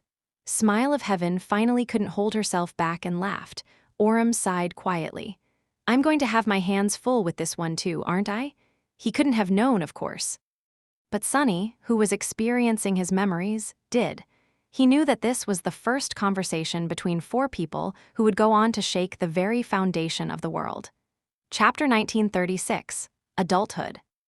The months before the winter solstice were precious and short, so the staff of the academy and Orem, who had somehow found himself playing the role of an instructor, wasted no time. The sleepers were trained and educated according to a grueling schedule. The system was not very sophisticated yet, but they were already seeing good results. The youths were learning how to use their new powers, absorbing knowledge about the dream realm and getting to know each other, which would help them fight side by side with fellow awakened in the future. Of course, teaching them was not a simple affair. Each sleeper possessed a unique aspect, after all, and had received a varied level of prior training. Evaluating their potential was similarly not easy. Nevertheless, 4 of them emerged as undisputed standouts early on. The first one, quite unsurprisingly, was Smile of Heaven, the girl who had received a true name in her first nightmare. She was bright and beautiful, and there was something subtle about her that made people feel warm and at ease in her company. More importantly than that, however, was the fact that she was strong, shockingly strong, in fact. Her aspect remained a mystery to Aurum since she had never said anything about it, but her extraordinary talent was apparent even without it. Her physical prowess, martial technique, combat intelligence, and willpower were all incredible, making Smile of Heaven a natural leader among the sleepers. It was just that her personality was not exactly serious enough to settle in that position, and she didn't seem interested in authority and status, either. So she was more of everyone's favorite person than the leader of the pack. Instead, 2 boys were competing for the title. One of them was, naturally, Anvil. The serious young man was excellent in all regards, his conduct was flawless, and his battle prowess was exemplary. Added to the immense fame of his family, it was no surprise that other sleepers looked up to him. Interestingly enough, he seemed more interested in knowing weapons than he was in wielding them, although his combat technique was still stellar. His aspect granted him a high affinity to metal, which he used to skillfully control a flying sword or enhance his swordsmanship in a number of ingenious, and quite insidious, ways. Both Smile of Heaven and Anvil showed a level of physical strength and endurance that Aurum couldn't quite explain, and honestly found a little monstrous. However, he was happy to see the new generation thrive in the perilous world they had been born into. The second candidate for the title of the very best among the crop of sleepers, however, was a complete surprise. It was the brazen youth with gray eyes whose amusing remarks had made the entire class chuckle during the first combat class. The young man had come out of nowhere and had no background to speak of. Nevertheless, he was truly a genius at all things having to do with swordsmanship and combat, easily holding his own against the scions of the most prestigious families and defeating them one after another. His talent stood out starkly, even when compared to the most excellent sleepers in his class. Perhaps of any sleeper ever, really. His technique was rough, sure, but it was improving by leaps and bounds every day. It was to the point that Aurum almost felt exasperated and insecure, unsure if he would have anything left to teach the rascal in a few more months. The boy's aspect was an unusual one, too. It had nothing to do with combat, but was instead connected to perception. The young man had an uncanny ability to perceive the underlying elements of various concepts and deduce the connections between them, granting him an unparalleled level of insight into all kinds of things, from how a battle style flowed to how communicators were built.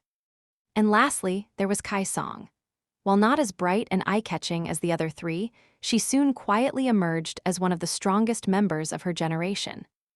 Everything about her was balanced and without glaring flaws. She could wield a wide variety of melee weapons with deadly skill, never missed a shot when handling a bow, and could bring most opponents down in hand-to-hand combat. Above all else, she possessed a deep well of knowledge and skills in the area where many other sleepers only knew the bare minimum: wilderness survival. Just like her mother, who was an experienced hunter, Kai Song excelled at adapting to any environment, subterfuge, tracking, and eliminating enemies in the most efficient way. She couldn't really use her aspect in the training, though, because it was quite an eerie one. Her dormant ability was pretty much the opposite of healing, allowing her to exacerbate any wound in a slow but exponential process. Even though she could not very well use it against fellow sleepers, it would be quite a potent ability to wield in actual battles. Aurum made a point of paying special attention to preparing her for the dream realm, as much as he could without making it seem as though this one student was more important to him than all the rest. He did his best. But the passage of time was ruthless. In what seemed like the blink of an eye, several months passed, and the day of the winter solstice approached. On the last day, the instructors led the sleepers to their designated sleeping pods in the newly built medical complex of the academy. Aurum finally gave up on his pretense and guided little Kai to her pod personally. Eventually, It was just the two of them in a small underground chamber. The young woman already looked sleepy and fatigued, so he knew that he would have to leave soon to allow her to get ready and enter the sleeping pod. Orem lingered, not knowing what to say. After a while, he sighed. "You did well, little Kai. Very well. I should say that I am less worried about you than about any other sleeper who is going to enter the dream realm today, but that would be a lie. In fact, I am quite worried, against all sense." She looked at him with her usual somber expression, then smiled slightly from the corner of her mouth. "It's all right, Uncle Ori. I won't let you down." A little smile touched Orem's lips in response. "Oh, so she does remember after all." He hesitated for a few moments, feeling glad, then finally asked the question that he had wanted to ask for a long time. "How is your mother doing, by the way?" Kai Song turned away and faced the sleeping pod, her slender figure silhouetted by its pale glow in the darkness of the chamber. Her voice sounded even when she answered. "She is dead." Her words struck Orem like a hammer. He froze, paralyzed by the immensity of what she had said and afraid to comprehend it. A sharp pain pierced his heart, making him shudder. The young woman sighed and then said quietly, "She died not long before my first nightmare. The being that lived in the volcano emerged and attacked the citadel, so she decided to fight it instead of running away, to protect the gateway and the people anchored to it. The people she was trying to protect, though, all decided to hide and leave her alone. The cowards." Kai Song pressed a button, and the lid of the sleeping pod opened. Turning to Orem, she looked at him calmly. Her face was not the face of a teenager. Instead, it was already the face of an adult. "The next time we meet, I will be an awakened. See you soon, Uncle Ori." A few weeks later, she returned to the waking world and fulfilled her promise. Chapter 1937, Her Last Trace. Orem spent several weeks after the solstice feeling numb. There was little to do at the academy now that the students were away, and he did not want to keep vigil next to their sleeping pods, like some other instructors did in secret. So he returned home, spending time with his sister and her children during the day and concentrating on taking care of his citadel at night. But even when Orem was with other people, he remained quiet and detached, his expression subdued. His mind was far away. He was thinking about Ravenheart, his heart full of anguish and regret. Death was an old friend to the original awakened like himself, and he had lost many friends and comrades to its clutches. And yet, her death wounded him much deeper than anything had in the past. LT was bitterly ironic in hindsight. Orem had lived a long life, and the time the two of them had spent together was not that long. The last time he had seen her was more than a decade ago. And yet, now that Ravenheart was gone, he realized that the great volume of space she inhabited in his heart was incomparable to the fleeting brevity of the few short months they had spent as companions. But there was nothing he could do anymore. He could never see her again, and he would never be able to repay his debt to her. It was too late. Ravenheart had died alone, far away, with no one standing by her side. Now her presence in his heart was replaced with a hollow absence, and all he was left with was regret. The only trace of her that remained was her daughter. "Ori, are you all right?" He glanced at his sister, hearing concern in her voice, and smiled gently. "Sure. Don't worry." Orem hesitated for a few moments, then asked suddenly, "Do you remember Ravenheart?" Seeing confusion in her eyes, he corrected himself. "Jiwon, do you remember her?" His sister frowned, started to shake her head, but then brightened. "Ah, Auntie Jiwon. She was with us when we arrived at NQSC, right? Sure, I remember. She was very kind. Why are you asking?" Orem looked away. "It's nothing. I met her daughter at the academy recently, so I was just thinking about the past." His sister smiled. "Her daughter? Then you have to take good care of her. Oh, and protect her well from the male students. If she's as pretty as her mother, then they'll be making trouble." Orem forced out another smile and nodded. "Sure, I will." Soon enough, he found himself back at the academy. By then, many of the sleepers had undergone the awakening and returned from the dream realm. A particular Gray Eyes, brazen youth had even managed to earn himself a true name on his first visit to the dream realm, and was now known as Broken Sword. Orem would have to check the records again to be sure. Kai Song was the last of the 4 frontrunners to come back. He found her in the dormitory cafeteria, eating a light meal in solitude. The awakening had made the young woman even more beautiful, earning her quite a few stares, but he couldn't see her as anything but a child. Even though he knew that she was not anymore, and not by a long shot. Uncle Ori. He sat down across from her and looked at her silently, not knowing what to say.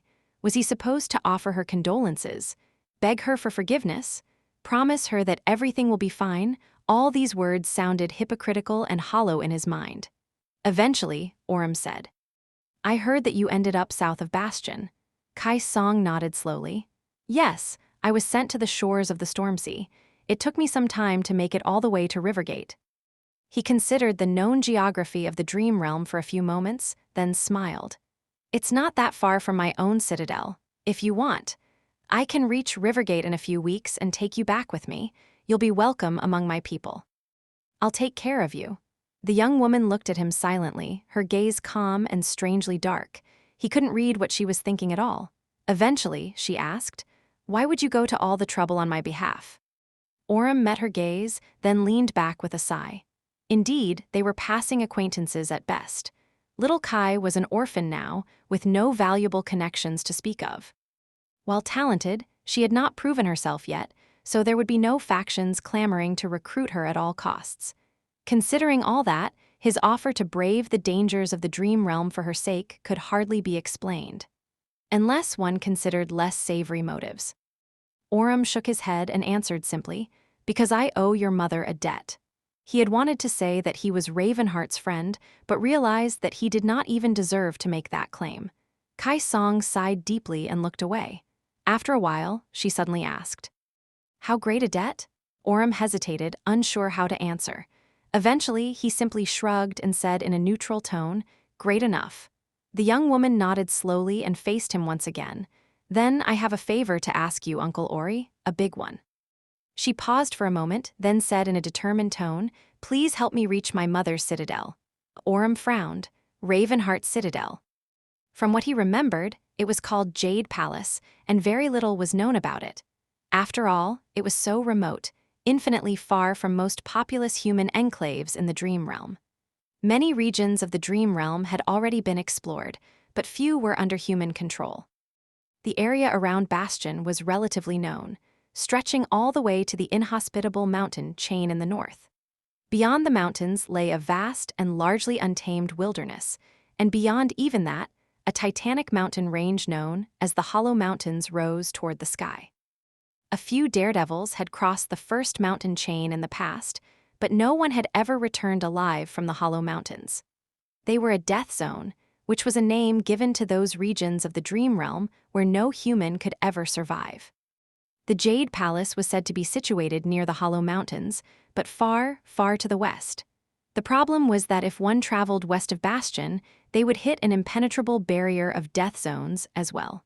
So, the only way to do what little Kai wanted to do was to travel south of Rivergate, reach the Stormsea, sail west along its shore, make landfall beyond the wall of death zones, and then brave the perils of the dream realm all the way to the northern boundary of its known area. It was a journey spanning tens of thousands of kilometers, full of unknown dangers and deadly threats. Even if they were to travel most of the distance by boat, it would still take them many months to reach the destination. If they weren't eaten by some dreadful nightmare creature on the way, of course.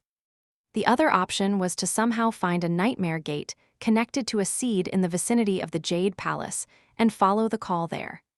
The favor little Kai was asking of him was indeed a big one. Orem remained silent for a few moments, studying her youthful face somberly. Eventually, he asked, "Why do you want to go there?" The young woman met his heavy gaze with dark determination, then raised her chin slightly and answered in an even tone, "Because it's mine." Orem stared at her before looking away with a sigh. There were a lot of things he had to consider before making the decision. His own citadel, the preparations to challenge the second nightmare, potential risks. Whether it was worth it to put himself in danger to help this young woman, who was practically a stranger to begin with. But really, deep down, he already knew what he was going to do. Orem nodded. "All right, little Kai, awaken song. I will help you reach the Jade Palace." And he would make sure that she got there alive and well. Chapter 1938, Dispossessed. It took Orem a few days to arrange his affairs and prepare to depart for Rivergate.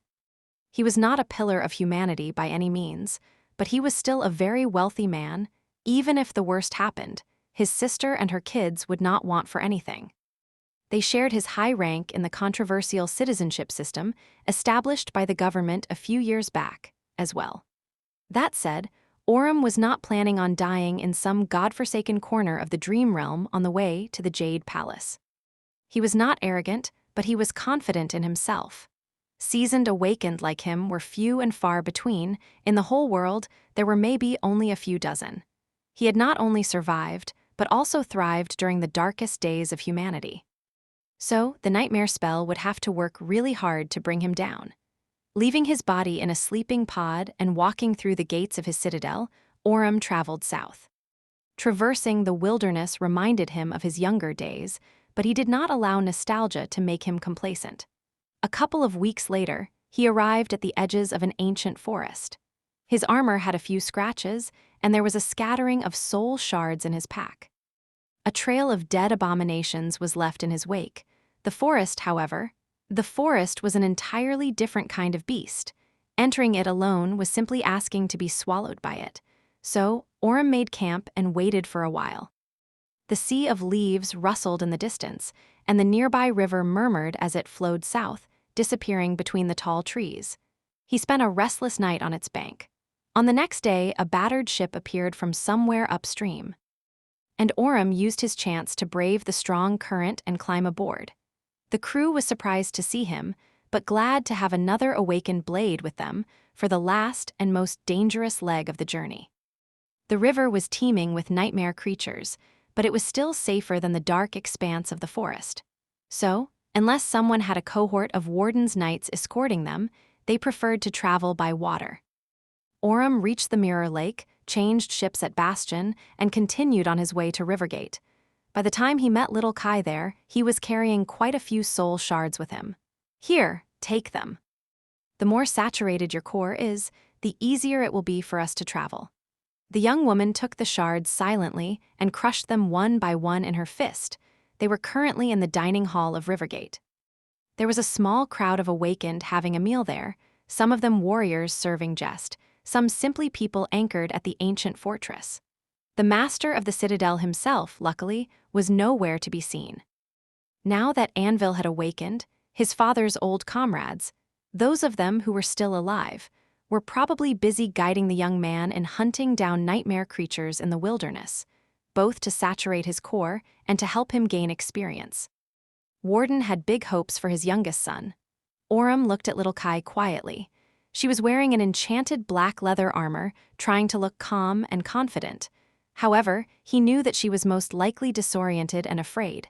It took time to get used to the dream realm. And most people never did. Those like him who were at home here were the minority. He hesitated for a few moments.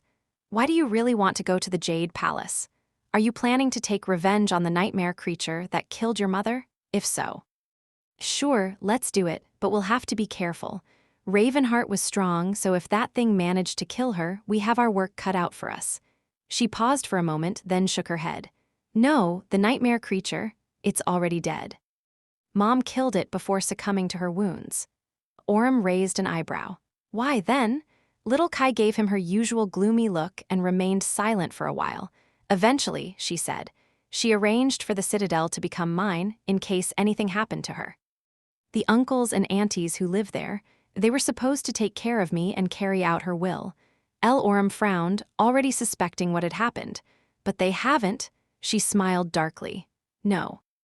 They took the shards and memories she set aside for me, and they've taken the citadel, too. They told me that they'll gladly surrender it to me if I awaken and come to claim ownership of the Jade Palace, though. Orem sighed. Of course, they had said that, knowing perfectly well that the dream realm was vast, and her chances of making it to that remote place alive were very slim. A young girl with no connections would not dare to travel far across the wilderness, in the first place. Ruling a citadel was both prestigious and lucrative, so the newly ownerless Jade Palace would ignite people's greed. They had underestimated little Kai's determination, though, as well as her connections. He shook his head and asked in a business-like tone, "What is your awakened ability?" She hesitated for a few moments. "I can animate inanimate objects and control them like puppets."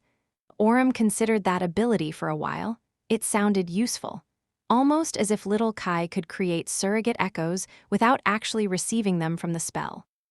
Of course, he would have to see just how powerful her puppets were and how well she could control them in a fight. A puppeteer was quite a frightening existence, though. Orem had battled a few abominations with similar powers in the past, and each time was a real nightmare. He nodded. "What about your flaw?"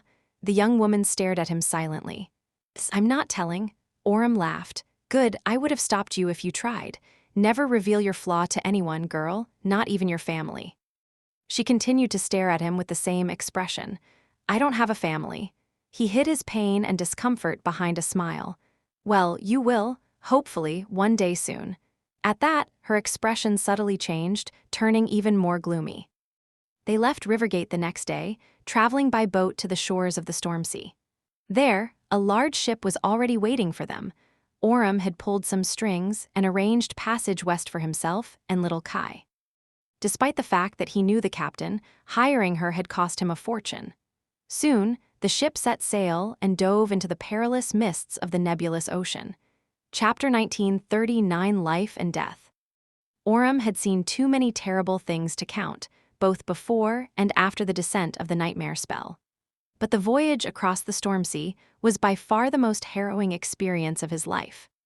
The nebulous ocean was boundless and unfathomably deep, with untold horrors dwelling beneath its restless waves.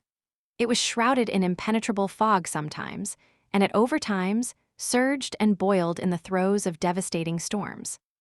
Night and day never followed a set pattern, sometimes coming and going in an instant, sometimes lingering for far too long.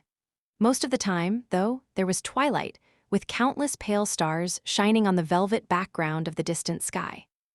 All of it felt as if the world was fragmented and disconnected here, and that made Orem feel lost.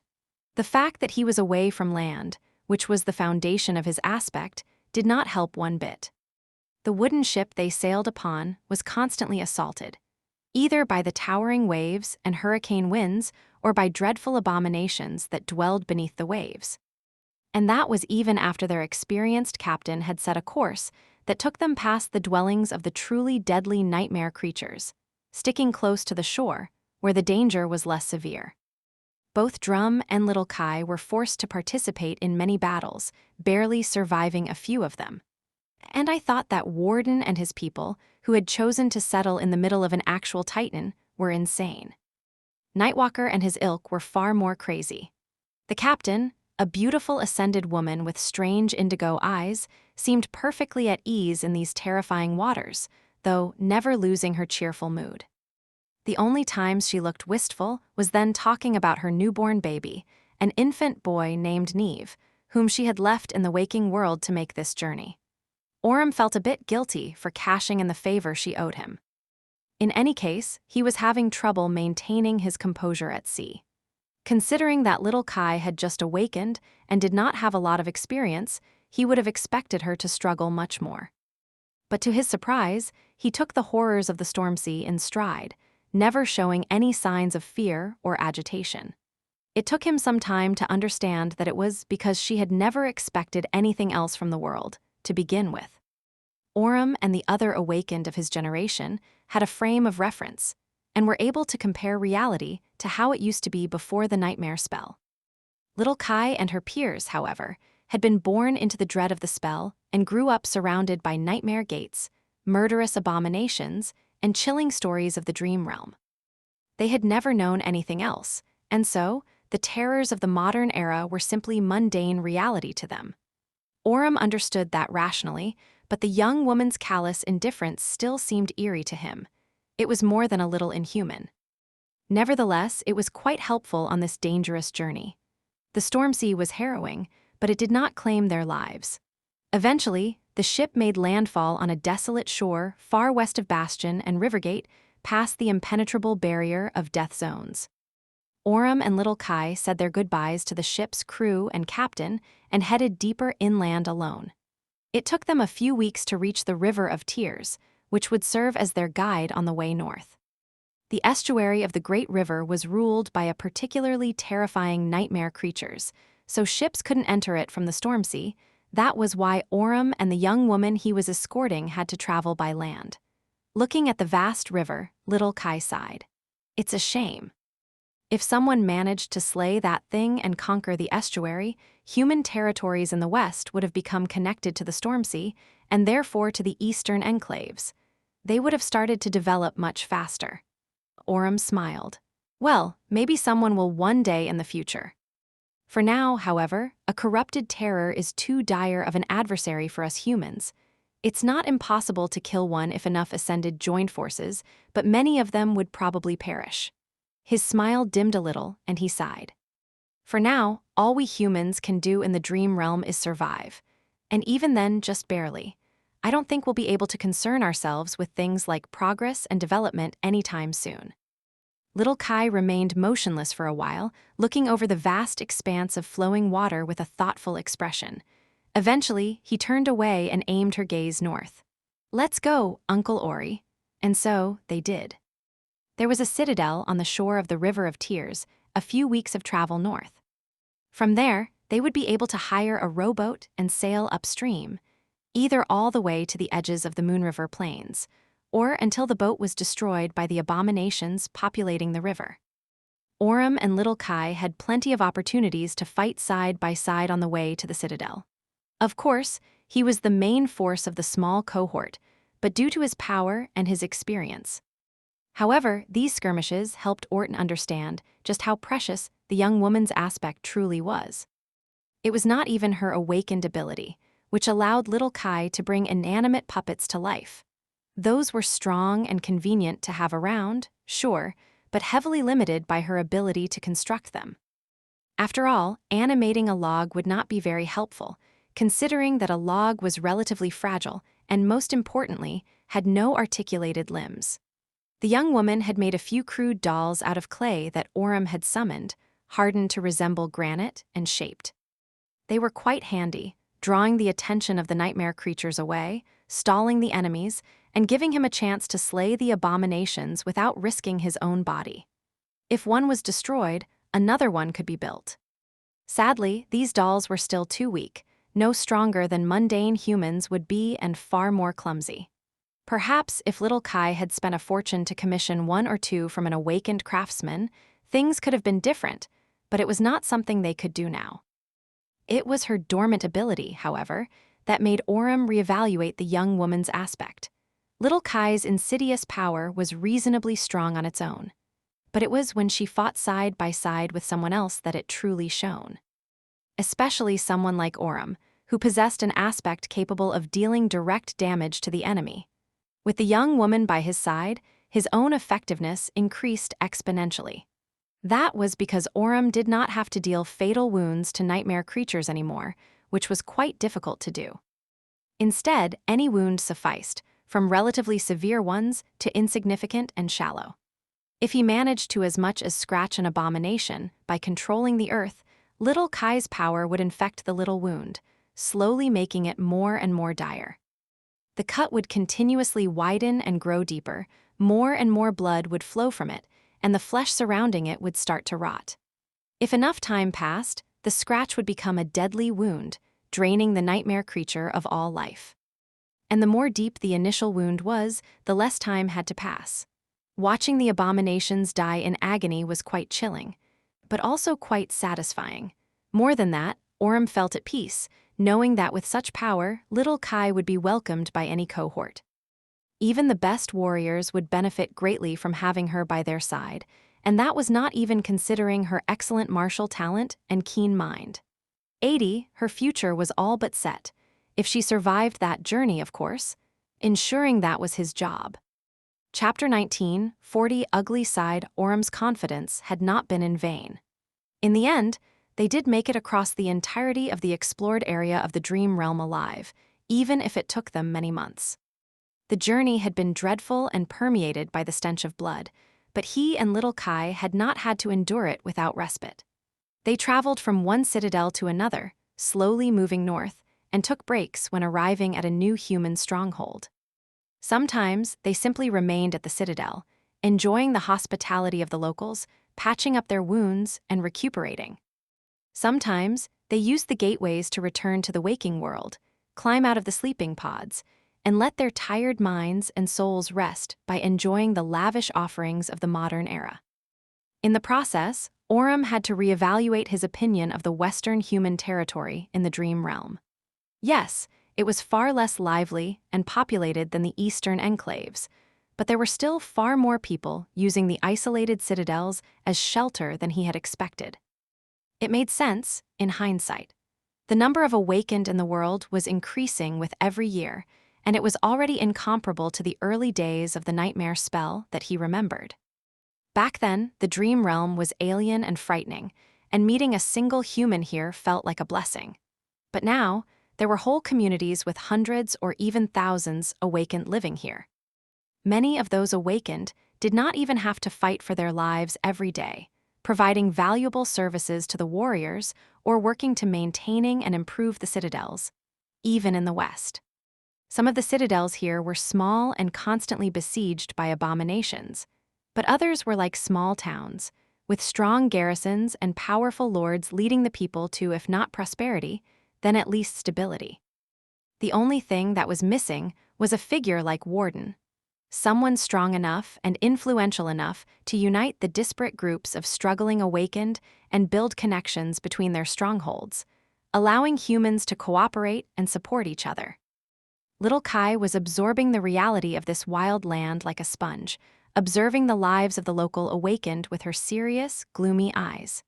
She didn't speak much, but the further north they went, the more her gaze seemed full of determination. Eventually, they scaled the Moon River Plains and came in view of the mountains where her mother's citadel stood.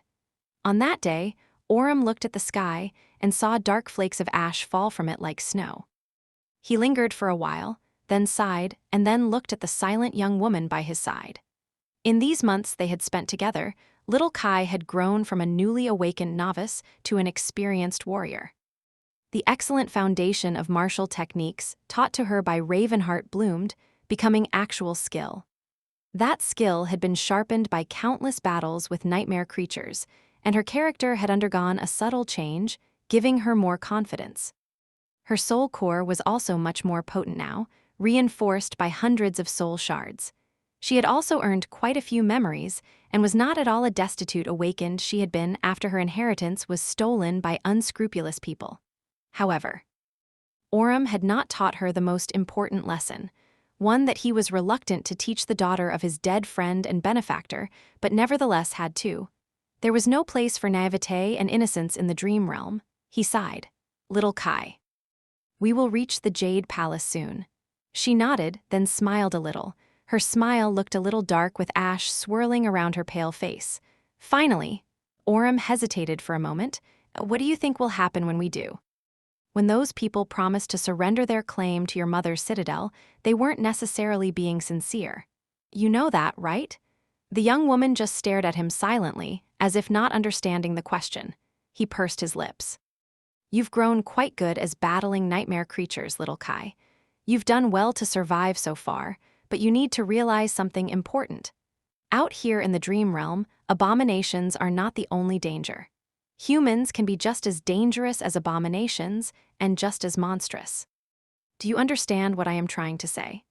Orem had matured in the chaos caused by the descent of the nightmare spell, so he knew all too well how hideous and vile humans could be.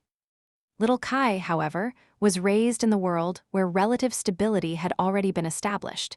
She did not have an opportunity to witness the ugly side of humanity yet, which was a mercy, as far as he was concerned. The young woman considered his question for a while, then tilted her head a little, confusion still apparent in her eyes. Of course, I understand.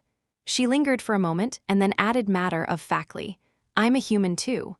Orem sighed, then nodded and headed west. Good. Let's be done with this dreadful journey then. They traversed the Moon River Plain and scaled the mountains, eventually coming in view of a colossal stone bridge. On its other side, a beautiful palace that seemed to be cut from obsidian stood, shrouded in a billowing cloud of ash. This was where Ravenheart had lived, fought, and died. The stark landscape was lonesome and beautiful, just like she was in Orm's mind. He shivered in the cold and took a step forward. "We should cross the bridge as fast as we can." Little Kai followed. As they stepped on the bridge and walked across it, struggling against the powerful winds, she said suddenly, "Uncle Ori." Eli spared her a glance.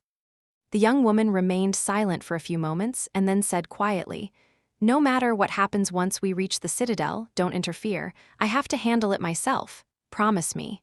Orm hesitated but eventually nodded. "All right, I won't do anything. Unless you're in danger." She looked at the distant edifice of the dark palace, cold determination burning in her eyes. Suddenly, Orm felt a chilling premonition grasp his heart. He couldn't quite explain it, but grew tense nonetheless.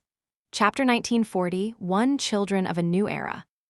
The inhabitants of the citadel noticed their approach from afar. By the time Orm and little Kai reached the gates of the palace, a small crowd had already gathered in the great hall beyond, looking at them with varied emotions. There were very few awakened anchored here, no more than 30. Some of them looked surprised, some were tense. The latter were probably those who recognized little Kai and knew that they had sinned against this young woman. The two battered clay dolls following her attracted quite a few stares, as well. Orm stayed back, giving little Kai space. She walked forward with confident steps, keeping her hand on the hilt of a memory sword that rested in a makeshift scabbard on her belt. One of the awakened took a few steps forward, as well, facing her with a smile. He was a man a few years younger than Orm, with handsome features and long blonde hair. There was insincere warmth in his friendly voice. "Little Kai, or should I say awakened song. Welcome to Jade Palace. We were all happy to hear that you have survived the winter solstice unscathed. Warms my heart, really, to know that you are doing well. Granted, I am surprised to see you all the way here. Didn't the spell send you to Rivergate? How come you are not there?" The young woman remained silent for a while, studying him and the other awakened gathered in the dark hall. Her expression was cold, and her eyes were once again full of somber glum. No, not even glum. They were simply full of darkness, devoid of any human warmth. Little Kai looked at the blonde man and said calmly, "Where else would I be? This is my citadel. I have come to claim what is mine." The man hesitated, his smile growing a little cold. "Come on, girl. Surely you didn't take what I said the last time we met seriously. I was just being polite because of how thankful we all were to your mother. You are an adult now, so you should know better. You and your friend are most welcome here, in our citadel. But someone as young and inexperienced as you is not fit to rule it, don't you think?" Little Kai stared at him silently and ignored his question. Instead, she suddenly asked one of her own, "Where were you when my mother died?" The man blinked. "What?" She looked around the hall, piercing every awakened with a cold gaze, and repeated her question. "Where were you when my mother died? All of you. She had welcomed you here. She had fed and protected you. And yet, when she was fighting against that thing, bleeding, dying, where were you?" Some of the awakened looked away, some met her gaze with anger. The young woman snarled. "All of you are complicit. All of you are her murderers.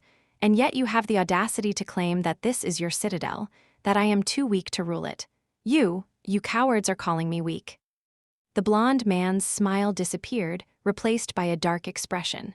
His eyes were suddenly full of malice, making Orm tense up. "Listen, little girl. I will forgive your rudeness this once.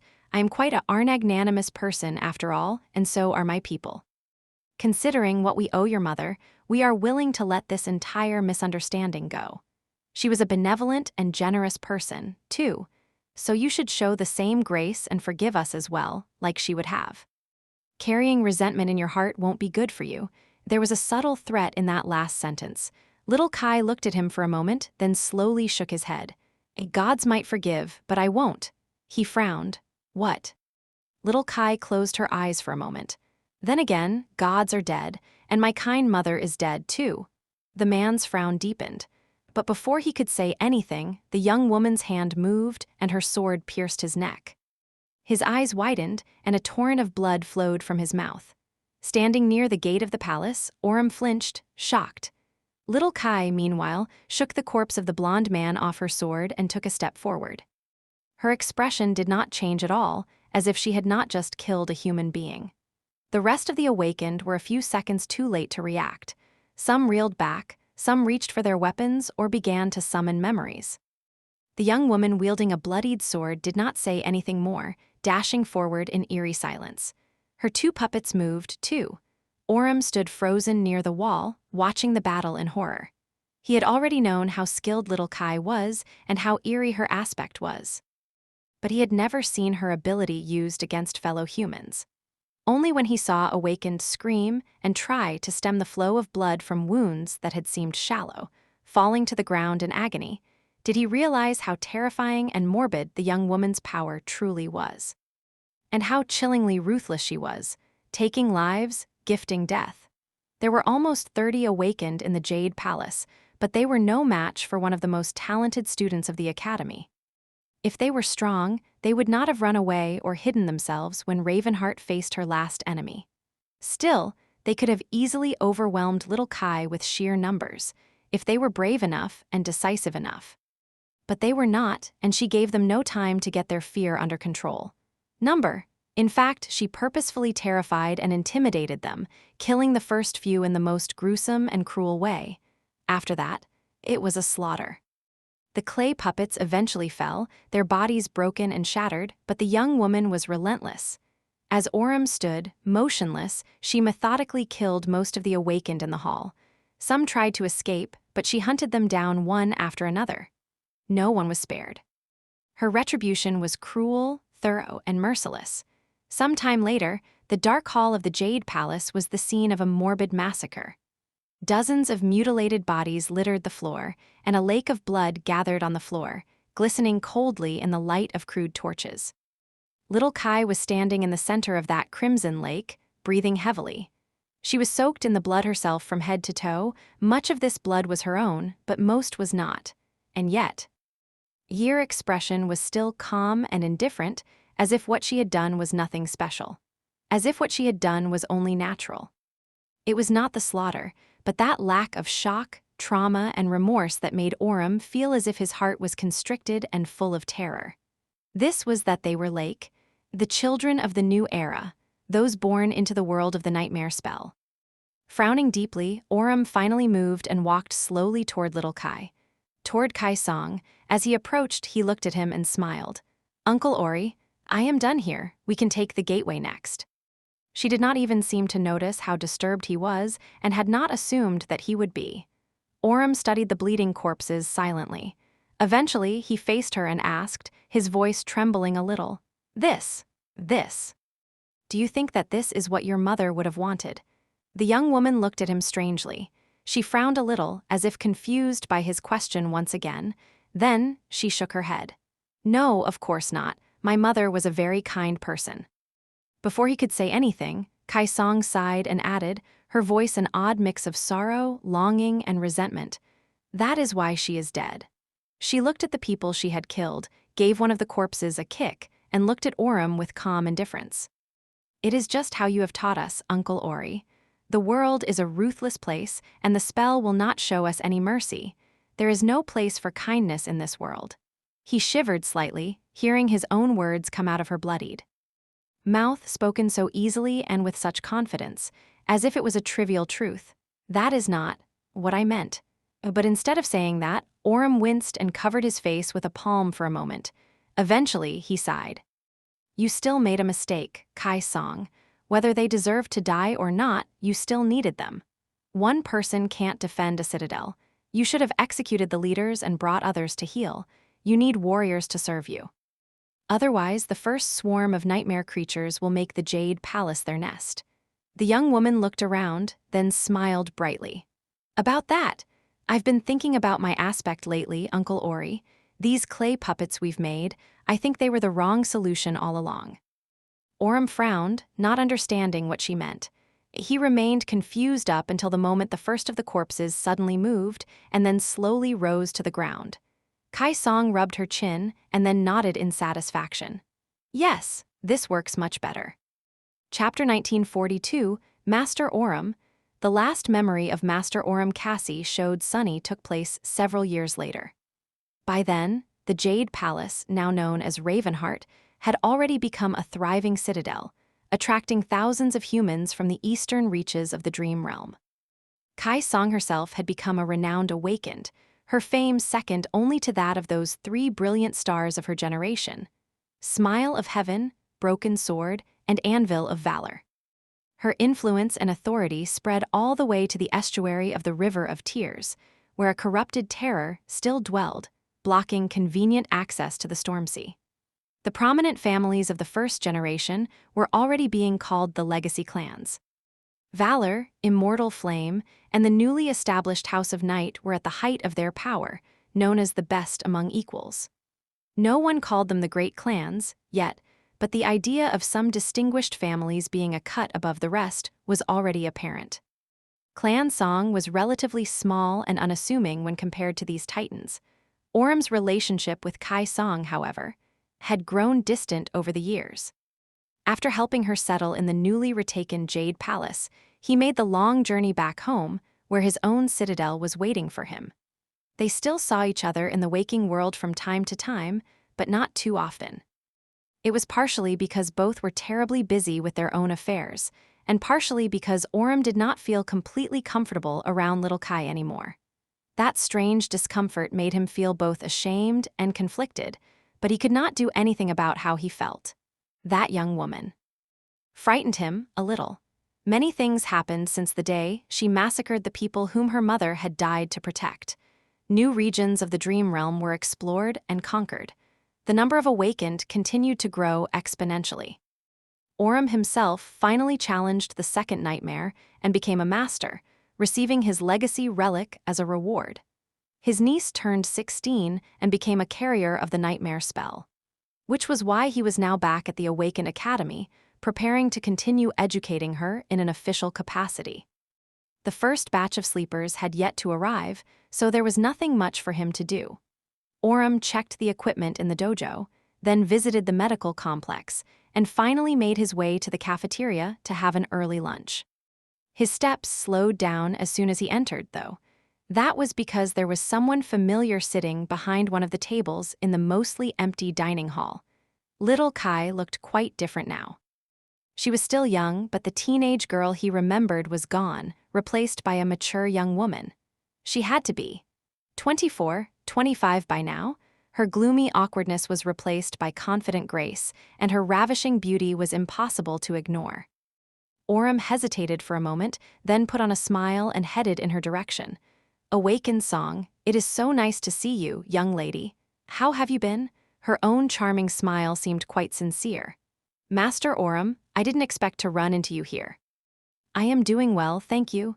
What about you? He sighed. My niece has just conquered her first nightmare, so I am back at the academy to help prepare her for the winter solstice. But what brings you here?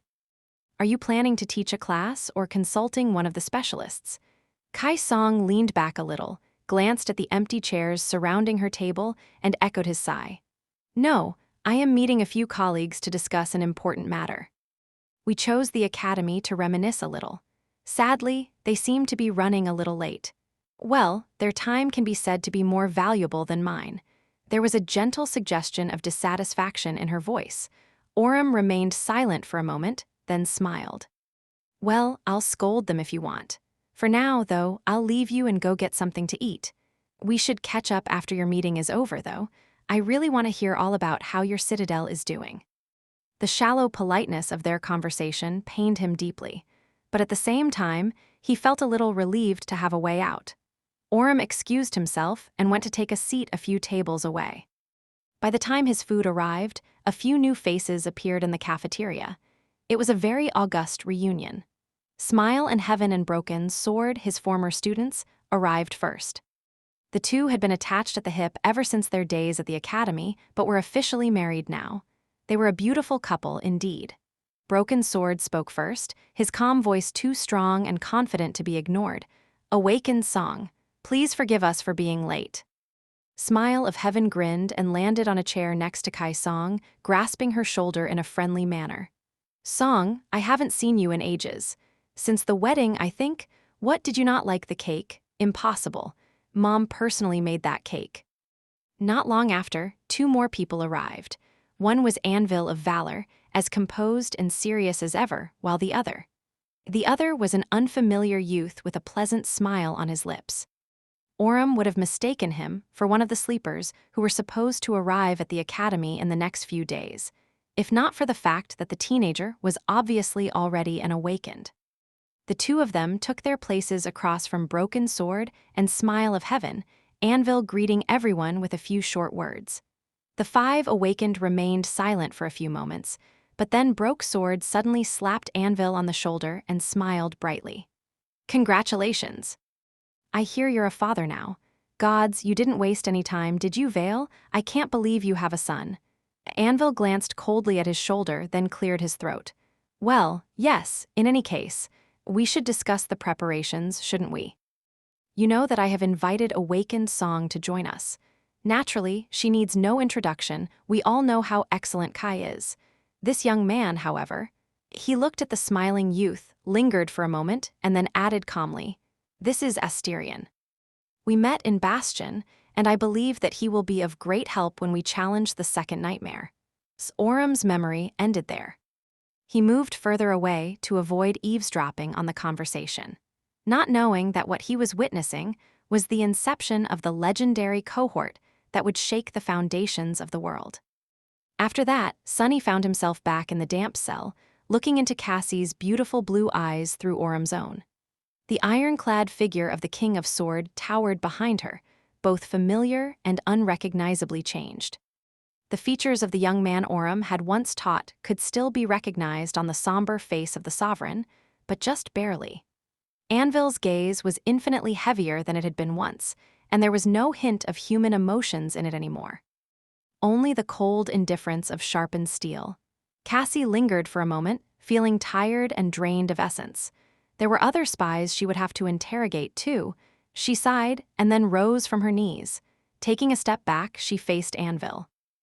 "El have learned what you asked for, Your Majesty." Cassie lingered for a moment before adding, "For what it's worth, Master Orem's family does not seem to be aware of his actions. Saint Heli, her loyalty was not compromised." Anvil gave her a curt nod and stepped closer to Orem, looking down at him with a cold expression. When he spoke, however, a hint of emotion finally found its way into his usually even voice. "Was it worth it, teacher? To betray your own for that woman? I wonder what she had offered you to change sides." Orem looked up at him and smiled darkly, no sign of fear or regret written on his weathered face. After a few moments of silence, he said slowly, "Worth it, sure. I guess it was. I finally managed to repay my debt at least." Anvil took a deep breath and looked away. "You are a fool. She is a monster, don't you know? To her, people's lives have little value. She'll gladly rule the living, but if that's not an option, she'll rule the dead as well. Did you really wish to leave your family in a world she would create?" Orem looked at him for a while, then snarled, his eyes turning cold with contempt. "A monster, all of you are monsters, but she sees us as people at least. To you, we're all just tools to be studied, used, and reforged. We're merely your swords. Say what you will about that girl, but little Kai. She has never treated people as objects. Look at her daughters. She has done right by them." He looked at Anvil with pity and smiled. His smile was pale and sad, but there was also a hint of defiant pride in his tired eyes. "What have you done? What kind of heartless world are you going to create?" Anvil stared down at the old man from above, not saying anything. The silence stretched for a few moments, but then, something moved. Cassie felt piercing pain and flinched, her hand jerking up to grasp her neck. At the same time, her vision spun. For a moment, she saw the stone roof of the chamber, then its damp wall, then the floor. And finally, a body falling over, surrounded by the rattling of chains. Then, Cassie was blind once again. She was standing motionlessly near the King of Swords while Master Orem's beheaded body lay at her feet. He was dead. The nauseating stench of blood assaulted Cassie's nostrils, and she held her breath. Then, she raised her hands and hid her eyes behind her blue blindfold. Somewhere near, Anvil let out a heavy sigh. He remained silent for a dozen seconds, then turned to her, regaining his emotionless composure. His voice sounded calm. "Lady Kasha, there are more prisoners waiting to be interrogated, if you will." She allowed herself to linger for a moment and then bowed her head respectfully. "Yes, my king." Chapter 1943, Raven Queen. Cassie released her transformation, and Sunny was finally freed from the torrent of alien memories. He exhaled slowly and looked away, staring into the distance with an absent expression. Witnessing human memories was not at all like reading a book or watching a recording. They were often vague and disjointed, sometimes withered and shallow, sometimes fresh and intensely vivid. It was hard to make sense of them, and it was even harder to fathom their every nuance. Sunny was still reeling from receiving such a great amount of information in such a short amount of time. What was more, he was still reeling from witnessing the life of Master Oram. It was such a strange thing. The old man was a complete stranger to him, and yet Sunny felt so close to him. How could he not, after experiencing what Cassie had gleaned? It was because of this unearned closeness that Sunny felt shaken by Oram's death at the hands of the King of Swords. As if he had lost an old friend, he sighed and looked down, considering Master Oram's long life and bitter death. It felt wrong for a member of the first generation to die so ingloriously, hidden from everyone's sight in a small stone cell, by another human's hand. The old man had witnessed so much, had fought so hard, and had survived so many dreadful ordeals. He had lived through the darkest days of humanity and saw a new world being built on the ruins of the old one. And yet, his storied life had come to such a grievous end. At least he had been at peace in those last moments. He had perished loyal his principles, finally at ease for having repaid the debt to his long-lost friend. That did not really do anything to assuage the bitterness Sunny felt, but it was at least something. Oram had cared deeply about Ravenheart and her daughter, after all. Kai Song. Sunny wondered if the Queen of Worms cared about the old man, in turn. Would his death sadden her like it had saddened him? Or was the shy little girl Oram had met once, a long time ago, completely gone? Replaced by a supreme being whose heart and mind were closer to those of a deity than those of a human, and therefore devoid of humanity. Sunny did not know. His thoughts drifted to Kai Song herself. Cassie had not been wrong. They learned a lot about the sovereigns, and Kai Song in particular, from Master Oram's memories. Her roots, her scars, the details of her aspect, the formative experiences that had made her who she was today. Of course, there was plenty Sunny did not know about the Queen of Song, since there were vast swathes of her life that Oram had not been privy to. But he knew enough to infer many things. In fact, there was almost too much for him to mull over. He did not even know where to start. First, her character. Queen Song was without a doubt an entirely different being from the person little Kai had been. Time changed people, and so did impactful events, and she had experienced plenty of those. More than most people ever would. If even the world itself had been fundamentally altered by the things Kai Song had lived through and made happen, how could she have remained the same? And that was not even accounting for the inevitable changes that walking the path of ascension caused. Both Sunny and Cassie were examples of how deeply people transformed as a result of attaining higher ranks. The way they lived, thought, and perceived the world was quite different from mundane humans. Kai Song, meanwhile, had walked down the path of ascension much further than they had. Than any human of the waking world had, except for the other two sovereigns. And yet, some things about a person never changed. If you know the enemy and know yourself, you need not fear the result of 100 battles. Was that not what Nephi's had told him once, in the depths of the third nightmare? Sunny would not go as far as to say that he knew Kai Song now, but he knew her a fair bit. She had been born in the year of the nightmare spell's descent. Her mother had been a benevolent, but solitary awakened warrior. Ravenheart spent most of her time in the dream realm, so Kai Song must have felt lonely, growing up near her quietly humming sleeping pod. And yet, she had loved her mother fiercely. She had also felt proud of her, because her mother was one of the most powerful awakened in the world. But not the most powerful. It did not escape Sunny's attention how neglected young Kai Song had felt in the company of the true aristocrats, like Anvil and Smile of Heaven. It must have been an awkward position for a child to be in, to come from a family that was prominent enough to be included in the gatherings of the nascent legacy clans, but not prominent enough to garner much respect or attention from them. Especially considering her talent, which was in no way inferior to those who were seen as her betters. And then, there was Ravenheart's tragic death, and the ruthless retribution young Kai Song had delivered to those who had stood by and done nothing while her mother was dying. It was funny. Orym had been terrified by her callous disregard for the sanctity of human life and her cruel ruthlessness, but Sunny did not see anything wrong with it. Sure, Kai Song did not only kill those directly responsible for stealing her inheritance, but also every bystander who had failed to help Ravenheart. However, Sunny was not at all certain that he would have been any more merciful if someone's cowardice contributed to Rain's death. In fact, he would have probably been much more ruthless. That just went to show that the new generations were indeed different from those born before the nightmare spell, for better or for worse. In any case, although Orym's memories did not show what had happened after the massacre in the Jade Palace, Sunny already knew a lot and could deduce the rest. In the span of several years, Kai Song had elevated the status of her citadel to one of the most populous human strongholds in the East. She slowly expanded her sphere of influence, clearing routes through the dream realm to connect various citadels to each other, and became the cornerstone of human forces there, just like Warden of Valor and Bastion were in the West. At some point, she joined Broken Sword's cohort and challenged the Second Nightmare, becoming a master and earning wide renown. Following that, Kai Song defeated the corrupted terror ruling the estuary of the River of Tears, opening the path to the Storm Sea and strengthening the ties between the East and the West, thus helping all awakened deepen their roots in the inhospitable soil of the Dream Realm. While Anvil was waging war against the Dark Forest and leading human conquest of new territories in the north, she was busy working on developing the basin of the River of Tears and strengthening human position there. That helped Clan Song soar to the pinnacle of prominence.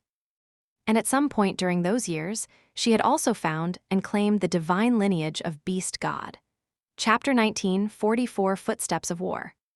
Sunny did not miss the fact that neither Ravenheart nor her daughter had seemed to possess the lineage in the early years of the Nightmare spell era. At the academy, Orym had noted that Smile of Heaven and Anvil were exhibiting unexplainable physical prowess and strength. But Kai Song was not. That was because by then, Immortal Flame had already claimed the lineage memory of Sun God, while Warden of Valor had already found the lineage memory of War God.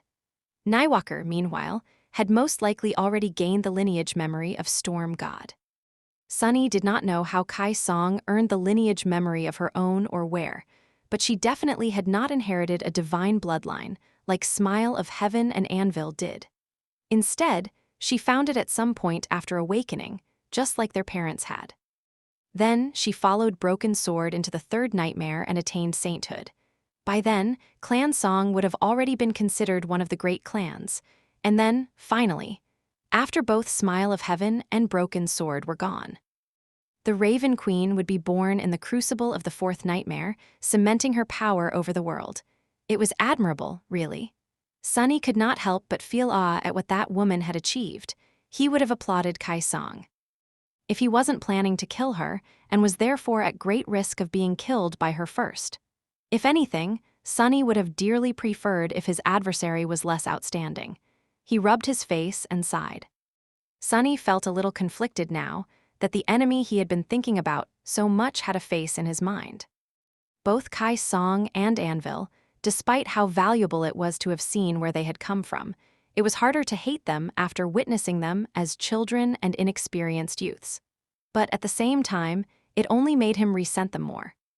Because he had seen the world of their youth with all its countless possibilities, and knew what they had turned it into in the end, regardless. Knowing what he now knew about Kai Song now, he felt that he could understand her actions in the war a little better, and maybe even predict what she would do next to some degree. Sunny looked at Cassie, her flaw. Although little Kai had never confessed it to Orym, there were a few hints.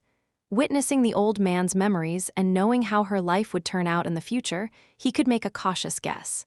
Cassie leaned back in her chair. It has to be connected to family, right? Sunny nodded. Right. Back then, Kai Song had just lost her mother and faced her first nightmare almost immediately after. There, she earned her aspect and her flaw. Her expression had changed subtly when she told Orym that she did not have a family anymore. as if she wanted to say that she would never have one again, either. Had Kai Song adopted Seishan and other orphan girls because she was unable to have children of her own? That would be a bitter flaw to bear for someone that lonely, indeed. Of course, Sunny could not be sure. He frowned. That is, not exactly what I was hoping for. If that is indeed her flaw, it won't be easy to exploit. Cassie sighed, but not impossible. Her expression turned somber. You did not miss it, did you? Sunny slowly shook his head, knowing what she was talking about. Perhaps the most important detail of Orum's memories did not have anything to do with Kai Song, actually. Instead, it had to do with Anvil.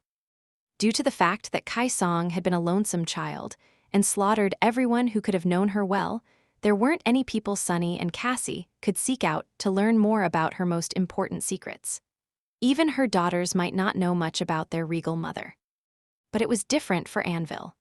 Orum remembered that the youngest son of the founder of Clan Valor had been entrusted to his father's comrades soon after awakening, to be trained by them and gain experience in the dream realm. Those people would know more about him than anyone else. So, if Sunny and Cassie wanted to learn the weakness of the King of Sword, they were the ones that had to be found. Sunny stared at Cassie with a heavy expression. How many members of the Warden's cohort are still alive? She let out a heavy sigh. Many prominent awakened of the first generation perished while trying to conquer the third nightmare, as you know, including Warden of Valor himself. That is why there are so few of them around. As for his cohort, as far as I know, there's only one person left. We must get to him. Sunny lingered for a moment. You're not suggesting that we should kidnap Saint Jest, are you? Cassie raised an eyebrow. Why? Has the old man's amiable act fooled you? Sunny slowly shook his head. Not really. She leaned forward a little. Good, because he is more sinister than you can imagine and probably the most prolific killer of this era. Worst of all, there are people loyal to Valor, and then there's Jest of Dagonet. His devotion to the king is absolute. So, whether we like it or not, he'll turn his malice toward us sooner or later. Sunny looked at her with a grim expression. That might be true, but he is a saint and one of Anvil's most trusted people. I doubt that he'll share what he knows voluntarily, so how do you expect us to take him without Anvil noticing? Cassie grimaced, then shrugged. The war is chaotic. There will be an opportunity, I'm sure. Her voice sounded determined, but tired. She had been exhausted even before showing Sunny Orum's memories, and her fatigue must have only grown worse as a result. He closed his eyes for a moment. There was a lot to think about. He would have to go over everything he had learned, examining each event and every detail for hints he had missed. He would have to contemplate all of it deeply, as well. Of course. Nephis would have to be brought up to speed, too. Sunny suddenly looked at Cassie. These memories, will you show them to Nephis? She nodded silently. A sigh escaped from Sunny's lips. Good. These scenes were merely a source of information for them, but for Nephis, they would be something more. She had lost her father as a young child, after all. As for her mother, Nephis had never met her at all. The only image of smile of heaven she had was that of a hollow shell. Seeing them like Sunny and Cassie had seen them in Orum's memories, young and happy, would mean a lot for Changing Star. The last daughter of the immortal Flame clan. Sunny sighed, feeling a little happy for Nephis, but also a little envious of her. After all, there was no one in the world who remembered his own parents. The only image of them that remained was hidden in his own memory, growing more blurry with each year. Raising from his chair, Sunny threw one last look at Cassie and turned away. Rest well, Cass. And good job, we indeed learned a lot today. Leaving her chambers, he descended the stairs and exited the ivory tower. Outside, the war camp of the Sword Army was boiling with activity. The war raged on. In fact, now that both domains had descended into Godgrave, it was about to grow much fiercer. Chapter 1945. Spreading domains. The nature of war did indeed change after the invading armies of humanity conquered two of the ancient citadels in Godgrave. The authority of the King of Swords now stretched from east to west, covering vast areas of the Collarbone Plain and the Breastbone Reach.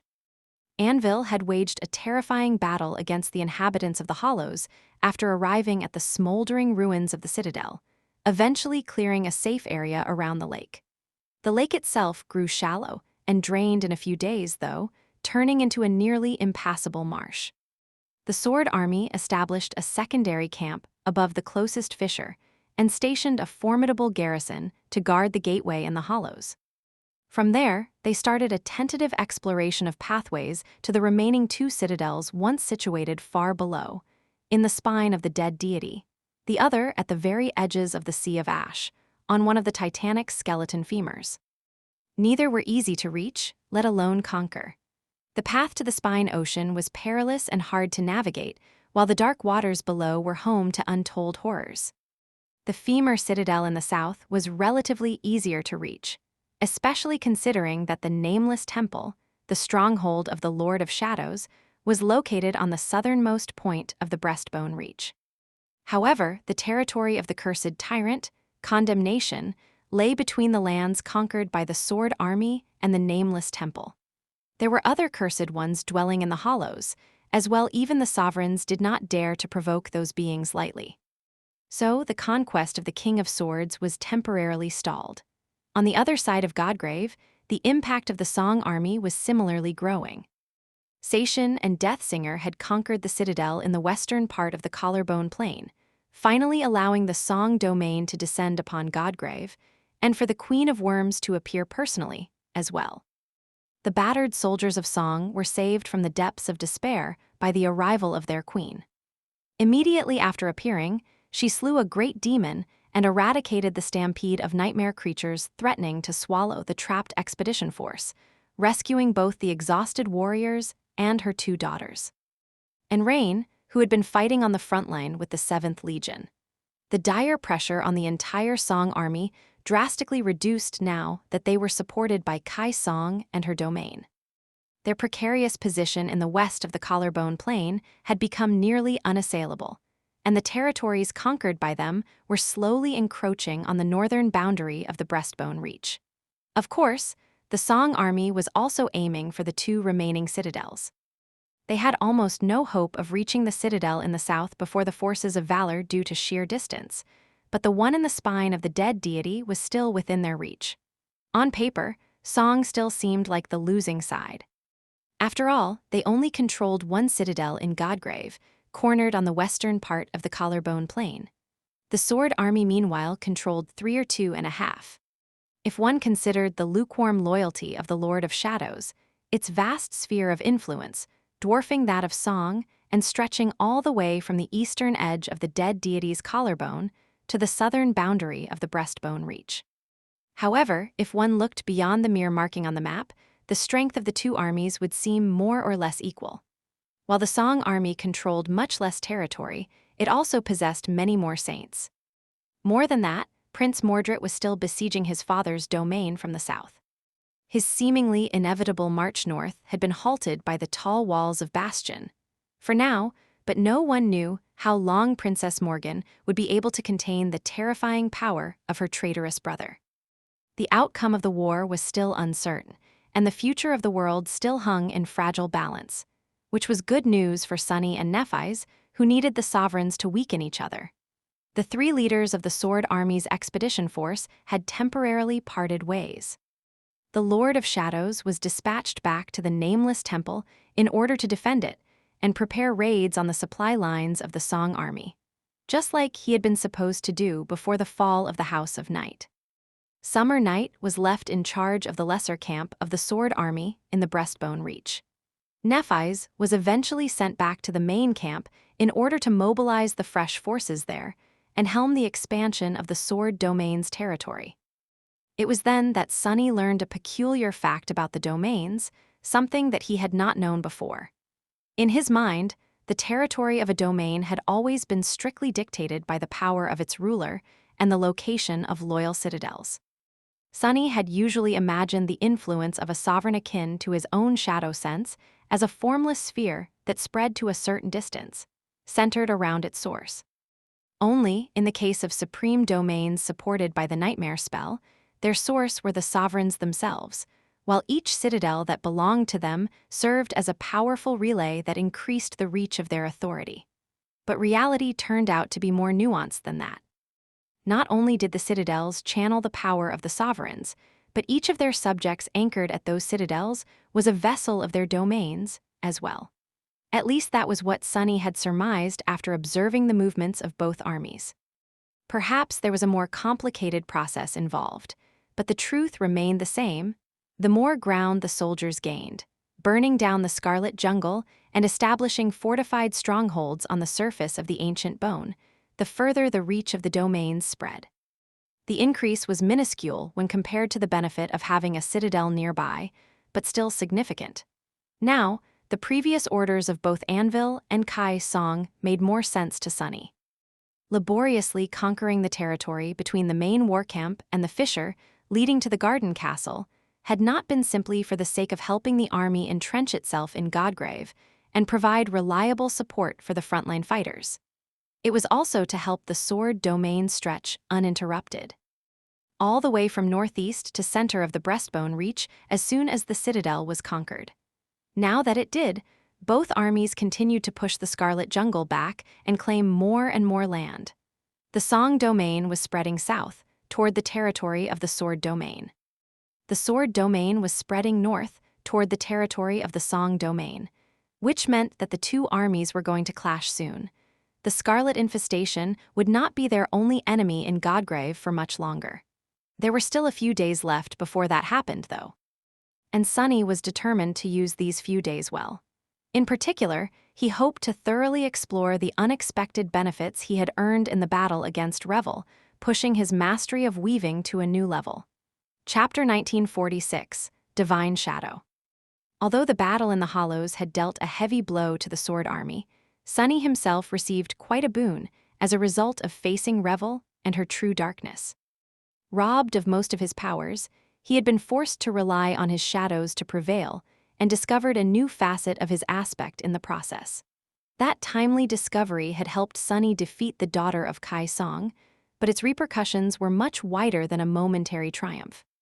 He felt that the ability to augment his shadows and his memories personally could potentially propel his mastery of shadow dance and weaving to new heights. In fact, Sunny suspected that he had stumbled onto one of the cornerstones of what a divine shadow like him was meant to be. Not that he was obliged to follow someone else's designs. He had done quite well by being his own independent person so far, after all, instead of acting as a loyal minion of the being casting him. Even if his aspect originated directly from Shadow God, it was folly to assume that a long-dead deity had known better what its uses would be in the distant and dire future of the nightmare spell. Still, the discovery held so much promise that it left Sunny impatient, giddy with anticipation, and almost breathless. He felt something that he had not felt in a while, the pure excitement of an explorer. Even if what he was going to explore were the depths of his own power, it was still uncharted territory. The Lord of Shadows had returned to the nameless temple, and Nephise was still on her way back to the main camp of the Sword army. So, Master Sunless had little to do for now. Locking himself in the basement of the marvelous mimic, Sunny dedicated himself to research and experimentation. There were two avenues he wanted to explore. The first one was his newly discovered ability to augment his shadows, which allowed him to gain a profoundly deep understanding of their physical nature. It also allowed him a glimpse into the nature of their powers and mindset, albeit to a more shallow degree, for now, at least. Needless to say, such a source of profound knowledge about how the bodies of his shadows were built and functioned could potentially do wonders for his ability to construct faithful shadow shells, as well as push the intricacy of his control over shadow manifestation to a new level. Sunny suspected that the path to the next step of shadow dance lay in that direction. Right now, his shells were a crude fusion of emulation and improvisation. His most natural shell, for example, was the giant version of himself. Sunny knew his own body the best, after all, so reconstructing it was relatively easy, which was not to say that it was simple. Many things went into building this powerful shell, from deep knowledge of human anatomy, material science, and basic physics to more esoteric subjects like souls, essence, and will. Much of that complexity was miraculously solved by shadow dance, but the process still required a lot of conscious effort from Sunny. A shadow shell was not a perfect replica of the original, but it was close enough. For example, Sunny did not need to recreate things like the heart, the blood, and the digestive system when turning into the shadow colossus. However, he did need to create a semblance of things like bone structure, musculature, tendons, and so on. That was how the shadow colossus was able to move and fight effectively. The foundation was rebuilt, while all the parts that Sunny neglected to shape were substituted by the intricate use of shadow control, and the whole shell was empowered by his essence. Of course, building such a complicated shell required him to get inventive with using shadow manifestation as well. Sunny had gotten quite adept at manifesting shadows in various ways, manipulating not only their shape, but also their physical attributes. He could easily control such traits of the manifested shadows as rigidity, elasticity, viscosity, density, and so on. He could make them rough or slippery, solid or fluid, dense or porous, of course. There were limits to how sophisticated these manipulations were. Sunny could manifest a shadow as a liquid, but he could not make it resemble water in all regards. He could make the surface of a manifested shadow slippery, but he could not turn it into actual ice. While sufficient for his purposes, his ability to finely control the physical attributes of shadows was relatively crude. This was going to change now. While augmenting Saint, Sunny had sensed the structure and composition of her stone-like body with stunning clarity, as if it was his own. Even greater than that, really, considering the mystical nature and legendary origin of his taciturn shadow. Those turbulent moments alone had given him some insight into how to improve his shadow manifestation and potentially build a shell of a stone saint, one superior in quality and faithfulness than any other shell he had created before. The benefit did not end there, though. On the contrary, that spark of inspiration was merely the appetizer. Sunny could also augment Fiend, Nightmare, and Marvelous Mimic, learning more about how their bodies were constructed. The more comprehensive examples he had to compare, the more he would be able to understand and infer, and the better his skill would eventually become. And there lay the source of his excitement, because he had Serpent. And Serpent could assume the forms of thousands of creatures whose silent shadows dwelled in Sunny's soul, waiting to become fuel for his development. I've struck a jackpot. What Sunny now possessed was basically a vast library of all kinds of beings, all ready to be studied and fathomed by him. From the Mountain King to the abominations of Godgrave, he could potentially learn from them all. And by attaining all that knowledge, who knew what Sunny would be able to achieve? He couldn't even imagine. Or rather, maybe he could. Standing in the basement of the brilliant Emporium, Sunny suddenly shivered. His eyes widened a little, full of shock and fear, glistening with ambition and greed. Shadow dance. He had often wondered, of course, what the final form of shadow dance was supposed to be. He had already mastered 4 of its steps, but 3 still remained, both alluring and elusive. The first 4 steps of shadow dance were about sensing the essence of a being to shadow their mind, skill, and overall form. The 4th step in particular had allowed Sunny to delve into the physical structure of creatures both deeper and faster, which allowed him to shadow them more perfectly by assuming the same shape as them through the use of shadow shell. But there was a glaring difference between the forms Sunny assumed and the beings he endeavored to shadow. It was that he could not replicate their attributes, aspects, and mystical powers. He could become a 5-meter tall adamantine troll to resemble Fiend, but he could not breathe out jets of infernal flame. But what if he could? If he was supposed to be a divine shadow, then what was the shadow of a god supposed to look like? Was it supposed to only replicate the general shape of the being casting it, or was it supposed to replicate more? All of it, perhaps. Overwhelmed by these thoughts, Sunny made a tentative guess about what the final form of shadow dance was meant to be. It was the ability to become a true shadow of a being, all of them, including their mystical powers and authorities, not just their shape. The 5th step of shadow dance, then, would have to encompass the ability to shadow a being's attributes. Some of them, at least. Chapter 1947. Formlessness. Sunny's theory that mastering the remaining steps of shadow dance would allow him to shadow the attributes and aspects of other people, as well as profane powers of nightmare creatures, was not built entirely on pure conjecture. Sure, his intuition was telling him he was right, but sadly, his intuition was not what it used to be now that Sunny was cut off from fate. However, there was also something that corroborated his theory. A piece of information that Sunny had noted a long time ago, but never managed to explain before now. It was the scope of powers that the Mad Prince had seemed to possess. The Mad Prince, Sunny's own past self, had been a corrupted titan. He had attained transcendence, or rather, descended into the abyss of corruption, all on his own. He had also formed the titan core in the depths of the tomb of Ariel, somehow, despite the dire number of shadow fragments that would have required. Sunny himself was currently facing the problem of how slow the process of building a new shadow core was, so he knew very well what the easiest way to absorb a vast amount of shadow fragments would be. It was to slay other shadow creatures.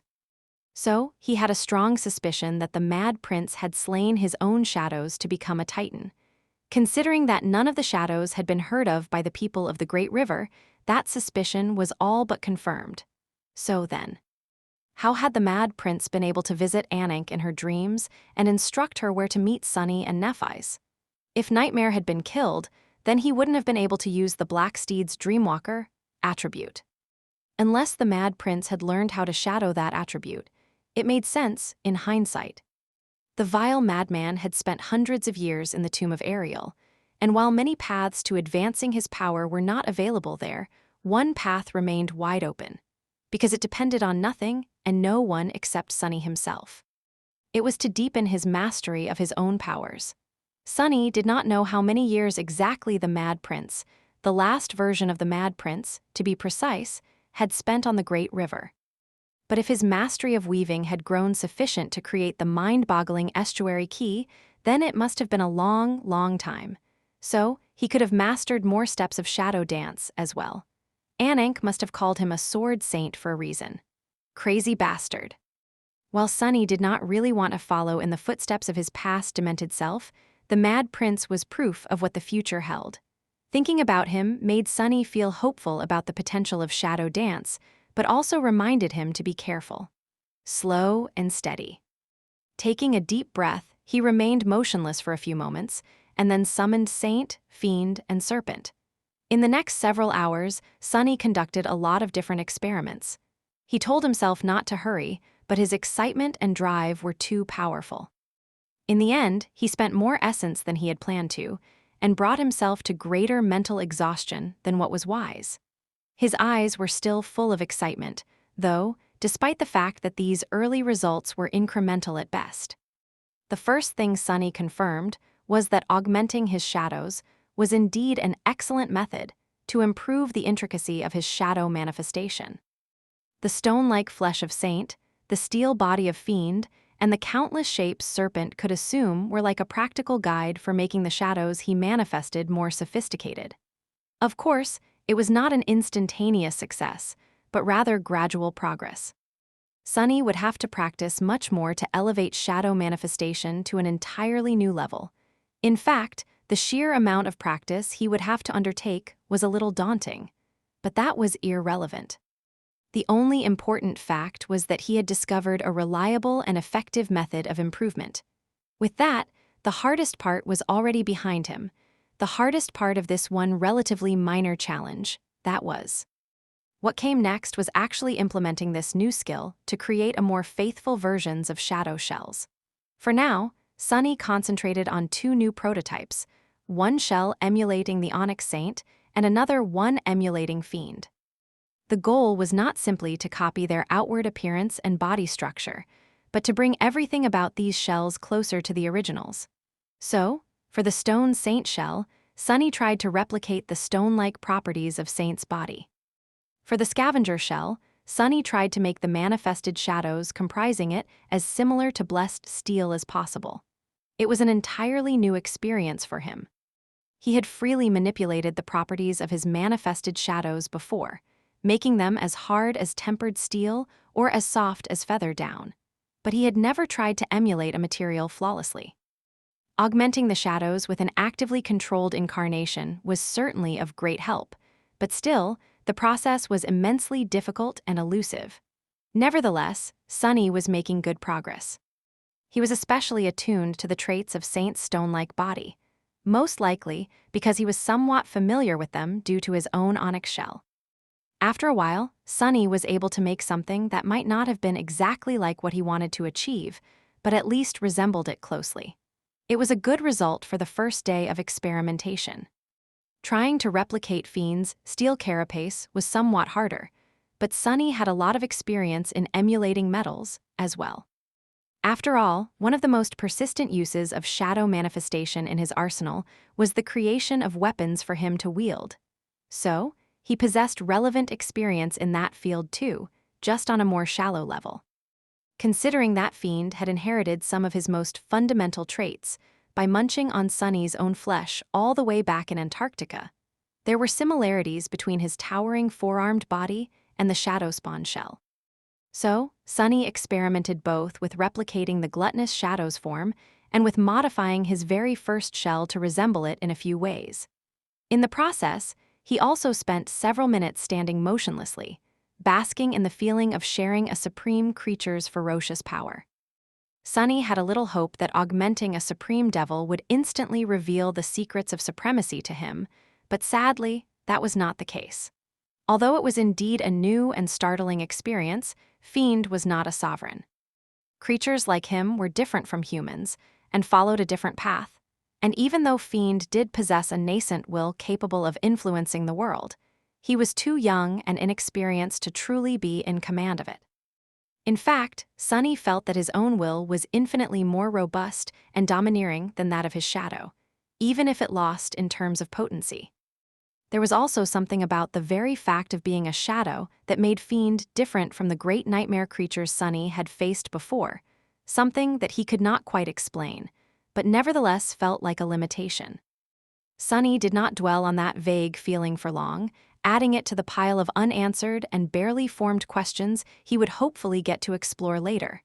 Instead, he returned to his current experiments. Next in line was Serpent. Sunny turned to the serpentine shadow and smiled widely, his eyes gleaming so dangerously that it hissed in alarm. A few hours later, however, Sunny furiously rubbed his temples and let out a frustrated sigh. Damn it! Damn! Chapter 1948, Familiar Barrier. Serpent was indeed of immeasurable value to Sunny in his endeavor to master the next step of shadow dance. Given its ability to assume the form of any shadow resting in Sunny's soul, those equal or inferior to Serpent in class and rank.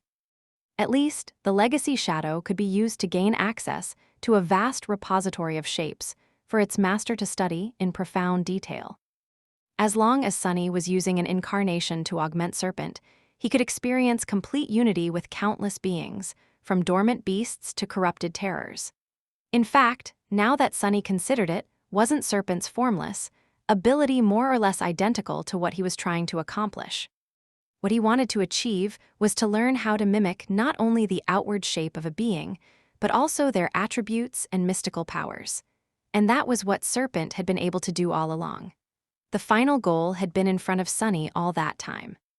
The problems, however, was that the same obstacle that had prevented him from slowly learning the essence of Serpent's forms with the help of shadow dance in the past was preventing him from truly delving into the state of unity with these beings now. The threat of losing himself in the formlessness, forgetting who he was and what separated him from the beings he shadowed. If anything, the risk was even more dire now, because he was not simply peering into the essence of the alien beings. Instead, he was fusing with them entirely, becoming one with their bestial forms. Sunny had managed to maintain a strong hold of his sense of self while experiencing the state of unity with Saint and Fiend. Perhaps because they had been born of his aspect and dwelled within his soul, to begin with. Augmenting Serpent was not a problem, either. It was just when Serpent used formless that he was suddenly overwhelmed by the feeling of otherness. Sunny persisted for quite some time, then uttered a few curses and called his incarnation back. He stared at Serpent for a while with a grim expression, then clicked his tongue and looked away. I am still crippled. Being banished from the nightmare spell and losing his true name was still making life hard for him, even after all these years. Sunny thought that he had finally managed to adapt to his fateless existence well enough, but now that an alluring opportunity was right in front of him, his deficiency was showing its ugly head once again. He remained motionless for a while, then let out another resentful sigh. Whatever. I'll find a way to break through this barrier eventually. There are plenty of other things for me to explore right now, anyway. In fact, with everything else he had to do. Diving into the endless well of knowledge contained within the formless ability of his serpentine shadow might have been too much for him at the moment. Even with 7 bodies, Sunny was in no position to explore it thoroughly just yet. He continued to experiment with building the stone saint shell and the scavenger shell for a while, eventually losing track of time. Sunny even chose to augment the marvelous mimic, becoming a trans-dimensional house for a short while that was quite a bizarre experience, to say the least. If Nightmare had not been busy lulling a cursed one to sleep, Sunny would have summoned him here as well. Eventually, something thundered in the basement, and the entire brilliant emporium shook a little. Aiko, who had been sleeping on an opulent wooden chair, flinched and floated into the air. Wiping drool off her face, she looked around in a daze. What? No way, I wasn't sitting in your precious chair. Noticing that there was no one around, she calmed down a little, only to notice that the door to the basement was open, revealing a dark entrance. An insidious voice resounded from the darkness, making her skin crawl. Hey, Aiko, can you come down for a moment? The petite woman hesitated a bit, suddenly uneasy. Boss. Actually, I have to leave urgently. My great dog is terribly sick, and my family aunt has been run over by a PTV. Wait, no, the other way around, the darkness spoke again. It won't take long. Come down. Aiko let out a heavy sigh and glided into the basement with a resigned expression. Her boss was sitting on the floor with a mad look on his face and a frightening glint on his eyes. She landed softly on the floor and scratched the back of her head. Hey there, boss. I must warn you, if you finally lost it and decided that you want to eat me or some such, I'll be expecting a huge bonus come payday. Sunny stared at Aiko with a dumbfounded expression.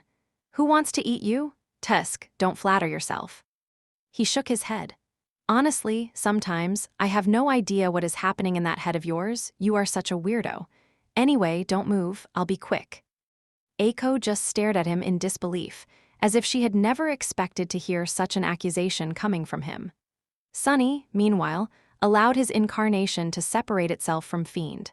Then, he controlled it to glide across the floor and wrap itself around Aiko. The petite girl let out a yelp. What the hell? She subconsciously floated up, this time shooting almost all the way to the ceiling. Sunny let out a whistle. So, this works too. Aiko regained her composure, landed, and looked at her small hands. After making them into small fists a few times, she blinked. What the hell, why am I suddenly so strong? Sunny took a deep breath. His aspect could be used to augment himself, his memories, his echoes, and his shadows. He could also augment inanimate objects to a degree. But he had never been able to augment other living beings, with the sole exception of Nephi's, whom he had been connected to by Shadow Bond before. Shadow Bond was no more, and although Sunny did not have a master now, he did have a connection to 2 other people. They were Rain and Aiko, both bearing the mark of shadows. So, Sunny had decided to see if he could augment his followers as well. Amazingly, it worked. Which was a great thing, because keeping Rain alive in the middle of Godgrave was getting harder and harder, and would get harder still once the 2 armies clashed in earnest. She did not even have an aspect, so Sunny was quite happy to find a way to boost her strength. Looking at Aiko and staring at himself through her eyes, Sunny grinned. Don't worry, that's just a little benefit of being a member of the Shadow Clan. Basically, I used one of my incarnations to fuse with you, thus doubling your strength. No need to stare at me with admiration, the petite girl was indeed staring at him. However, the emotion in her eyes was very far from admiration. Fuse with me. Who bastard, you have some nerve, going around fusing with unsuspecting women without permission. Thanks, but no thanks, I did not assent to fusing of any kind. Diffuse me right this second. Sunny blinked a couple of times, then recalled his incarnation and coughed awkwardly. Right. In hindsight, he could have just sent his shadow to augment Aiko without controlling it directly. He just forgot about it in all the excitement. Well, that's embarrassing. Sunny cleared his throat. Whatever. Anyway, you can go. I'll think about giving you a bonus. A small bonus, mind you. Aiko opened her mouth, wanting to retort, but he added sternly, "And, by the way, were you sitting in my chair?" The petite girl turned around and hurried upstairs. "I'll be going, boss. My great-uncle and my family cat, my auntie and my dog anyway, see you later." Sunny scoffed and looked at his shadows. After a while, he dismissed them, deciding that it was time to switch gears. Next, the memories. It was time to delve into the second avenue he wanted to explore. The first one had to do with augmenting shadows to advance his mastery of shadow dance.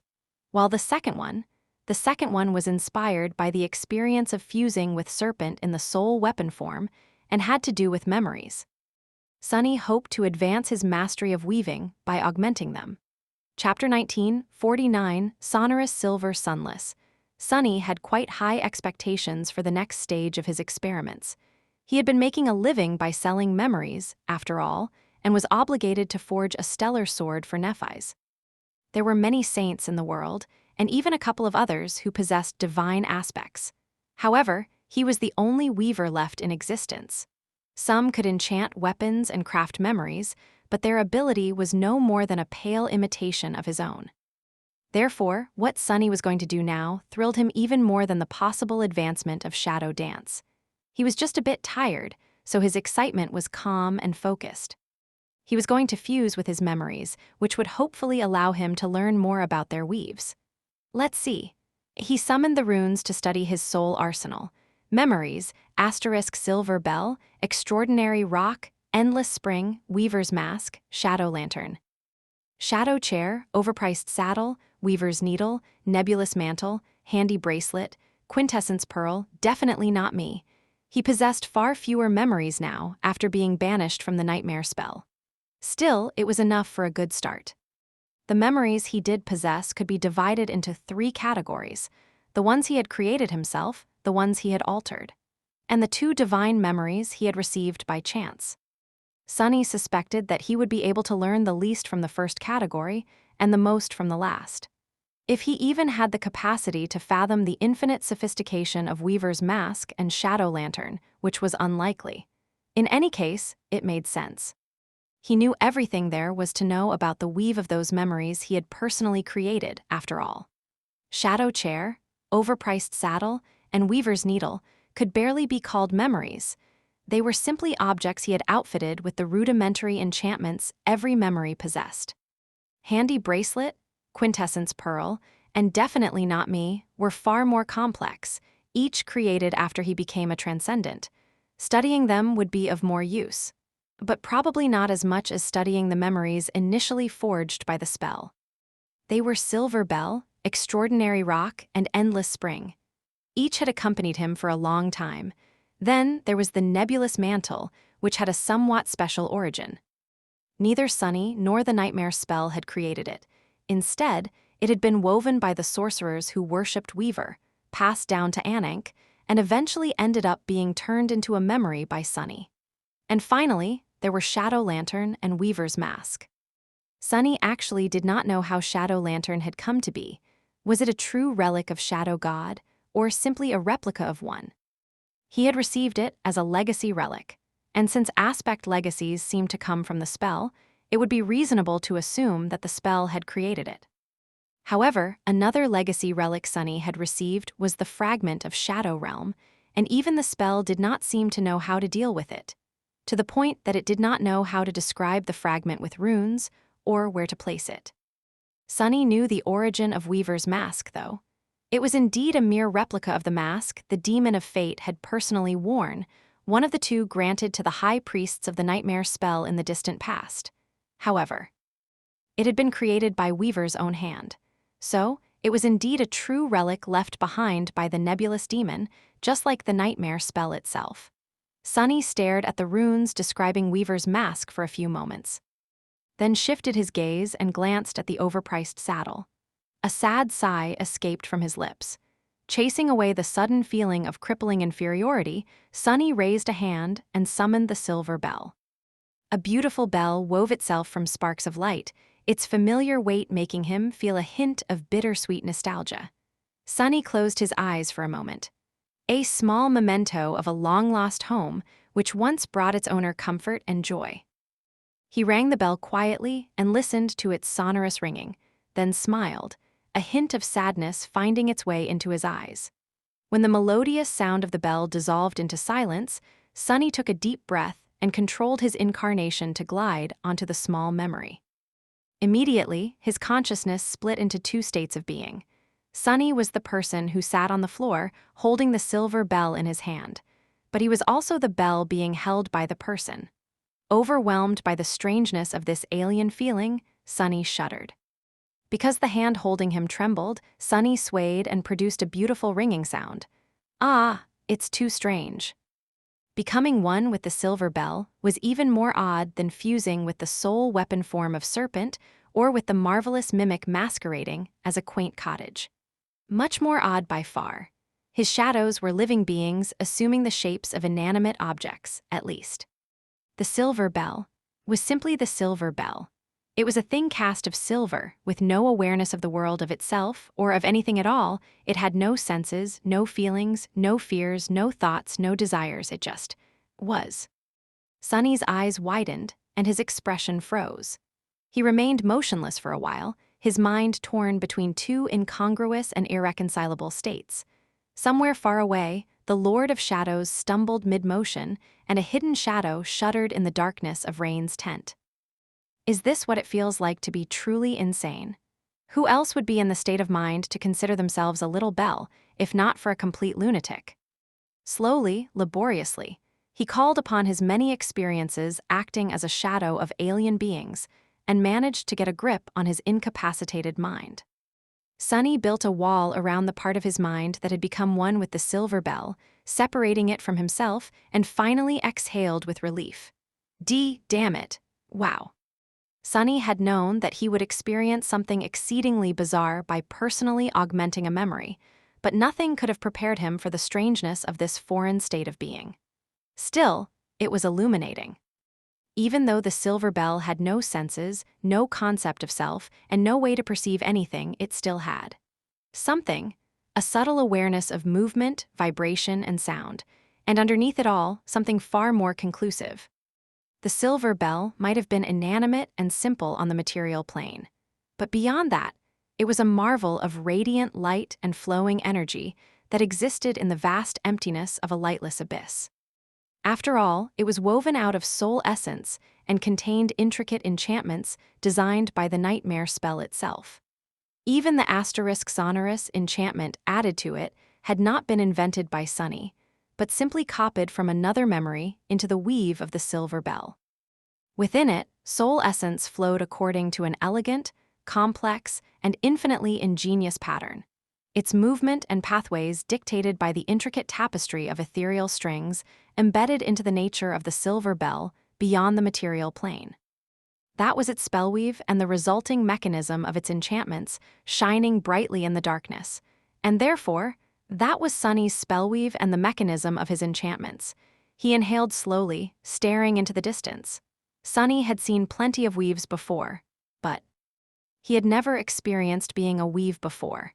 He had never felt every detail and nuance of his sorcery so deeply, vividly, and in such a profound way. His eyes, which were opened wide, suddenly glistened with sharp light. And deep within them, golden strands shone for a moment, then disappeared into lightless depths. Chapter 1950 High Sorcerer. Some time later, Sunny let out a shaky breath and sprawled on the floor. His mind felt like it was on fire, and there were a myriad of thoughts swarming in his head. He had been right. Using an incarnation to augment a memory was, indeed, a game changer. The act of fusing with a memory gave him an entirely new level of understanding of how its enchantments functioned, and how its spellweave caused those enchantments to exist. It was one thing to see the tapestry of ethereal strings, but experiencing it as a part of himself was completely different. Before, Sunny could study a weave and make logical conclusions about how its elements functioned, as well as what role each string played in the tapestry. By observing the structure and guiding principles of countless weaves and comparing them to each other, he could deduce the purpose of some of the patterns and weave memories by recreating them. That was how his career as a sorcerer had started. And he had made great strides since then. Sunny had steadily increased the repertoire of patterns he could weave.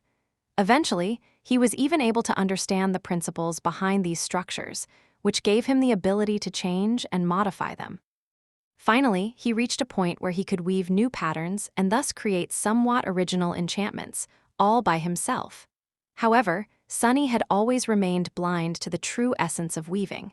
He had discerned how many weaves worked, but he never understood why. In other words, he had only observed the guiding principles of weaving without ever knowing the underlying reasons for why they were that way. His experience as a sorcerer had been purely empirical, lacking the theoretical understanding of the inner workings and causality of the sorcery he practiced.